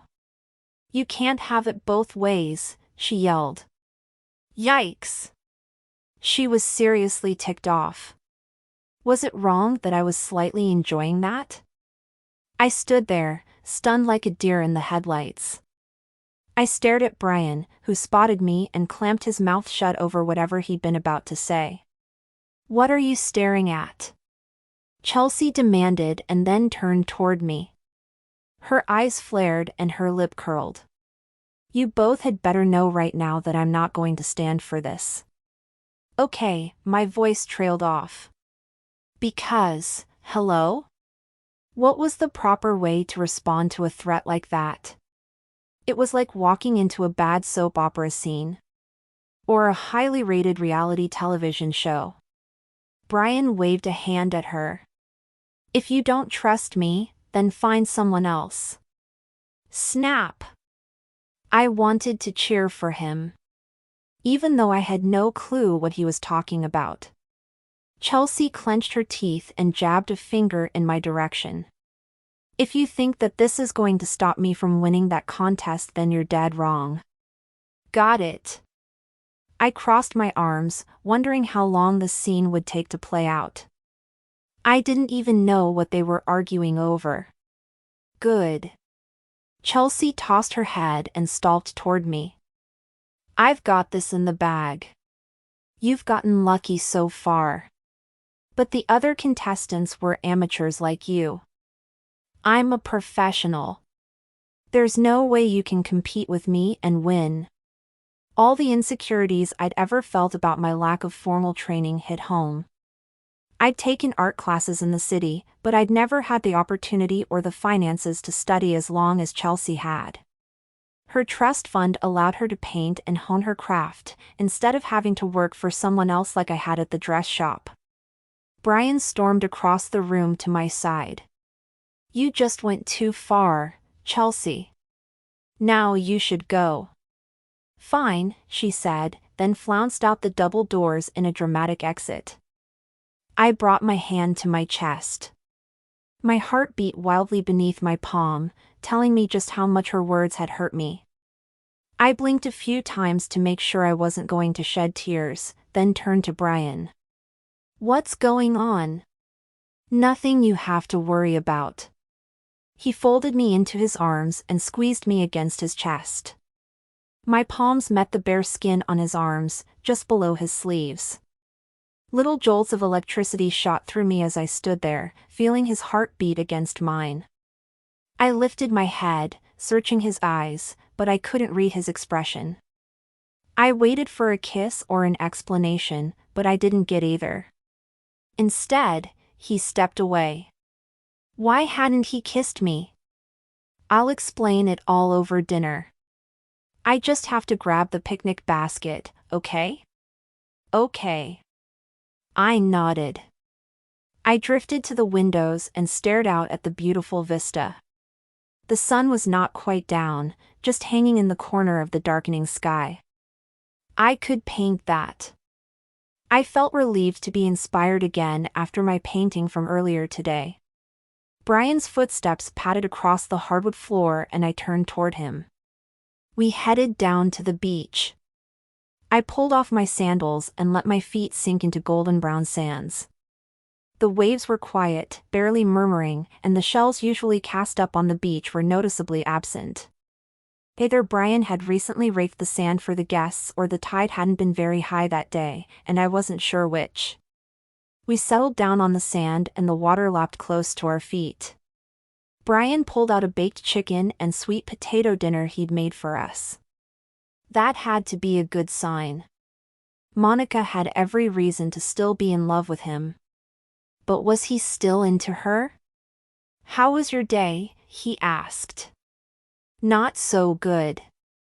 I called Mr. Wexley. A small vertical slash appeared between his eyes.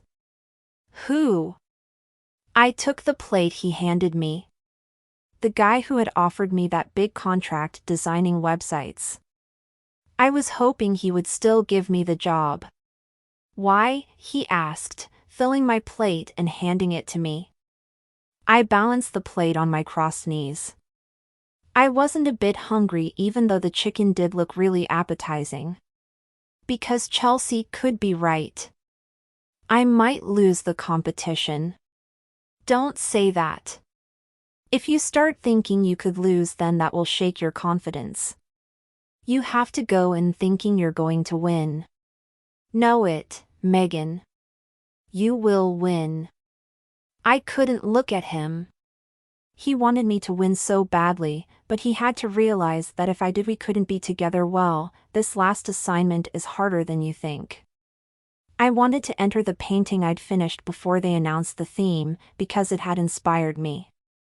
But it's all wrong. It's too unusual. My work needs to be more classic, like Chelsea's. His eyes went round. No way, Megan. You need to be true to yourself. Being true to myself won't let me win, I argued. He cocked his head. How do you know that? Because I overheard the judges. I couldn't seem to say that aloud, so I said, it's just this gut feeling I have. Are you letting Chelsea get to you? It's all a game face with her. She's talks badly about your work to rattle you. Well, it's working. I picked at a piece of chicken. I mean, she studied for years in Paris, and who knows where else. All I have is a handful of courses under my belt.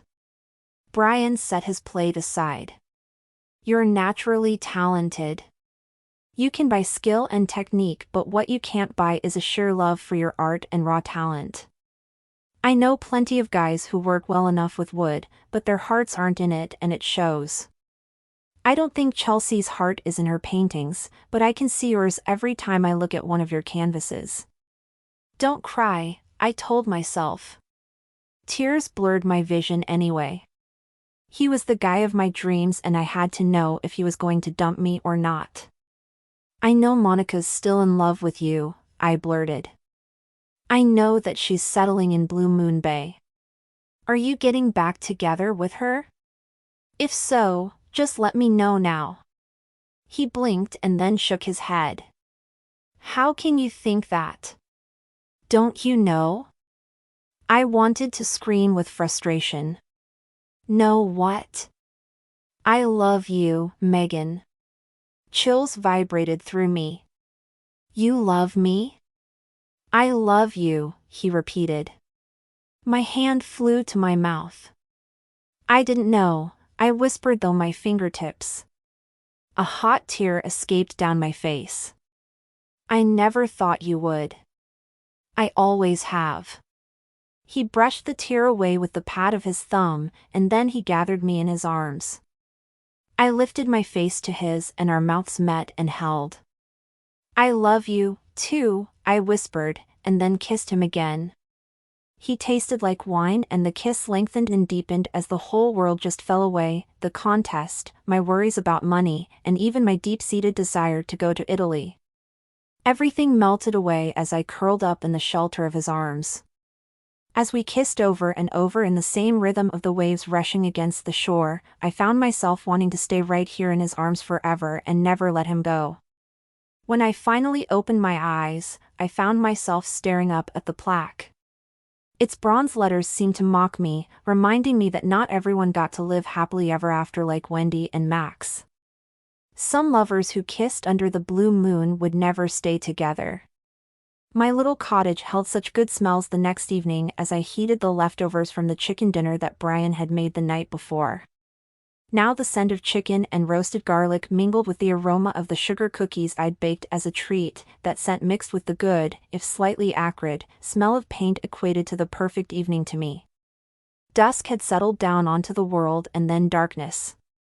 My living room lamps cast puddles of golden light over everything, mingling with the light music I'd switched on to enhance the mood while I painted. Now, I stepped back and looked at the painting. It was pretty. It was also as dull as dishwater. On the upside, you'd look great behind someone's couch, I muttered to my classic-style creation. Immediately I felt bad, like I'd insulted the poor thing. So, I hastily added, I mean you're like the white blouse I wear all of the time. It goes with everything. Sure, it's not really anything, but when I add it to other things then it jazzes it right up. Now I was giving a pep talk to my painting to try to make it feel better. Maybe Brian was right. Maybe I needed to be true to myself and to my artistic side. My gaze went to the other canvas, which I turned to face the wall so I wouldn't be tempted by it. I gnawed at my bottom lip, torn. I knew Brian was probably right about submitting an inspired painting, but the judge's words kept ringing through my ears making me second-guess myself. The doorbell rang, cutting off those thoughts. I stuck my brush into the turpentine jar and headed to the door, but it opened before I reached it. Janine, Olivia, and Wendy piled in. Wendy held a bottle of tequila and one of mixer. She held them out like she was holding up garlic against a vampire. I need ice and a blender. Now. What in the world was going on? Okay. Wendy came further into my living room. Her gaze met mine. I just found out that you're dating Brian and I need that blender a lot. I need to drink a lot. I didn't say anything, Janine said, as my gaze flew to her. I really didn't. Then who? My gaze shot to Olivia as Wendy headed for the kitchen and the blender. Olivia shook her head. It wasn't me either. Wendy paused, then turned around. You both knew? Janine squirmed. Wendy huffed and then went into the kitchen. I heard ice hit the bottom of the blender, then the whirring sound filled the cottage. I gave Olivia and Janine frantic looks. Okay, if you two didn't tell her, who did? I asked. The blender cut off. Wendy yelled, "Salt!" Janine shrugged when I sent her a pleading look. I'm not going in there. I called out, there's some of that lemon lime salt you got me for Christmas on the spice rack. I turned back to Janine and Olivia and whispered, is she really mad? Olivia held a hand to the side of her mouth. I think she's in shock. Wendy came back in carrying the blender and 4 glasses with salty rims on a small tray. She took a seat on the sofa and Janine and Olivia both gave me shrugs, then joined her. I took the chair and then a tall glass of frozen margarita. I sipped and winced. Wendy had gone heavy with the tequila. So how did you? Wendy gulped down half of her margarita. Monica called me. I blinked a few times. Monica told you that I was dating Brian? How could she have? I hadn't mentioned it to her. Even more importantly, was Wendy mad at me? She was very protective of Brian. Even though we were best friends, she might not be too happy about me dating her brother. Wendy sighed. No, she called me to talk because she came back from San Felipe hoping that she and Brian would get back together. She left him a voicemail and he called her back and told her he didn't want to date her again. Monica was crushed by that news, and she called me to ask if he was seeing someone else. Maybe she should have called and asked that before she moved back from San Felipe, Janine said. All of our heads turned toward her. What? I would have asked first. My leg jiggled as my impatience grew. But how did you find out I was dating Brian? Oh, that, Wendy took another healthy gulp. Well, I went to see Brian. I found him in the inn's workshop making a frame for you for the competition. When I asked why he was making that for your painting, he said it was because Jackson's sick and you needed a frame. Then he said Chelsea found out that he's dating you and that he was making the frame for you, and they'd had a huge fight over it. Brian's making me a frame? I asked. Ha. So I do know something you all don't know. She finished her drink, poured more of the margarita from the blender into her glass and then slammed it down on the coffee table. I just can't believe none of you told me about Brian and Megan. Oh, Wendy. I set my glass down, still reeling from the announcement that Brian was making me a frame. We'd gotten into such a deep talk after our dinner on the beach that I'd forgotten to ask what he and Chelsea had been fighting about. I leaned toward Wendy. It's not Olivia or Janine's fault you were left in the dark. I asked them not to tell you, because I was afraid you'd be upset with me. Are you mad at me? Wendy lifted her glass again. I don't know yet. How do you feel about him? Wow. Direct question. Every eye in the room turned to me. My face heated and I fumbled for my drink. After a huge gulp, I blurted, I'm in love with him. I've been in love with him for a long time. I'm sorry. I should have told you. Wendy poured the remnants of the blender into Janine's and Olivia's glasses. I actually thought so. I sort of suspected it at the Halloween carnival. I stared at her.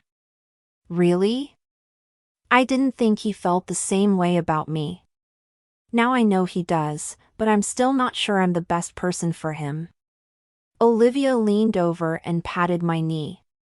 I know how you feel. Brody and I went through all kinds of ups and downs because I was just so uncertain. Look how happy we are now. Wendy nodded. Everyone knows Max, and I had a lot of stuff to sort through before we could make it work. Now we're incredibly happy. Janine raised her palms high.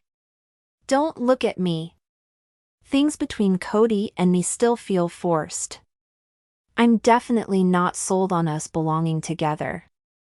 Wendy stared past my shoulder, turning her head, and I wondered what she was looking at. Is that what you're entering into the contest?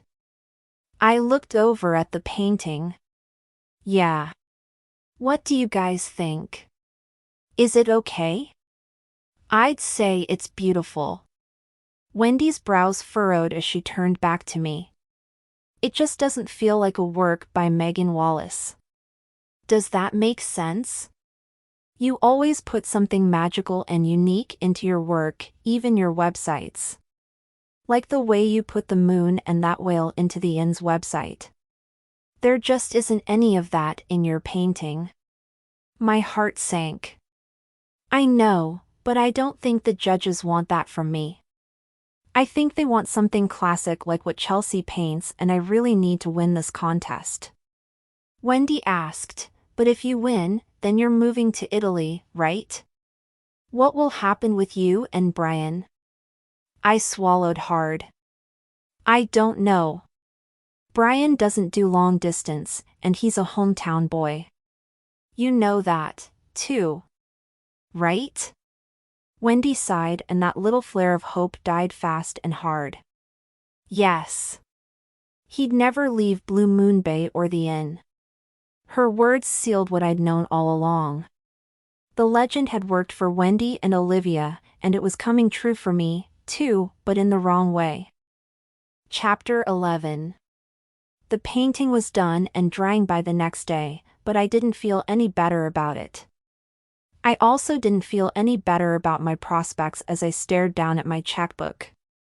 The expenses kept accumulating and the incoming balances just weren't there. I needed Bob to pay me. I needed Wexley to reconsider. I needed money, and I needed it fast. Or I needed to win that contest. I'd always wanted to paint for a living and share my artistic visions with the world. But pursuing a career in painting took time and money. The whole starving artist label? It's no joke. I'd worked at the dress shop forever because it allowed me to paint on the side. Once I'd started my website design business to try to incorporate art into my work and started receiving clients, I had less time to paint. And if I were being honest, a huge part of me had been afraid to put my paintings out there. Rejection is no picnic. I closed my eyes. There was a sick gut-punched feeling right above my navel every time I looked at the painting I'd done for the competition. It didn't seem right, but I knew it could win me the dream job in Italy that I wanted so badly. The other option, the RV, 3 dogs, and an air mattress, were just not acceptable. But was selling out a viable option? Brian's words came back to haunt me. He was the one person whose opinion I trusted above all others. I needed to talk to him to sort out my quandary. I stepped backward, lost my footing on a loose rug, and toppled backward. Ack! I grabbed one arm of the sofa and swung myself down onto it just in time to keep from going headfirst through the painting I'd done for the contest. I sat there, breathing hard. Was that a sign? Was the universe trying to tell me to get rid of that painting? Brian would know. I grabbed my purse and keys and headed for my car. I needed him to come see the finished painting and then tell me if he still thought I should paint something more unique, more me. I also needed to ask if we could do the long-distance thing if I won that contest. Not knowing if things were going to be over was eating me up inside. The drive to the inn wasn't long. I sped down the highway past the downtown section and toward the finger of land beneath the bluffs where the inn at Blue Moon Bay sat proudly. Charlie's house sat high on the bluffs and my eyes flew to that area. She'd had a really hard time letting Luke into her life after the way her ex had treated her, but she'd done it, and she'd managed to make all of her dreams come true at the same time. If only I could find a way to do the very same thing, to be with Brian and make my wildest dreams come true at the same time. I admired Charlie for working that out with Luke, but it took two people to make a relationship work. With Charlie acting in a movie in Los Angeles and Luke acting in the soap opera, Just One Love, in San Francisco, they had to prioritize to make their long-distance relationship work. I wanted to do the very same thing. Brian loved me. He'd said it. Surely, he'd be willing to do long distance with me. The road curved and I zoomed past the inn's gates, turning down the long driveway that led to the inn. I parked and hurried inside. Wendy and Max stood by the coffee bar. Their heads were bent close together, and they were laughing about something. Wendy looked up at me as I strode in and I twisted my hands together. "Hey, is Brian around?" I asked. Max nodded. "Yeah, he's down at the beach." "Thanks."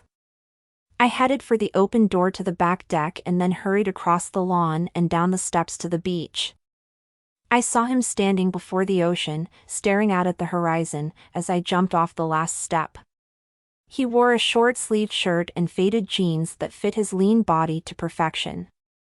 The afternoon sunlight danced on his dark hair and I had the strong urge to run my fingers through those thick strands. My heart nearly stopped. Even from this distance, my attraction to him overwhelmed me. I kicked off my shoes and the sand felt firm beneath my feet as I walked toward Brian, who stood near the monument. Shells littered the path I took and there were hunks of seaweed mixed into the nearby rocks, the colors making a striking contrast against the darker sand near the tide marks. White gulls flew above my head, their bellies gleaming as they winged their way across the sky. He suddenly turned around, looking startled to see me. "Hey, Megan." "Hi." I stopped beside him. His arm went around my shoulders, drawing me closer to him. I rested my head on his strong shoulder. A comforting feeling enveloped me. I never realized until just now how often I depended on his friendship. What would I do in Italy without being able to drop by and see Brian whenever I wanted to? What would I do without him to support me? I could picture our entire lives together, the two of us at the inn, raising a family there.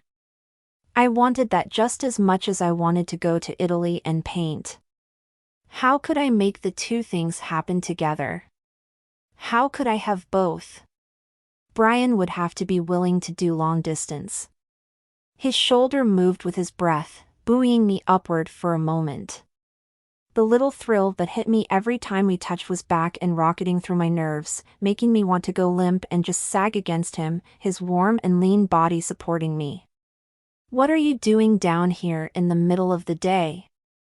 I asked.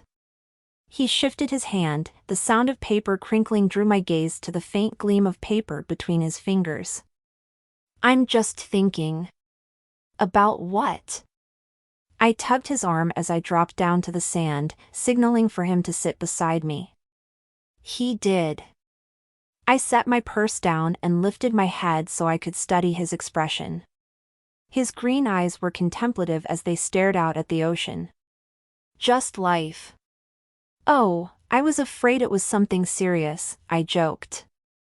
The corners of his mouth turned downward and tiny frown lines creased his forehead. I wanted to know what was so obviously bothering him. Was it us? Was he worried about the same things I was? Just then the tide came rushing back in. My purse lifted on a small wave then headed out to sea. I gasped. "Oh no!" I tried to push to my feet, but they tangled beneath me and I fell back onto the sand. Brian leaped to his feet and helped me to mine. "Are you okay?" "My purse!" He turned his head toward the thieving wave. "I'll get it." "It's too late," I said, watching my purse steadily drifting toward the horizon, with my car and house keys right inside it. Brian didn't panic. He yanked off his shoes, rolled up his jeans, and then waded in. He made a few mad grabs until he was successful and then returned to the shore, my purse held aloft in a triumphant gesture. "You're my hero." I smiled, taking the purse from him. "Let me get your shoes." I bent down at the same time he did and our heads knocked together, making us both groan and laugh. "Only us." He chuckled as he slipped his shoes back on. Then he reached for my hand. "Let's move further away from the water." I clutched my purse with one hand and slipped the other hand in his.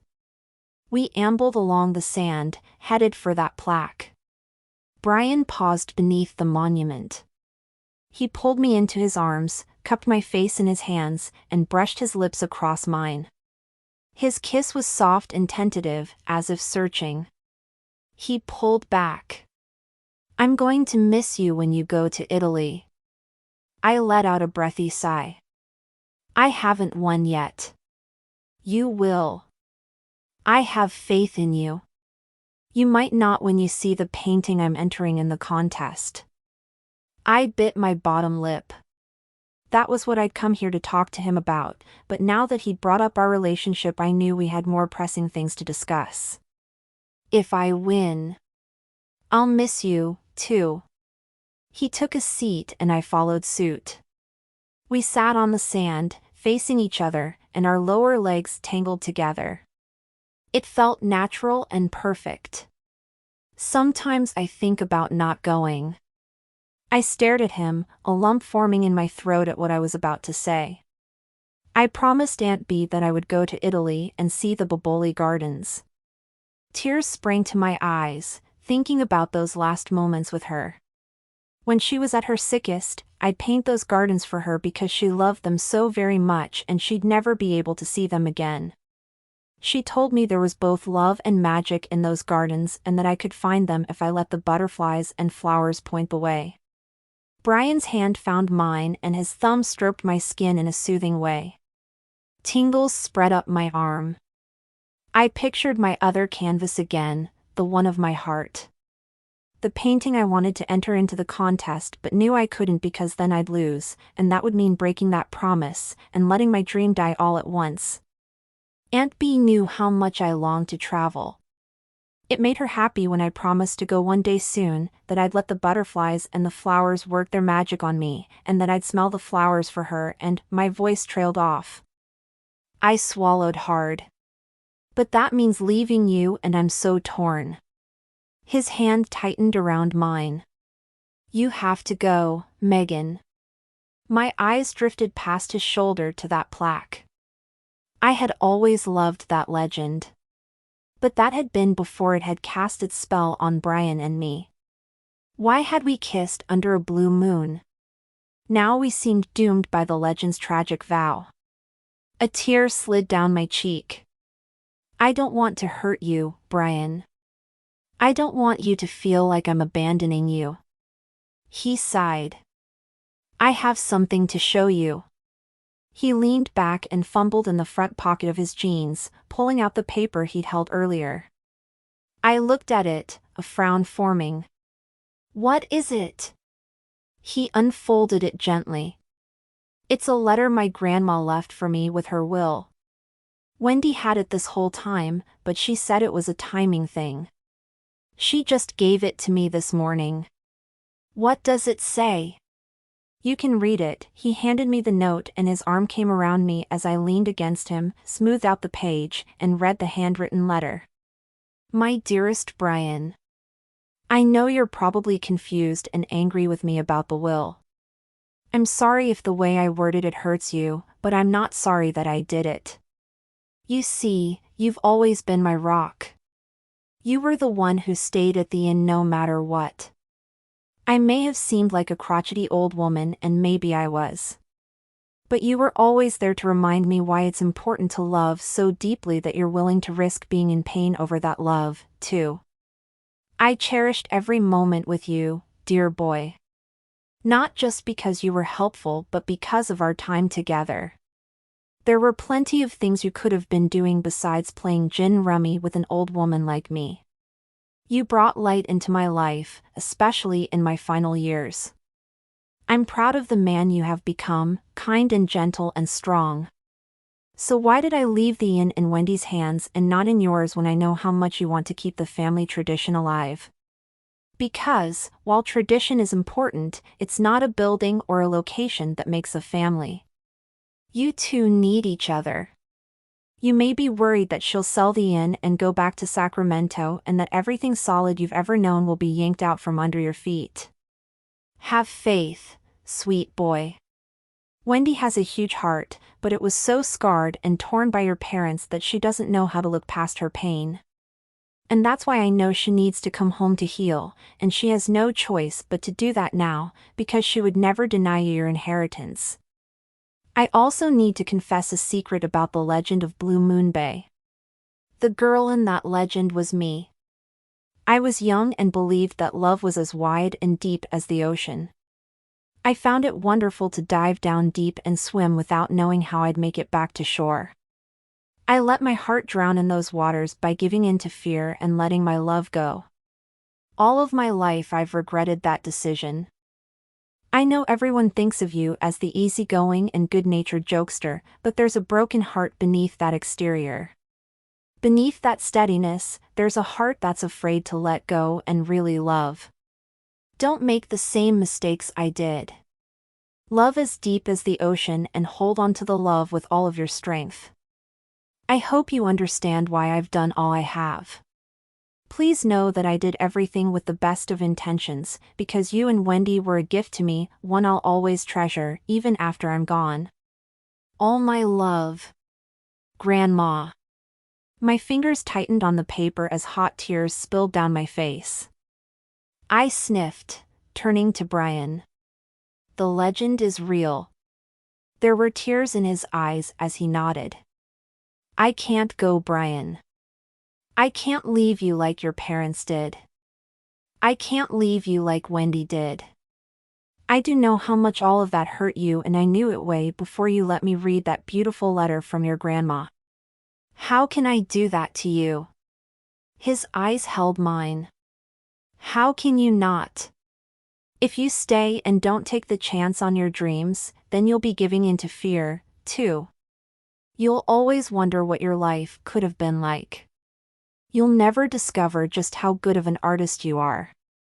But I know, which is why there's no way in the world I want to take that chance away from you. His mouth came down on mine, and there was nothing hesitant or searching about that kiss. It was full and passionate. It made my knees weak and my fingers tangle into his hair, that thick hair of his that I loved so much. He would not let me stay in Blue Moon Bay. Not even for him.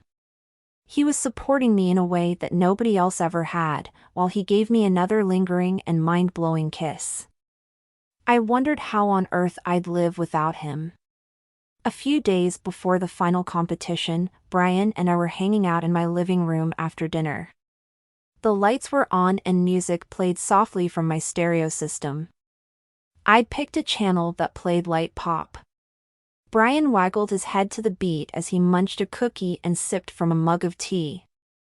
Our bare feet were tangled together on the coffee table, and I felt utterly content by the simple act of sitting side by side with him on that sofa. Another song came on and Brian shook his head. No way. That's too slow. He grabbed the remote and began switching through the channels. I saw your guy today. I grimaced as 80s rock crashed through my living room speakers. I grabbed the remote from him. That's way too loud and crazy for a relaxing evening, I said, scanning the channels until soft music floated in the room again. What guy did you see? I thought you were my guy. His lips twitched. He wore a huge grin he tried to hide behind his cup, but I could see the little curl of his smile anyway. I saw your pancake guy. He took the remote from me. No way am I listening to classical music. That's just torture. You sure know how to kill a romantic mood, I joked and then started laughing. Pancake guy is not my guy. I wish he'd leave town so everyone can stop blaming me for the diner canceling their all-you-can-eat pancake special. It was kind of hilarious watching him consume several dozen pancakes. He laid his arm across my shoulder and snagged the remote with his other hand. I'm glad you agreed to go out with me. I saved you from having more bad luck with guys. I was having bad luck with Brian, but I didn't say so. I didn't want to bring up the possibility of an ocean between us. I'd rather stick a knitting needle in my ear than listen to loud rock. Give me that remote. We tussled good-naturedly over it for a moment, then I got it in my hand and pointed it at the stereo. I sighed happily as a soft rock song played. I wish you'd saved me from crazy dates sooner. So do I. He rested his chin on top of my head. I wish I hadn't been worried you just thought of me as a friend and nothing more. I'd been scared of the same thing. I sighed, thinking about all of the time we would have had if one of us had spoken up sooner. What made you finally kiss me? He played with a lock of hair by my face. You stopped coming by the inn and agreed to work with that cowboy over me in the competition. I felt like you were slipping away from me, so I panicked and kissed you. I smiled up at him. I'm glad you did. Me, too. He kissed my nose, tucking the lock of hair behind my ear. Then he suddenly popped off the couch and moved toward my easel. I'm going to take a look at that painting so I can figure out which frame would be best for it. No. I leapt up and went to the painting, blocking it from his reach. He lifted a brow. I have to see it to get an idea for the frame. Just make something like what you'd make for Chelsea. He shook his head. No way. You two have different painting styles. Okay, now I really couldn't show the painting to him. As he reached to lift the cover off the easel, I yanked it back down. Just make a simple frame. Classic. You don't have a simple style. He tugged on the cover just as I pulled it back up and my elbow hit the easel, sending the whole thing crashing to the floor. He looked down at the painting, while my stomach clenched. He righted the easel, picked the canvas up, setting it back on it. He gave me a side glance. This is your work? I cleared my throat. Yes. He raked a hand through his hair, which was not a good sign. This doesn't seem at all like something you'd paint. It's nice, but it lacks heart, I finished. My shoulders slumped. I know, but the judges prefer classic landscapes like Chelsea's work. I'm giving them something they might pick for this last round. What makes you think the judges prefer a classic style? He asked, then his gaze moved to a second easel in the corner of the room. He started for it before I could stop him. My heart stuttered and banged against my ribs as he lifted the cover. He promptly nodded. Now this is a Megan Wallace painting. What made you paint this? Inspiration? I asked, even though I knew the answer. My heart had made me paint it. It was all my dreams, right there on that canvas. Could Brian see that? You should enter this one. It's your whole heart, right there on that painting. Panic hit. Did he know what I really dreamed of? What I really wanted? It was all right there in that painting. If anyone looked closely enough, they'd see me. I shook my head. It's too different. Too unusual. Maybe that's what the judges like about your work. He wouldn't think that if he'd been out on that terrace. I took a long breath, keeping those words inside. I have to think of this contest like a job. I'm an applicant. I have to enter this painting, because this one fits what the judges prefer. His fingers traced the canvas softly. But that other painting doesn't fit you. No, but it fits the theme and it's what I need to win. He threw his hands in the air. What makes you think that? I heard them talking, I exclaimed, and started pacing. At the last competition, I went out on the terrace to take that call from Janine. I was back in that little corner so the judges didn't see me when they walked outside, and they said I wasn't what they had expected from a painter. That my work was too unusual. Brian's gaze went back to the canvas of my heart. If they don't want an authentic Megan Wallace painting, then that's their loss and they don't deserve you. I blew out a long breath. I wish I could say the same thing, but I can't. You have a successful business already. If I don't win this contest, then I'm going to end up either living in my parents' RV or working at some office job that I hate. He touched my arm. I'll support you no matter what. I want you to know that. I just wish you'd enter this painting. Let the world see the magic of life the way you see it. My throat tightened. I can't talk about this anymore. Okay, he said, and then hugged me. I snuggled my face into the hollow between his shoulder and neck while he stroked the back of my hair. I need some dessert. Are you game? My gaze flew to the clock. It was getting late and I still had a website to finish before morning if I was going to get paid on time. Still, the idea of spending more time with Brian was too tempting to pass up. Who needed sleep? I'm game. I stepped away to fetch my house keys and then came back and took his hand. As we headed for the door, I asked, "Did you want to see if the ice cream shop's still open?" He gave me a giant smile in return. No, I have something better in mind. What's better than ice cream? I asked. Pancakes, he replied. Then his smile grew bigger until a gust of laughter followed. Together, we laughed all the way to the diner. Chapter 12. The next day, I dashed down the sidewalk toward Bayside Coffee, wondering why all of the people I passed and all of the people coming out of the shops kept staring at me. As I reached the coffee shop and grabbed the door, I caught sight of my reflection in the glass and groaned. In my haste to meet Janine for her declared emergency, I'd forgotten to change out of my pajamas. I wasn't wearing just any pajamas either. I had on the funky design your own bottoms that came with the Pajama of the Month club membership that Charlie had given me for Christmas. Too late now to change, especially since Janine had said there was an emergency and she needed to see me right away.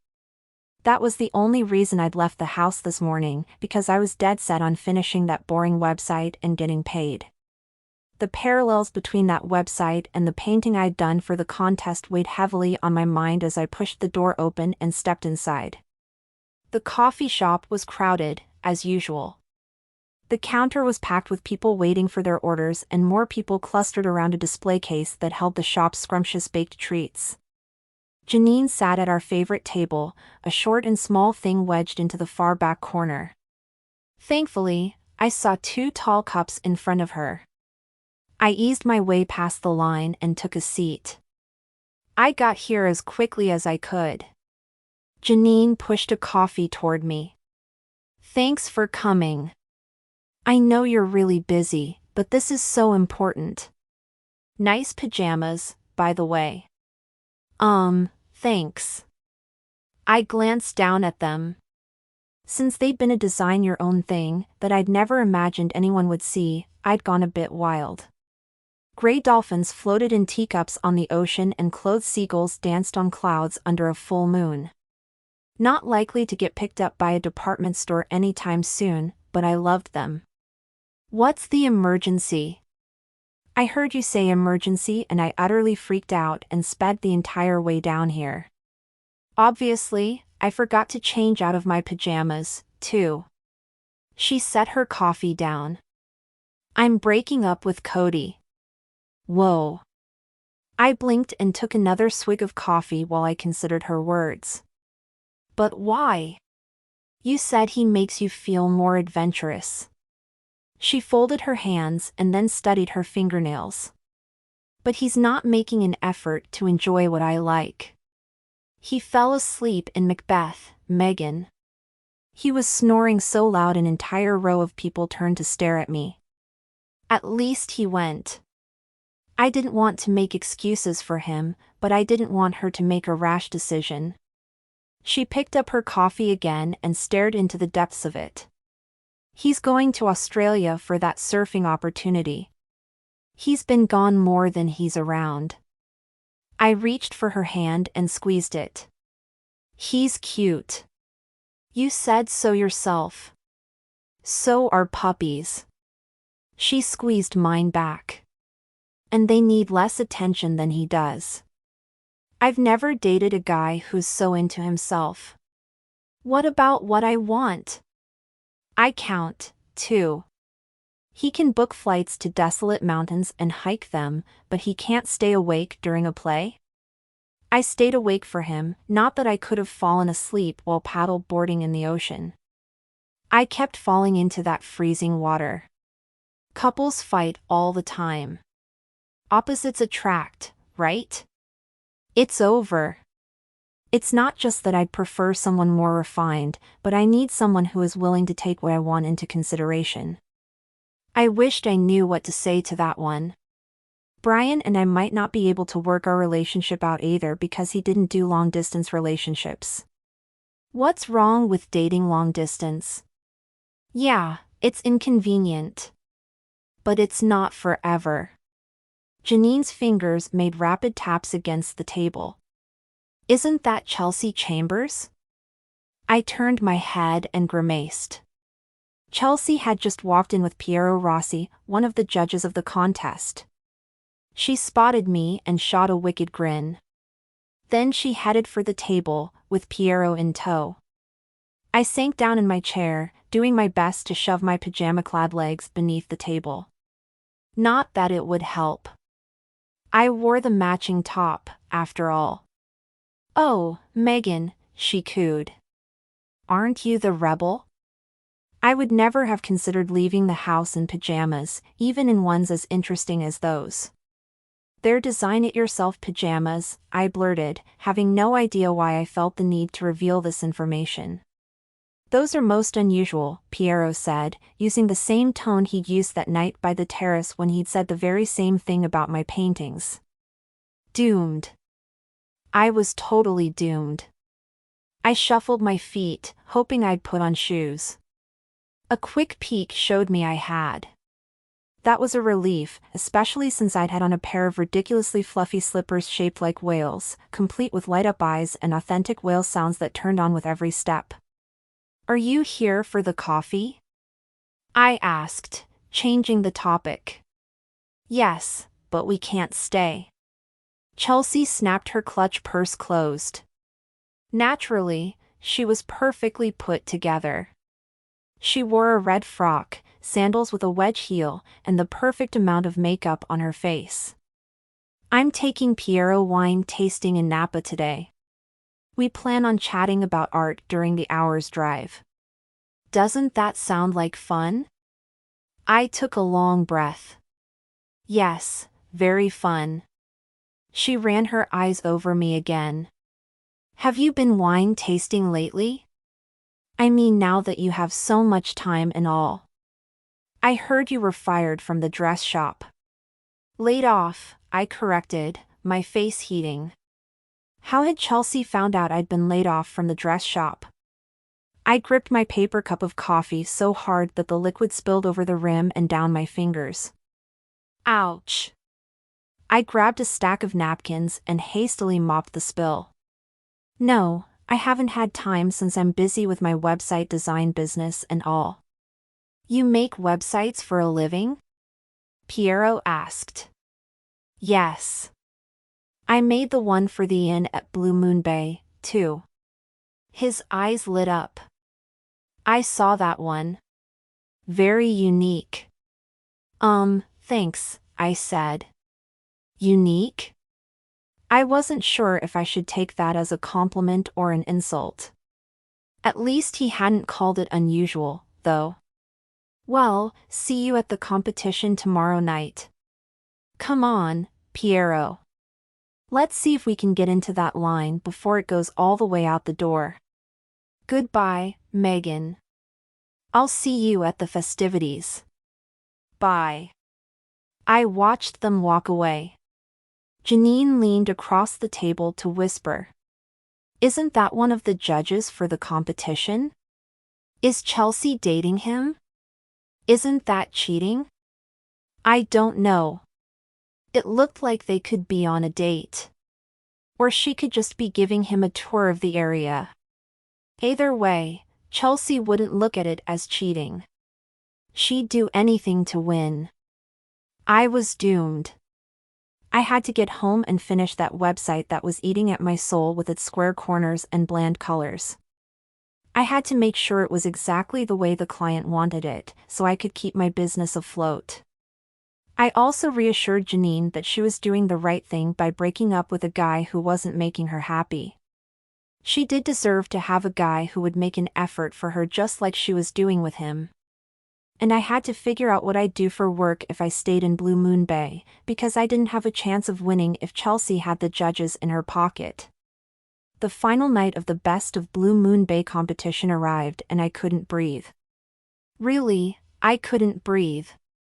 I parked my car and got out, knowing this could be the biggest night of my life. As I struggled for air, I considered just how far I'd get if I ran away right now. Given the dismal balance in my bank account, not very far. My legs felt like spaghetti as I crossed the parking lot toward the front entrance of the library. I would have felt way better if Brian had been walking in with me right now like we'd originally planned. He'd called to say he couldn't pick me up because he'd forgotten something and had to turn around. It was too late to wait for him, so I'd go in alone. When I reached the double doors, a uniformed man swept them open and gave me a little bow. Wow. That was a classy addition, and it got me to smile. I walked in and my eyes widened at the festivities inside the library. Everywhere I looked there were people in formal evening wear. The place glittered and shined. Uniformed waiters were circulating with silver trays that held delicate flutes, which only added to the marvelous ambience, as did the low lighting and the gentle swell of music being played by the 5-piece string band. My nerves stretched tight. I had a sick, fluttering feeling in my gut. My limbs shook. I spotted the 2 paintings on the stage, covered neatly by white cloths and lit by 2 small spotlights, and couldn't look away from them. Chelsea's painting and mine. One of us would win that job at the art gallery in Italy. I wanted the winner to be me. The judges stood near the far windows, talking to the people who'd flocked over to them. My heart climbed up into my throat. My whole life was in their hands, and one of them might be dating Chelsea. If so, that surely gave her an edge. Cameras flashed across the dimness and my vision suddenly disappeared. I blinked trying to refresh my eyes and someone grabbed my arm. Olivia's outline slowly came into view. She looked stunning in a silver halter dress, her boyfriend, Brody, standing next to her in a suit and tie. "Megan, are you okay?" she asked. "No," I croaked, glad to have my vision back. "I think I'm having a nervous breakdown." "I've got just the thing," Brody said, lifting a champagne glass off a tray and handing it to me. He smirked. "I call it bubbly courage." "Thank you." I sipped the bubbly liquid gratefully as both nerves and excitement rolled through me. I'd painted the classic painting for the judges and Brian had crafted a simple yet elegant frame for my canvas. I just hoped they liked it. Charlie and Luke swept into the room, a group of reporters trailing behind them. Chelsea sidled up next to them, looking less than happy with the attention they were receiving. Not even Chelsea, in her regal scarlet gown, could compete with Charlie Rockwell and Luke Montgomery. Charlie caught my eye and winked. She pushed past the photographers and came toward me, Luke right beside her. "You look wonderful," she whispered into my ear. I glanced down at the printed silk gown I wore. It highlighted my coloring and fit me like it had been made for me. "Thanks for loaning me this dress. Are you sure the wardrobe department won't freak out if they see photos online of me wearing your soap opera character's gown?" She waved a hand. "Don't worry. They would be grateful for the press." Wendy and Max, resplendent in their evening wear, came over and we stood there in a little group with my friends surrounding me. My limbs stopped shaking. My heartbeat slowed. My vision cleared. The people who cared about me were here to support me. My heart filled with joy that would be complete once Brian arrived. "Have you seen Brian?" I asked, turning to Wendy. She shook her head. "Didn't he pick you up? He said he was going to your house when he left the inn." I laid a hand on my rapidly beating heart. "He called and said he forgot something and had to go back for it, but that was a while ago." "Where was he?" My former boss, Carol Winters, who owned the dress shop, hurried over. She gave me a hug. "I feel so bad about having to let you go, but I'm thrilled it gave you more time to get ready for this contest." I hugged her back. "It's okay, Carol. Thanks for coming tonight." She excused herself to talk to a man across the way just as Charlie's sister, Claire, came over. Her face lit with excitement. "You did it, Megan. This is so exciting. You have such an original flair with your artwork. I know you're going to wipe the floor with Chelsea Chambers." Charlie swatted Claire in the arm. "Claire!" "What?" "I'm just being honest." She lifted a hand in an exuberant high five. I had no choice but to high-five her back, even though I felt like she'd be disappointed when she saw the classic-style painting I'd brought tonight. My eyes moved back to the paintings and a feeling of dread overtook me. Why hadn't I brought the painting of my heart? The one Brian had thought I should bring? I had sold out, which meant I'd lose no matter what tonight. But it was too late now. I'd made the wrong choice and I had to live with the outcome. My heart ached as I watched the judges walk over to Susanna Grimes, the MC.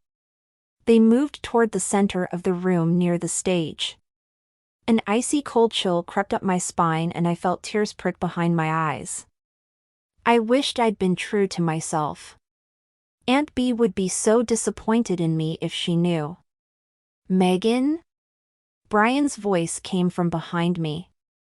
I spun around and there he stood, a wrapped canvas under his arm. My eyes flared in surprise. Where have you been?" I asked. His gaze was steady on mine. "I went back to your house and got your painting, the one I think you should enter. You still have time to change your mind if you want." He'd gone back to get the other canvas? Tears blurred my vision and I wiped my eyes carefully so my makeup wouldn't be ruined. "Thank you." "Yes, that's the one I want to enter." My voice cracked. "How did you know I'd want it?" His smile was gentle. "Because I know your heart." My heart. It stopped. Literally. There was a slow moment where not one beat sounded in the chamber of my ribs and then I exhaled. "You saved me," I said. Wendy nudged me toward the stage. "Don't just stand there and swoon over my brother. Get that painting up on stage before they decide you can't enter it." Brian and I dashed to the stage, the judges right in front of us. "I'm sorry," I began, gesturing to the wrapped canvas Brian was holding. I somehow brought the wrong painting and this is the one I'd like to enter in the competition. Please say it's not too late. Cesare looked at his watch. You have 2 minutes. They all moved away. Brian turned the easel around, took the classic-style painting down, and then put the painting of my heart on instead. I got a peek at the frame around my painting and gasped. He'd carved it from a shimmering dark wood and in the corners were decorative inlays. I looked closer and saw a set of hands clasped together, so cleverly placed into the wood that they actually appeared to be holding one corner of the frame together. I'd seen the frame he'd made for Chelsea, a light and satiny thing that was classic and simple. This frame was magical, an obvious compliment to a Megan Wallace painting. How did you know? I mean, you carved this frame without even knowing I'd choose to enter this painting in the contest. Brian gave me a sly look. No. I knew. Dino called out, "Your time is up. If you do not want to be disqualified, you must step away now." I dashed backward, as did Brian. He handed the classic painting off to Janine, who'd rushed up to make sure we had time to get the painting switched. We stepped back and Janine squeezed my hand. "Jackson sends his best wishes." I let Brian take one of my shaky hands. "How is he?" She smiled. "Recovering well." "That's good." I smiled, relieved. The clock chimed loudly and applause sounded throughout the room. The press started to take pictures again and I found myself bombarded with flashing glares that left little dots dancing on the edges of my vision. Susanna announced Chelsea's name first, and when she called my name, Brian helped me to the stage. The easel that held my painting was to my right and Chelsea was to my left. My legs were so shaky I could barely stand in my heels. The covers came off the paintings and I heard gasps from the audience. My heart sank. Sink or swim, I'd entered my heart in this competition. It was too late to enter the other painting and I didn't want to, anyway. If the judges preferred Chelsea's work, so be it. Tonight, the judges will make their decisions here on stage, Susanna announced. I turned my head to look at my painting. It was the Boboli Gardens at dusk. A man and a woman stood in the garden, leaning toward each other while riding flowers spilled their way off the painting. The flowers and butterflies led the way down a path. The butterflies' bodies were actually whales and dolphins, and in the center of the flowers were tiny blue moons. In the side of one bench set on the garden path was a miniature inn at Blue Moon Bay. The man and the woman held hands in that painting, and from the very top of the frame the dying sun beamed down, sending a carpet of purple dusk over the garden. My eyes went to Chelsea's painting. It showed a street filled with tall stone houses, cobblestone streets, and colorful flowers in boxes. Behind the buildings was Blue Moon Bay. A classic Italy mixed with our little town. Exactly what I had expected her to paint. The judges drew closer. Cesare poked Antonio in the ribs and they bent closer to look at my butterflies and flowers. "Look, how unusual." Chelsea gave me a malicious smile. "My goodness, Megan. So original." The way she bit it out made it sound like an insult. Well, so what if it was? My painting was original. I could look at it with pride and joy and know I'd painted something that mattered to me as an artist and a person. Antonio murmured something. Dino bent closer to look at a small corner of my frame and then he looked back at the painting. I couldn't read the expression on his face at all. Cesare walked over to Chelsea's painting. I heard him say, "Very elegant and spare." Spare was hardly a word anyone could use to describe what I'd done. Piero joined him at Chelsea's painting, as did Antonio. Antonio frowned and then walked back to my canvas. Dino walked between the two, his eyes finding something in each before comparing them again. "Oh, I didn't see that before, Dino said, and bent his dark head closer to my canvas. Chelsea lifted a brow. Her mouth formed a smirk as Antonio's forehead took on a mighty big frown as he studied whatever Dino had noticed on my canvas. Finally, the judges stepped back to discuss their findings on the other side of the stage. Susanna announced, "Ladies and gentlemen, I know you've been dying to get a closer look, so while the judges step away and discuss their thoughts, please feel free to discuss yours." Time stretched out like taffy. A strange but welcome calm dropped over me. It didn't matter if I won. It didn't matter if I lost either. Not right then. What mattered to me most was when the audience surged forward. They surged forward to get a closer look at my painting. Mine. "Look, the blue moon." Olivia pointed to a flower. Another woman exclaimed, "It's the sea painted into that shoe." Their voices rose toward me. Triumph hit. So what if Chelsea got the grand prize? I now felt like a professional artist. And that made me feel like a winner. Susanna cleared her throat and tapped on the mic. "The judges have made a decision." Brian's gaze got mine.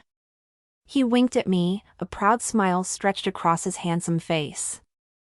I blew him a kiss and then shimmied my shoulders just to shake a breath loose. Susanna handed mics to the judges as they stopped next to the paintings.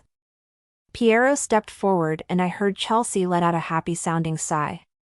"Antonio, Cesare, Dino and I have so much love for the art gallery our beautiful mother left to us, may she rest in peace. Thank you to the good people of Blue Moon Bay for holding this competition in your newly renovated library. We are very excited to declare the winner tonight."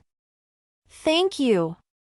Chelsea stepped forward, her smile blinding and one hand lifting in the air, even though they hadn't called her name yet. Piero stared at her a moment before bringing the mic back to his mouth. "It is my pleasure to announce the winner of the Best of Blue Moon Bay competition. Megan Wallace, artist. Custom frame by Brian Watts." "Congratulations, Megan." Cesare stepped toward me and handed me a certificate. "Ms. Wallace, we are delighted at the unusual and wonderful paintings you entered in this contest.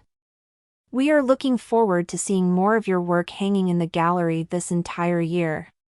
Thunderous applause sounded out across the room as I stepped forward and thanked the judges. I held my certificate face out toward the audience as camera flashes went off.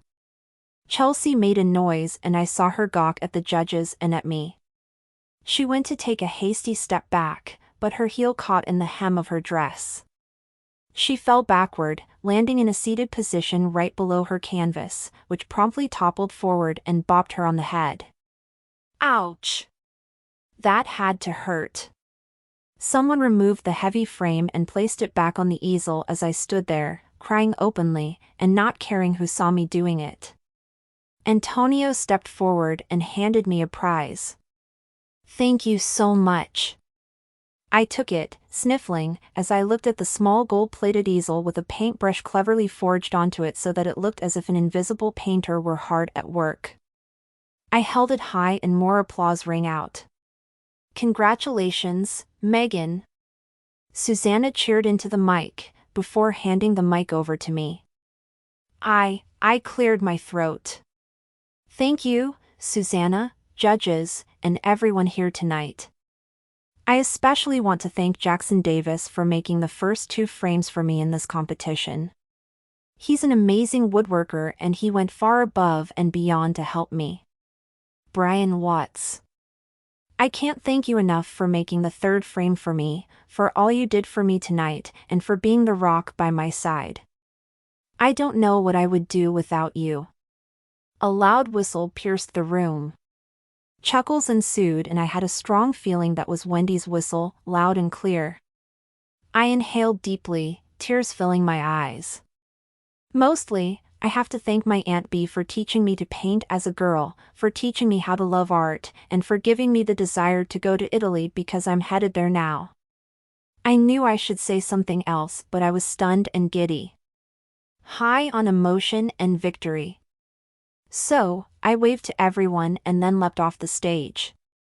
Olivia and Brody met me at the bottom of the stairs and hugged me tightly. Wendy muscled her way through the crowd and her arms went around me. I started crying again and I knew my mascara was probably hanging off the point of my chin, but I couldn't seem to care, not even when the press started shouting at me to smile and then began yelling questions at me. "How does it feel?" I looked over at the reporter. "Amazing!" How else could I have described it? It was amazing. Charlie and Luke managed to get past the ring of bodies.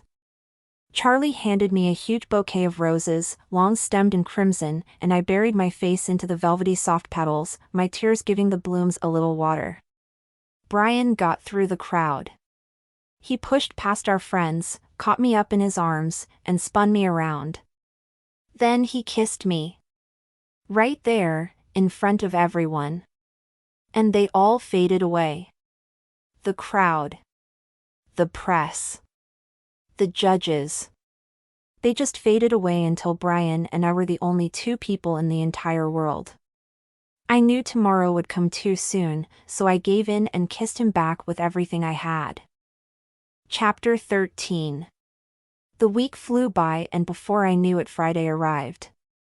I'd be flying to Italy first thing Monday morning, and I was beyond excited. Breaking up with my cottage and stuff turned out to be a lot harder than I imagined it would be. I didn't even know I had so much stuff until I started going through it, trying to decide what I could take and what had to go. Thankfully, Wendy agreed to let me store some stuff in the inn's attic. I'd chosen which clothes I had to have and which I could get rid of. I decided to pack away my beloved dishes for storage because I doubted they'd make such a long trip safely, and I'd done 1,000 other things I'd never thought I'd have to do, and I wasn't finished yet. Olivia, Janine, and Wendy were at the cottage with me, helping me pack. Janine carefully wrapped a lovely tea set with sheets of newspaper. "It's going to be so different without you around. We have to arrange a girls' trip to Florence to come and see you," she said. "Yes, please do." I looked up from the pile of dresses I was going through, setting aside a plum-colored frock before I stood up. "All of you have to come see me, including Charlie." I wish she didn't have to go back to LA to film so soon after the contest. Wendy stood on a stepladder to reach the highest shelves in the living room and all of the objects on them. She smiled down at me. Charlie was sad to go, too. You should have seen the PDA between her and Luke after you left the library. "Woo, baby." As for Italy and a girls' trip, I'm sure she'd love that and I'd love that, too. "Count me in." Olivia wrapped a vase with crumpled newspaper and set it into a box. I've always wanted to go gallivanting around the Italian countryside. It sounds so under the Tuscan sun. "I loved that book," I said, smiling. I headed for the kitchen to make a pot of tea and stopped in the doorway. Suddenly it hit me hard that I was leaving. And in just a few days, too. When the tea was ready, I loaded a tray with cups, sugar, and lemon. Then I added the last of the sugar cookies I'd made the day before. There would have been fewer cookies left over if Brian had been here, but he hadn't come over, not since he'd helped me pack the heavier stuff the weekend before. The fact that Brian wasn't here bothered me a lot, but he'd been avoiding me.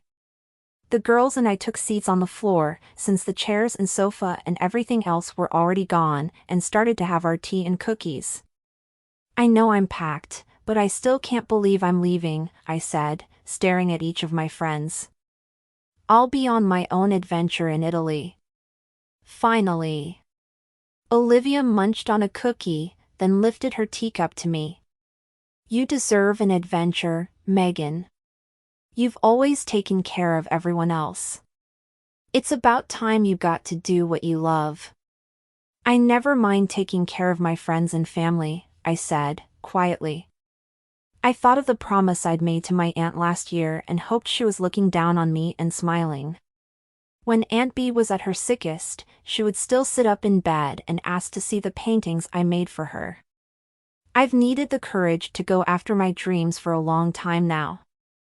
I'm happy to finally get the chance, but you guys had better come visit me because I'm going to miss you. And I was really going to miss Brian. I glanced over at Wendy. How is Brian? I haven't seen him all week. Wendy set her cup and saucer aside and sighed. Olivia had probably heard the tension in my voice, because she busied herself with pouring another cup of tea and then stared at the floor. Janine gnawed her bottom lip and avoided my gaze. I'm sure he's just busy at the inn, Olivia finally said, making an obvious excuse. Janine nodded so vigorously her blonde hair tumbled around her face. Yeah, that has to be it. He must be busy working. Or not. I raised my brows. I pinned my gaze on Wendy. How is he? Really? Wendy broke a cookie in half and bit into a piece, obviously trying to evade the question. I waited. She finished the cookie slowly. I lifted a brow. Janine straightened suddenly. I broke it off with Cody. Wendy's shoulders sagged with relief, but mine tightened. You did? I asked. Janine handed me a cookie. I did. But he's not accepting it very well. I told him that I was happy to support what he likes, but that I like certain things, too. Like Shakespearean plays, for example.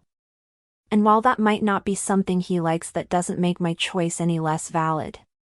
He said he didn't understand what I was talking about. I reminded him that he fell asleep in Macbeth even before it was intermission. I told him it was over. He claims he doesn't accept that. But, whatever. It's over. I have needs, too. Good for you, Olivia cheered. You deserve a guy who's as into you as you are into him. Is Brian still into me, Wendy? Just tell me, please. She topped off her tea. Then she added sugar and lemon. I tapped a finger against the hardwood floor. Wendy, is he okay?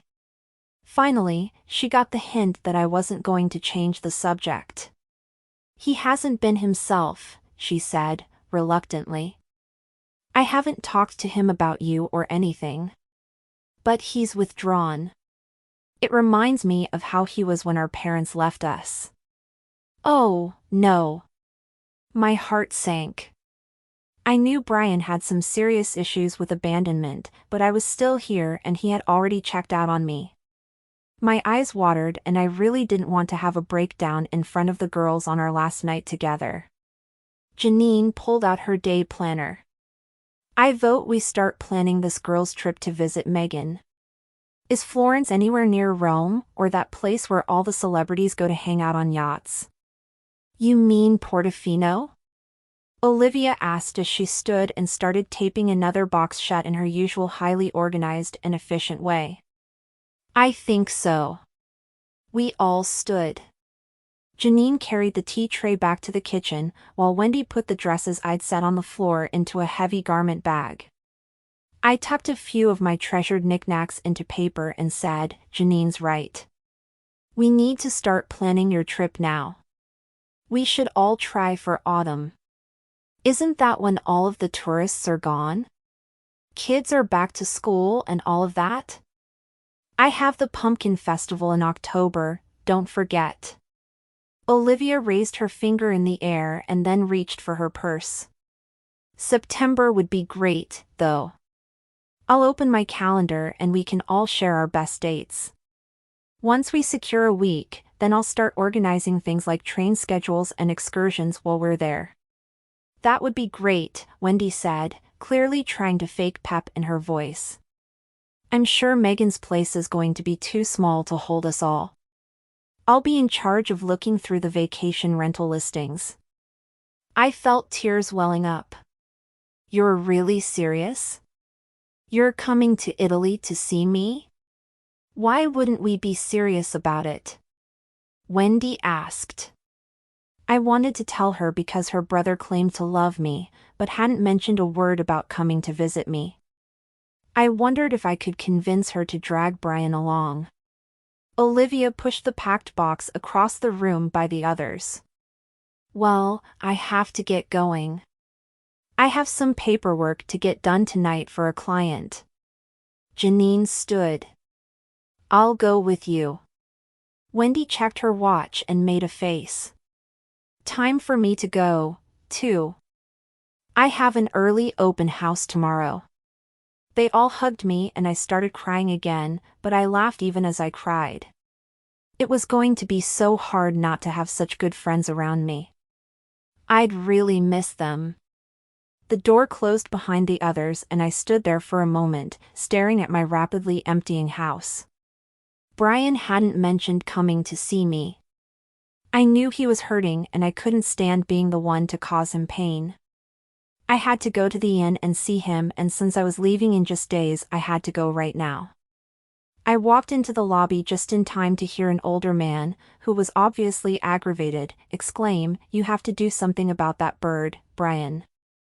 It's decided it's a crow." Brian stood behind the welcome desk, looking as handsome as ever. I could see that he was both exasperated with the man, but also trying not to laugh. "Oh, it's not a crow at all, Mr. Jenkins. It's a parrot." Mr. Jenkins's chest puffed up below the plaid polo shirt he wore. He yanked at his ears furiously. "I know it's a parrot. You know it's a parrot. But the bird thinks it's a crow." Brian scratched his chin, but stayed perfectly calm. His gaze found mine and I gave him a tentative smile, then headed for the coffee bar so he could finish handling the parrot-crow crisis. Brian took out a pen and paper from beneath the desk. "Could you explain what you mean when you say the parrot thinks it's a crow?" Mr. Jenkins yanked on his ears a little harder. Judging by how low his lobes hung, that might have been his lifelong habit.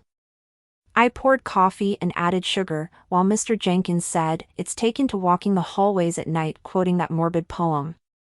You know, the one with the crow in it? Also, it's stealing."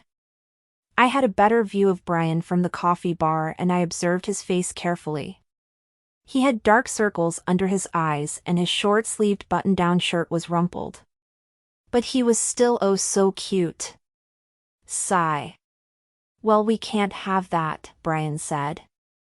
No, Mr. Jenkins gave his ears a final tug, then shoved his hands in his pockets. "I'm headed to the golf course now. I need to get in a few holes." Well, that certainly explained the plethora of plaid he wore. I hid my smile until he left and then went to Brian, scooting behind the desk so I could give him a hug. I slipped my arms around him, but his arms stayed at his side. "I haven't seen you all week, so I came by hoping we could talk." I released him, trying not to let my hurt show. He stepped back a little. "I can't right now. I have to go talk to a woman about a parrot." "Yeah, I gathered that. Do you have to handle it right now?" He took another step back, leaving me standing behind the desk alone. "Yeah, I really need to get to that. Mr. Jenkins isn't the first guest to complain and the parrot's been known to make a mess on the carpet." "Brian, I want to talk to you about." The front door swung open. A noisy family, who'd obviously been down at the beach, charged through, cutting me off. I paused, trying to think of how to get him to talk about this. They exited the lobby and I went on. "Fine, I'll make it short. I was thinking we could do long distance until I get back from Italy. It's only a year and we could fly out to see each other a couple times. We could have date nights on the phone. I can use the webcam to chat with you, Anne." "You want us to date long distance?" he asked, incredulously. The pain on his face was real. His mouth turned downward and his eyes went glassy. "I know how you feel about long-distance dating, but it wouldn't be so bad. A guest came hurtling down the stairs. She carried a beach towel and a book, and I bit my lips, hoping she'd move a little faster. Once she went out the doors, I said, "Brian? Don't you want to date me long distance?" "I don't do long distance. But it's the only way we can be together." I took a few steps toward him, anxious and upset and desperate. The feeling in my stomach, an awful sinking feeling, just got worse with each second that passed. Brian raked his fingers through his hair. "I know you think that would work, but it wouldn't. My folks always said they'd visit. They said they would keep in touch." I planted my hands on my hips. "I'm not the same as your parents. I would never break a promise to you." The door swung open again. What was happening? Were people just hanging out by the front door, waiting to burst into the place at the worst moment? What time did people go to bed around here, anyway? Brian watched the guests trooping over to the coffee bar, then he took me by the arm. The tingles were still there, but they were submerged under fear and heartache. "I read you my grandmother's letter. You know she depended on me to run this place. It's our family tradition. I'm needed here now more than ever, because Wendy's so busy with her real estate stuff." I fought back tears. "Did we read the same letter?" "Because it sounded to me like what she wanted was for you to find love. Love like what we have." He shuffled his feet and eyed the people at the coffee bar. "I just can't do long distance, Megan. It won't work for me. Long distance never works out. Ever." My eyes went to the guests at the coffee bar. What were they doing over there? Making a new strain of coffee? Creating a cup like no other had been made before? Why couldn't they just take their coffee and go so my boyfriend could dump me in private? Brian rubbed his arms. He looked so unhappy that I wanted to hug him. But I was afraid he would just reject me again, and my heart couldn't take that. It couldn't. Finally, the coffee drinkers moved on and the lobby was empty again. I took a deep breath. When we were just friends, you would always tell me how the guys I dated were wrong for me. Like the one who wanted his coffee money back, and the pancake guy, oh, and the guy who thought I wouldn't make a good wife because I didn't know how to make gluten and nut-free cookies for kids we didn't even have yet. Brian sighed. They were wrong for you. My hurt welled up and words rushed out of my mouth. I had a point to make. You used to tell me that I deserved better. You know what? I do deserve better. I deserve a guy who supports my dreams just like I support his. A guy who could compromise a little for what I want, just like I would compromise for what he wanted, too. I thought that guy was going to be you, but it turns out you're just like the rest of them. Brian looked shocked. No, not at all, Megan. I do support your dreams. Did he? Did he really? I had to ask the question that had been on my mind ever since I'd hugged him and he hadn't hugged me back. I didn't want to ask because I was afraid of what his answer might be, but I had no choice. Are you breaking up with me because I'm going to Italy? He shook his head. I didn't say that. I just said that long distance won't work. If we can't do long distance, then you're breaking up with me. A slice of pain cut through my heart. I wrung my hands together. I had to tell him. It was a blue moon that night you first kissed me, Brian. Now we're ending up just like your grandmother and that man she loved so long ago. You won't bend your dating rule, and there's nothing I can do about that. His jaw tightened, but he avoided my gaze. So I guess this is goodbye. My throat tightened and I choked on my words. I love you so much, Brian. I'll love you for the rest of my life. I walked out of the inn, got into my car, and sobbed. The cottage was bare. I stared around at the familiar walls and floors, trying to figure out how all of my things had ever fit into the place. It looked so different without my belongings everywhere.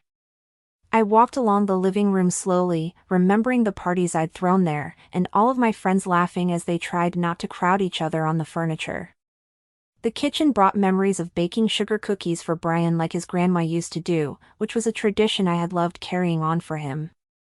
The whole place rang with memories, and leaving that cottage was so bittersweet. Aunt Bee would be proud of me for going to Italy. I really wished I wasn't taking such a huge hole in my heart along for the ride. I loved Brian, even if he was a stubborn and impossible man. I deserved to be loved just as much in return. I regretted telling him he was just like the guys I'd dated before, but I hadn't been wrong. He'd promised to support me, but in the end he deserted me. I guess he figured that was better than risking my deserting him. I heard the doorbell's foghorn siren, and I smiled as its strident whoop filled the empty rooms. I'd even missed that crazy sound. I stepped past my suitcases and opened the door to find Janine standing there. Her smile was wide as she glanced down at the suitcases by my feet. "You're all ready to go?" "I'm not sure." I let out a small laugh. I wasn't ready. Not at all. Maybe I should have gone to see Brian one more time. Maybe I should have tried harder to get him to compromise. Heartache and regrets happened, but I was making my dreams come true. I was excited to start on that journey. I guess I'm as ready as I'll ever be. Thanks for offering to drive me to the airport. No problem. Janine took one suitcase and I took the other, and then I grabbed the framed picture and we rolled them out onto the porch. I turned the key in the cottage door for the last time and then handed the key to Janine, who'd promised to take care of that for me. I wasn't in the car 5 seconds before I started wondering why I let Janine drive me. My friend drove like a lunatic. She always said it was defensive driving and she'd learned to drive in a big city, which she had, but I kept pressing my foot to an invisible brake and grabbing at the seat as she flew around the long road that curved away from the town and toward the airport. "Are you okay?" "You seem distracted," I squeaked out as Janine took a sharp right without using her blinker and without slowing down. She looked over at me and I held my breath. Her eyes went back to the road and a little curl turned her mouth downward. "Yeah, I'm just a little frustrated." "No kidding." "Why?" Janine sighed. Her fingers clutched the wheels so hard her knuckles turned white. "I love Olivia. You know how much I love her."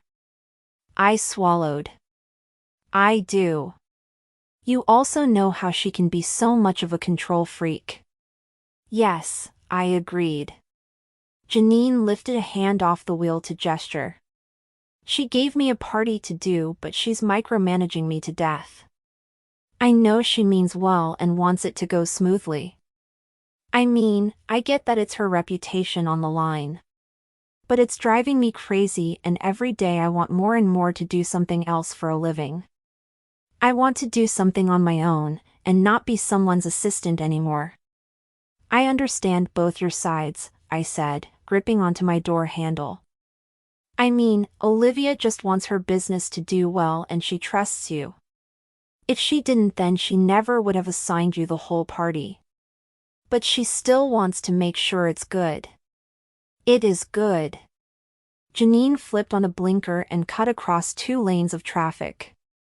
I closed my eyes, waiting for death. And I like her ideas, but I have ideas, too. It feels like every time I get an idea in place she comes in and adds to it or changes it into something else entirely. She changed lanes and cut off a shiny blue sedan. I gave the driver an apologetic wave. "I'm sure if you just talked to Olivia it would help," I said. "It would help with that issue, but not with the rest of it. I mean, there's nothing she could do to make me want to keep being an assistant." She let out an exasperated breath. And if all that wasn't enough, Cody keeps calling me. He's not willing to accept we broke up. He actually told me I should reconsider because he's always been the person who dumped the other person. His conclusion is that I've taken complete leave of my senses. I have no idea why he would think I should get back together with him, but he's so insistent on it. Maybe he wants to date me again just so he can dump me and keep his track record intact. I made a low sound in my throat as I thought of Brian. Janine gave me a sympathetic glance. I'm so sorry. Here I am talking about Cody calling me nonstop and Brian hasn't called, has he? No, I said. Janine sighed. Maybe he will.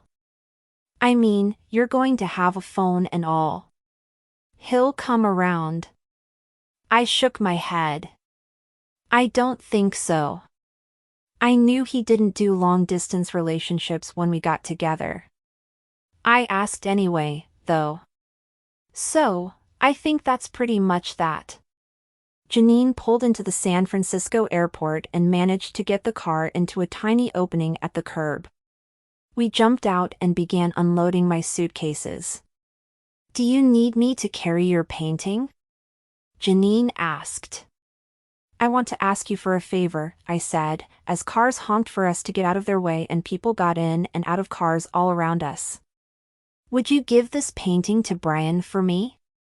Janine put a hand to her heart. Of course. Is there a note? A note? Oh, no.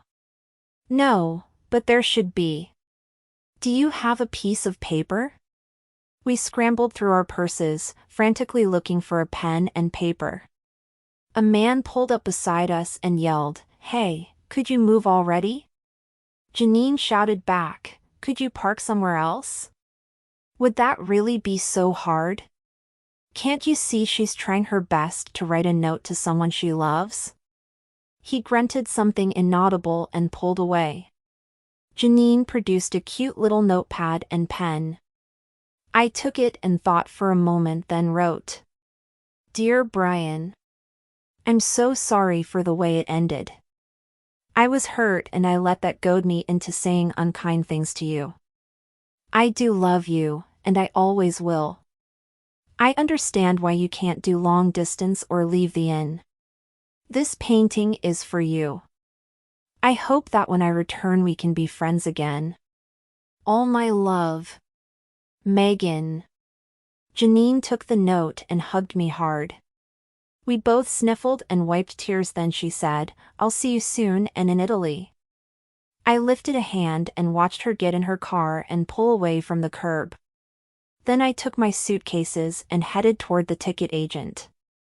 I stood in my workshop at the Rossi Art Gallery in Florence, Italy, a pleased smile on my face as I surveyed the painting taking shape on my easel. I painted the square just outside the gallery's front doors, but along the sun-drenched street, in the tiny cracks of the old stones, I added little spheres that bobbed and danced.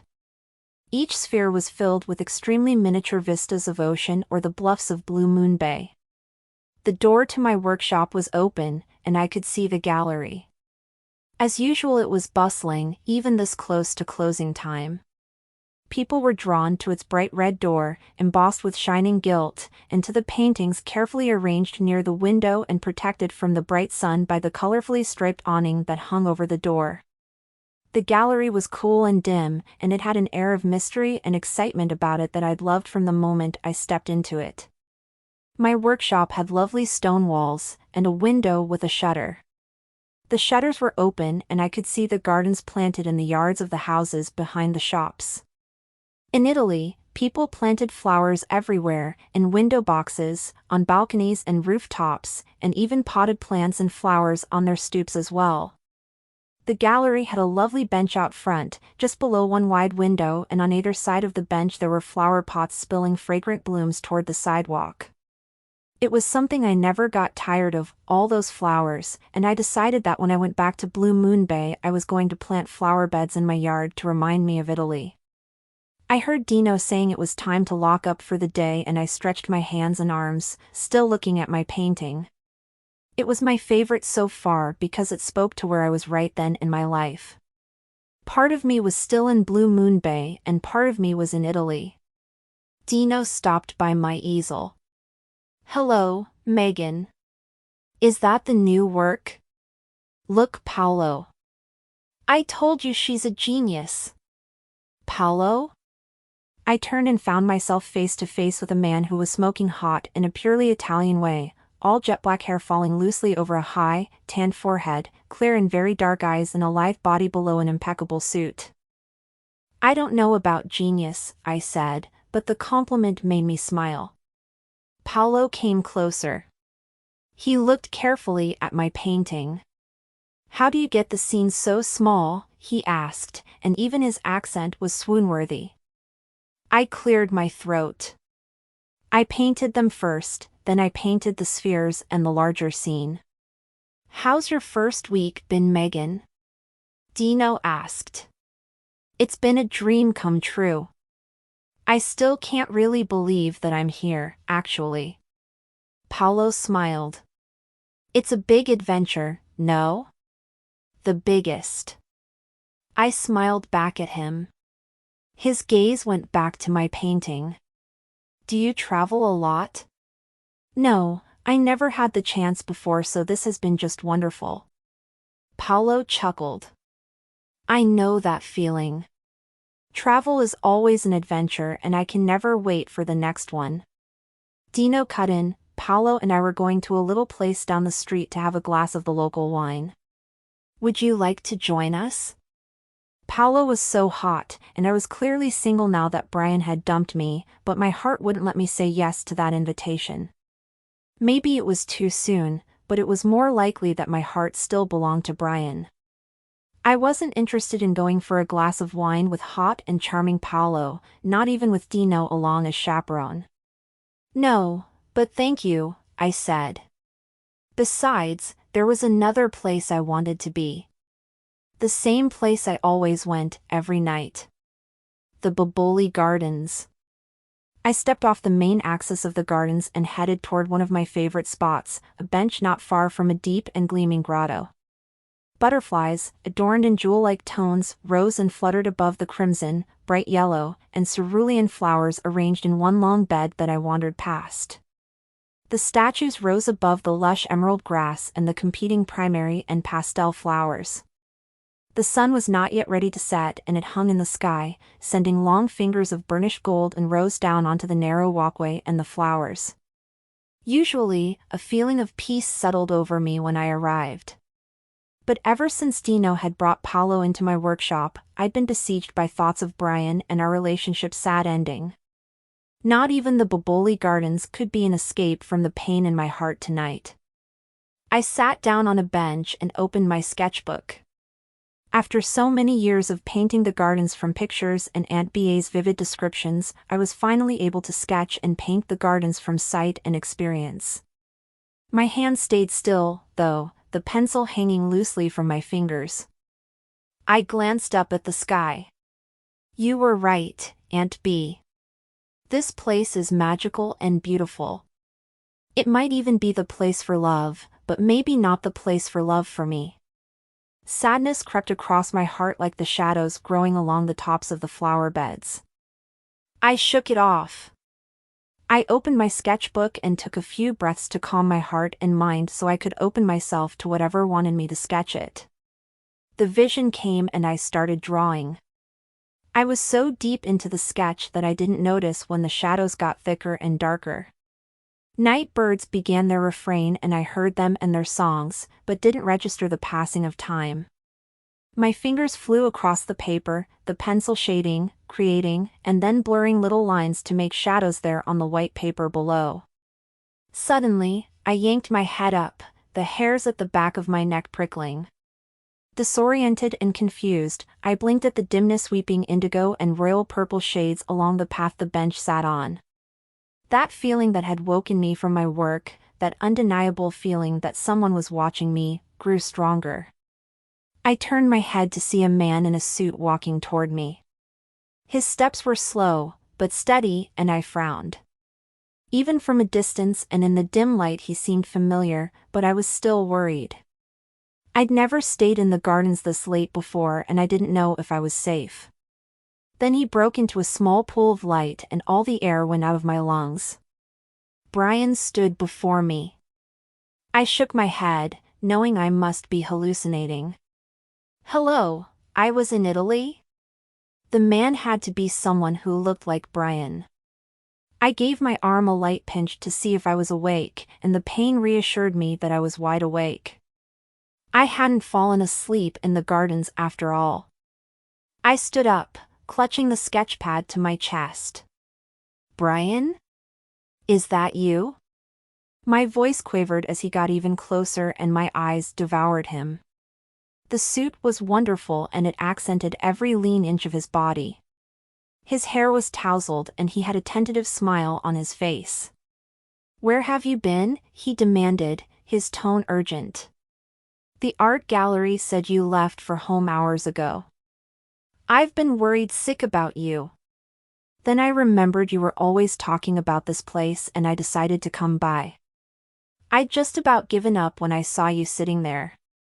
I gave my arm another little pinch. Never hurts to be sure. Ouch. Nope, still not dreaming. I didn't know why Brian was here, though. Panic took hold as I considered the possibilities in a split second. Is Wendy okay?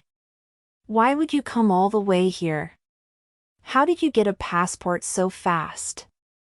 Wait, did you get a passport? I mean you had to have. My voice trailed off from my rambling. I blinked a few times, still not able to convince myself, despite the pinches, that I was awake and not dreaming. He let out a relieved sigh. The passport? It cost me a small fortune to get it this quickly. Everything in me screamed at me to run to him, to throw myself into his arms and tell him how much I loved him. But I was still hurt and worse, I was too confused by his sudden appearance to be able to make sense of the fact that he was there at all. Why are you here? I asked. He shuffled his feet. A butterfly zoomed down and lit on the top of his head. His eyes crossed then rolled upward. I pressed a hand to my mouth to keep from laughing aloud. The butterfly perched there, seeming unaware that it was on top of a human head and not a flower. Brian chuckled. A little help? I moved toward him and blew a gentle breath at the butterfly. It took flight and that solved his problem, but it added to mine because now I was so close to him that I could feel the warmth spilling off his body and smell the delicious scent that was all him. That smell made my heart beat way too fast, as did just being near him. What am I doing here? I already told you, sweetheart. I can't do long distance. The edges of the sketchbook pressed into my chest as I nodded. I know. I really can't. I know it works for some people, but it would never work for me. He'd come all the way to Italy to tell me that? Frustrated and with my wound spilling fresh misery along my nerve endings, I bit out, yeah, I understand. He held up a finger. Oh, I did what you asked.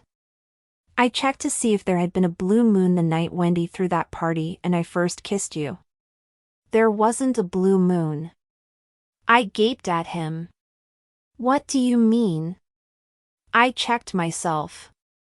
Well, you must have been flustered when you checked because there's a blue moon on that date all right, but not until next year. Not until next year? I suddenly recalled it all. How I'd been trying not to be rude while Janine and Olivia talked about the avocado rose class and how I'd been in such a hurry. I'd read the day right but the year wrong. Oh, embarrassment. My heart sank. Why had he brought up my silly mistake? So I'd know that we weren't supposed to be together forever? Well, thanks for coming to tell me you didn't dump me because of the legend. If you'll recall, I never dumped you. I didn't come here to tell you that, either.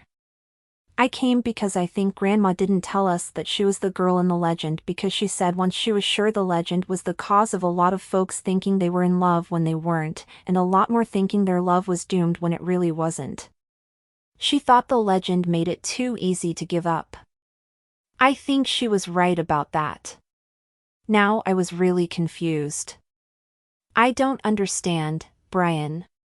He took a breath so deep it lifted his broad chest. He blurted out, I hired Janine to be the general manager of the inn at Blue Moon Bay. I shook my head just in case a butterfly or a bee or something had flown in there and was messing with my hearing. You did what? I hired Janine to run the inn. There was definitely nothing wrong with my hearing then. What?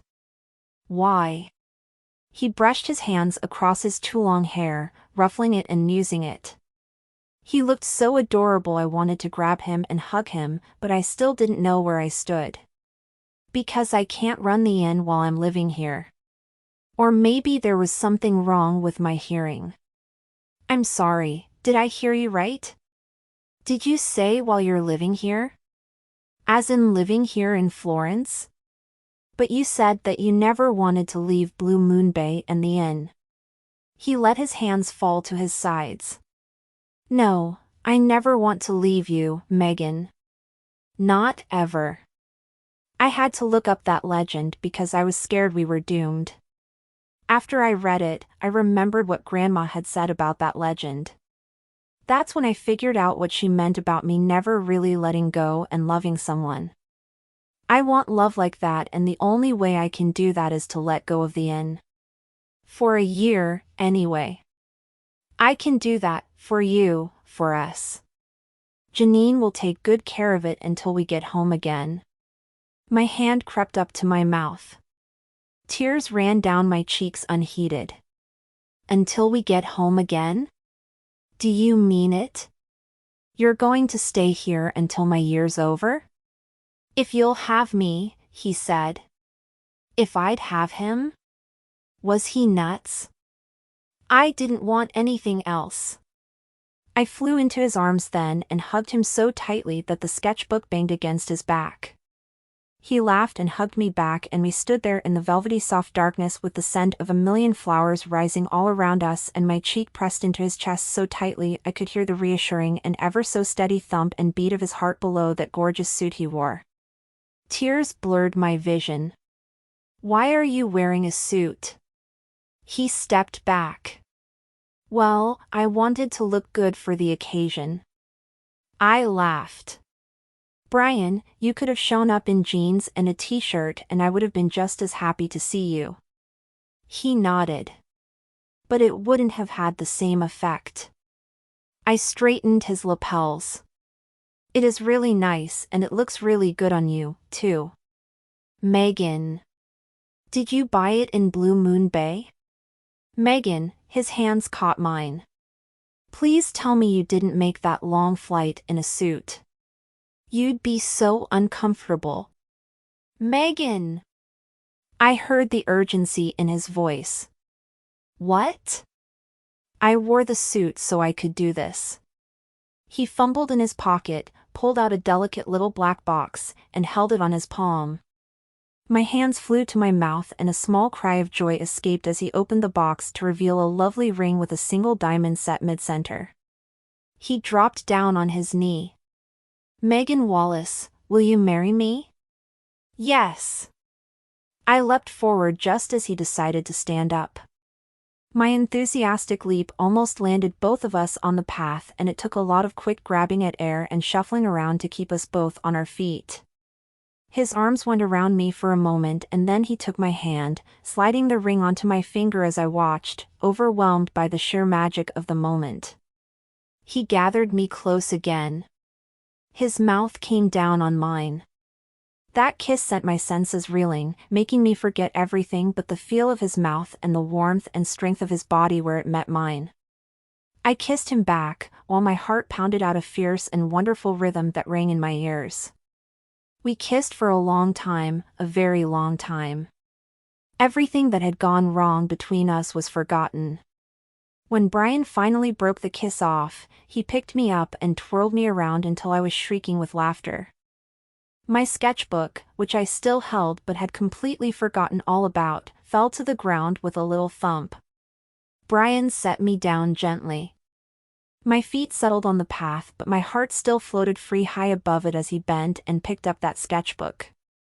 My breath sucked in as he looked down at the sketch. I moved closer so I could see it too. I'd sketched him, standing before the inn with the sea rising high near the shores and the finger of land the plaque rested on. He looked at me, a question in his eyes. I took the sketchbook and held it. He asked, "You were sketching me?" "Yes." "Why?" "I missed you. It's always been you that inspired me." Brian smiled. "It's always been you, too." The butterflies took flight all around us and the night blooms opened, showing their sweet faces to us and the low-lying moon. I looked up, wondering if Aunt Bee knew this would happen, if this was why she'd insisted that I come here, to where magic and love could happen in the gardens, if I would just let the butterflies and the flowers show me the way. They had shown me the way. "Thanks, Aunt Bee," I said, as Brian took my hand and led me down the path to the garden's exit, and to our new life together. The end. If you enjoyed spending time with these characters, be sure to read Harper's story in the Christmas Cabin, Blue Moon Bay series, Book 5. You have been listening to The Friendly Cottage, Blue Moon Bay series, Book 4, by Susan Hatler, copyright 2016 by Susan Hatler, audiobook copyright 2023 by Susan Hatler. Susan Hatler is a New York Times and USA Today best-selling author, who writes humorous and emotional women's fiction and young adult novels. Many of Susan's books have been translated into German, Spanish, French, and Italian. A natural optimist, she believes life is amazing, people are fascinating, and imagination is endless. She loves spending time with her characters and hopes you do, too.